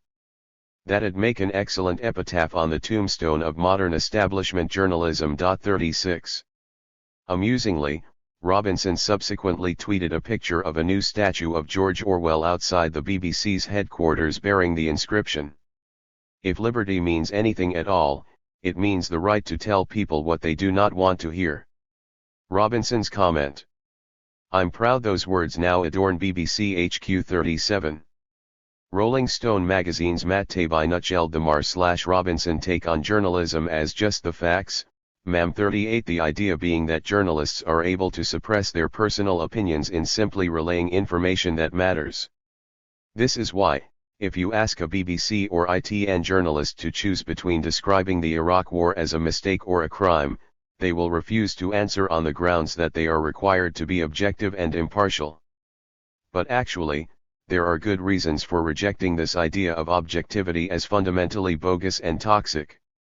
First, it turns out that most journalists are only nervous of expressing personal opinions when criticizing the powerful. The BBC's Andrew Marr can't call the Iraq War a crime, but he can say that the fall of Baghdad in April 2003 meant that Tony Blair stands as a larger man and a stronger prime minister as a result. 39. Nick Robinson insists he must limit himself to reporting on the powerful, and yet he can report that hundreds of servicemen are risking their lives to bring peace and security to the streets of Iraq. 40. This is closer to a wham, bam, thank you, ma'am version of impartiality. Journalists are allowed to lose their objectivity this way, but not that way, not in the way that offends the powerful. The second problem with the no opinion argument is that it is not possible to hide opinions by merely sticking to the facts. Matt Taibbi gave a striking example. Try as hard as you want, a point of view will come forward in your story. Open any newspaper from the 30s or 40s, check the sports page, the guy who wrote up the box score, did he have a political point of view? He probably didn't think so. But viewed with 70 or 80 years of hindsight, covering a baseball game where blacks weren't allowed to play without mentioning the fact, that's apology and advocacy. Any journalist with half a brain knows that the biases of our time are always buried in our coverage. 41.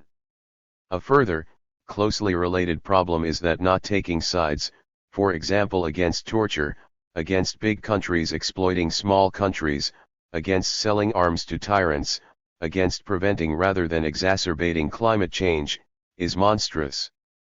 After all, a doctor treating a patient is certainly biased in seeking to identify and solve a health problem. No one would argue that the doctor should stand neutrally between sickness and health. Should we not all be biased against suffering, exploitation, torture and environmental suicide? Finally, why does the journalistic responsibility to suppress personal opinion trump the responsibility to resist crimes of state for which we are accountable as democratic citizens? If the British government was very obviously massacring British citizens, would journalists refuse to speak out? Would the professional media code of conduct, the signed employment contract, outweigh the social contract? Why? Journalists might respond that supposedly opinion-free journalism is vital for a healthy democracy. But without dissent challenging open criminality, democracy quickly decays into tyranny. This is the case, for example, if we remain impartial as our governments bomb, invade and kill hundreds of thousands of people in foreign countries. A journalist who refuses even to describe the Iraq War as a crime is supporting a process that normalizes the unthinkable. In the real world, journalistic impartiality on Iraq helped facilitate subsequent UK and US crimes in Libya, Syria, and Yemen. This is the ugly absurdity of the innocent-looking idea that journalists' organs of opinion can and should be removed before they do their jobs. Objective journalism, equalizing self and other. The psychologist Erich Fromm rejected the idea that objectivity should be disinterested. But objectivity is not, as it is often implied in a false idea of scientific objectivity, synonymous with detachment, with absence of interest and care. 42. Readers may have noticed how professional journalists like to be pictured looking serious, unsmiling, cold. They often wear severe spectacles, harsh, black, oblong, to reinforce this impression of cold detachment. But as Fromm wrote, objectivity does not mean detachment, it means respect, that is, the ability not to distort and to falsify things, persons, and oneself. What matters is not whether or not there is an interest, but what kind of interest there is and what its relation to the truth will be. 43. So, it is okay to take an interest. But what is the ideal kind of interest for objective analysis in this sense? Love is the productive form of relatedness to others and to oneself. It implies responsibility, care, respect, and knowledge, and the wish for the other person to grow and develop. 44. Imagine, love should be at the heart of objective, serious journalism. Who would have thought it? A central claim of Buddhism, Taoism, Sufism, and other mystical traditions is that this care and respect for others can become so developed that we can actually come to respect the rights and needs of others as much as we respect our own, no more, no less. In other words, we can equalize our perception of the comparative importance of ourselves and others. Many Western intellectuals, including leftists, dismiss all such analysis as navel-gazing piffle. But at a time when the Vikings were rampaging through Europe, the 8th century Buddhist sage Shantideva asked, "Since I and other beings both, in wanting happiness, are equal and alike, what difference is there to distinguish us? That I should strive to have my bliss alone." 45. Here is the remarkable prospect of a human being assessing the needs of others rationally, objectively, and asking why his or her happiness should be deemed of greater importance. But even this question is surpassed by an even more surprising declaration in response. The intention, ocean of great good, that seeks to place all beings in the state of bliss, and every action for the benefit of all. Such is my delight and all my joy. 46.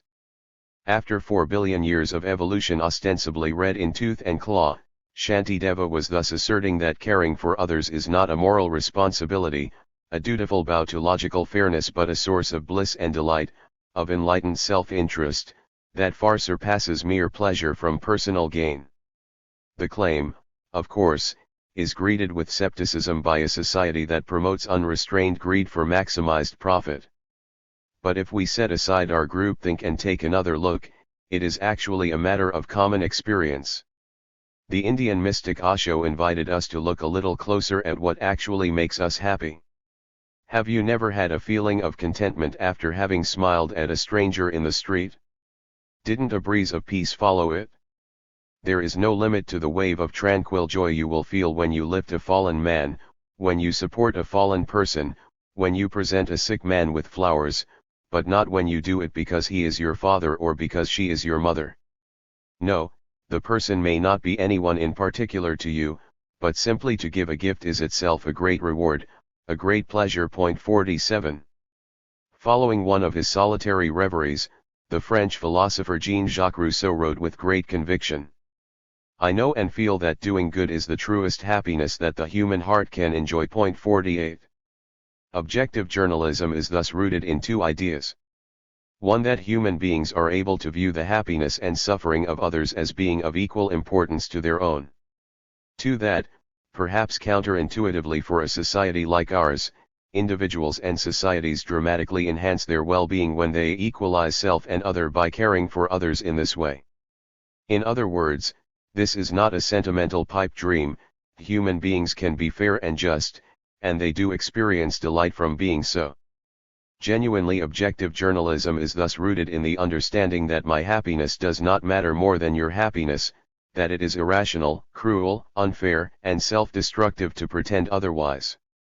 Objective journalism rejects reporting and analysis that prioritizes my interests, my bank account, financial security, company, nation, class, over your interests. Objective journalism does not take our side at their expense. It does not count our dead and ignore their dead. It does not refuse to stand in judgment on our leaders while fiercely condemning their leaders. It does not hold them to higher moral standards than us. It does not accept that our nation is exceptional, that we have a manifest destiny to dominate them, that we are in some way chosen. The no business anti-model business model. For as long as we can remember, pragmatists have told us, you have to play the game. You have to work with the corporate press and broadcasters to achieve mass outreach, and hope that you can steer them in a more positive direction. The idea is that some arguments and policies just go too far, guaranteeing mainstream rejection and attack, which results in fewer progressive voices being heard, benefiting precisely no one. Bottom line, again, you have to play the game. We strongly disagree. We know that analysis rooted in compassion that refuses to compromise in exposing the cruelty of state corporate power has the power to smoke out the corporate media. Alarmed by what they perceive as an enemy, even a class enemy, a threatening sign that democratic forces might escape carefully filtered Tweedledee choices, elite media will indeed attack. But from our perspective, this is no bad thing. In the process of attacking, supposedly liberal corporate media like The Guardian, The Independent and the BBC are forced to drop the pretense that they are independent, impartial, and progressive. They reflexively leap to the defense of the establishment and thus reveal their true role as powerful supporters of the status quo. This is important because it is precisely the illusion that mainstream media are fair and impartial that allows them to sell a fake version of democracy as the real thing. In other words, uncompromised analysis does come at a cost. It is unpleasant to be subject to attack by mainstream media, but it serves to hold up a mirror to the corporate media system in a way that erodes its power to deceive. This is a very different game to careful cooperation, and one that is very much worth the candle. In fact, we believe it has the power to challenge state corporate power's system of managed democracy favoring elite interests. This is exactly what we have witnessed in recent years with Jeremy Corbyn's rise to power within British politics. As we have seen, Corbyn's compassionate, people-centered policies were dismissed as a loony left joke, a risible relic of the 1970s. Corbyn would never be able to persuade the public, not least because his views stood no chance of being given a fair hearing by a press that would subject him to relentless attack. He didn't stand a chance. It was precisely because the corporate media subjected Corbyn to such a vicious attack that he prospered. Why? Because it is corporate media credibility above all else that keeps a lid on compassionate, people-centered politics, precisely the politics Corbyn espoused. We have not been focused on corporate media for 20 years because we have some irrational interest in media matters. Our focus is born of the firm, indeed growing conviction that the corporation media system is the key obstacle to progressive change. If there is to be change, it will happen only when public perceptions of this toxic system have changed. The spectacular, relentless ugliness of the attacks on Corbyn made it very easy for the public to see through the illusion of mainstream fairness so that compassionate politics could flourish. The new Labour-style argument is a deception. Minor gains perhaps can be achieved by careful compromise and cooperation, but much more profound changes can be achieved by speaking out honestly, compassionately, selflessly, thus provoking establishment media to reveal themselves in all their soulless, power-friendly cynicism. Professionally minded media activists often worry about funding models for media activism, how to escape the advertiser-dependent business model and yet generate revenue. How to emulate best practice corporate website design and marketing to achieve a comparable mass audience without comparable funding. How to publish dissent that is effective in challenging, without overly alienating, the mainstream in order to retain respectability as part of the conversation. This is all very much beside the point. If media activists devote themselves sincerely, and wholeheartedly, to working for the benefit of others, the public will be happy to support their efforts. But these efforts do have to be sincere and wholehearted. The focus should be on helping others, not on personal financial gain, status, respectability, profile, and applause. We should not even be overly concerned with results, not even on reaching a wide audience. How many hits did this media alert garner? How many shares did that Facebook post get? The German philosopher Arthur Schopenhauer wrote, "Only he who writes entirely for the sake of what he has to say writes anything worth writing." It is as if there were a curse on money. Every writer writes badly as soon as he starts writing for gain. The greatest works of the greatest men all belong to a time when they had to write them for nothing or for very small payment. 49. And as Erich Fromm said, our reason functions only to the degree to which it is not flooded by greed. The person who is the prisoner of his irrational passions loses the capacity for objectivity and is necessarily at the mercy of his passions. He rationalizes when he believes he is expressing the truth. 50. As soon as we start worrying about results and success, and above all respectability and financial gain, we enter the realm of the ego. We begin comparing ourselves with others, competing.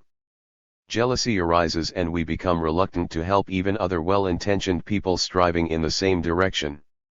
When we focus on goals, even the goal of making the world a better place, we are placing our attention in the future, which means we are becoming detached from the feelings of compassion and love that exist only in this moment, here and now, our best motivation.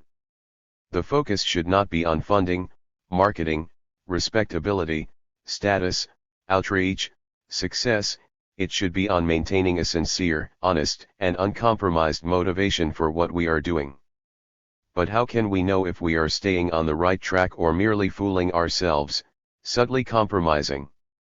The answer lies in how much fun we are having. If our work is genuinely rooted in a desire to share with others, to support others, to increase their happiness and relieve their suffering, this motivation is such a delight, the work such a privilege, that we love doing what we are doing. If the work is a joy in itself, more enjoyable, actually, than a holiday from the work, then we are on the right track. Rousseau commented, "I could sometimes gladden another heart, and I owe it to my own honor to declare that whenever I could enjoy this pleasure, I found it sweeter than any other." This was a strong, pure, and genuine instinct, and nothing in my heart of hearts has ever belied it. 51. But Rousseau noted that a favor only had to become a duty for me to lose all enjoyment of it. Once that happens, the weight of obligation makes the sweetest pleasures burdensome to me. 52. If the work is a grim, gray grind, if we are driven by the hair shirt idea that we have a duty and moral obligation to help others, if fun is a four-letter word to us, then we are merely spreading misery and boredom. Because then we are operating out of ego-driven thoughts of duty, rather than a desire to share with others, and we will be far more likely to feed our egos, to seek to escape this dire situation through mainstream respectability and success.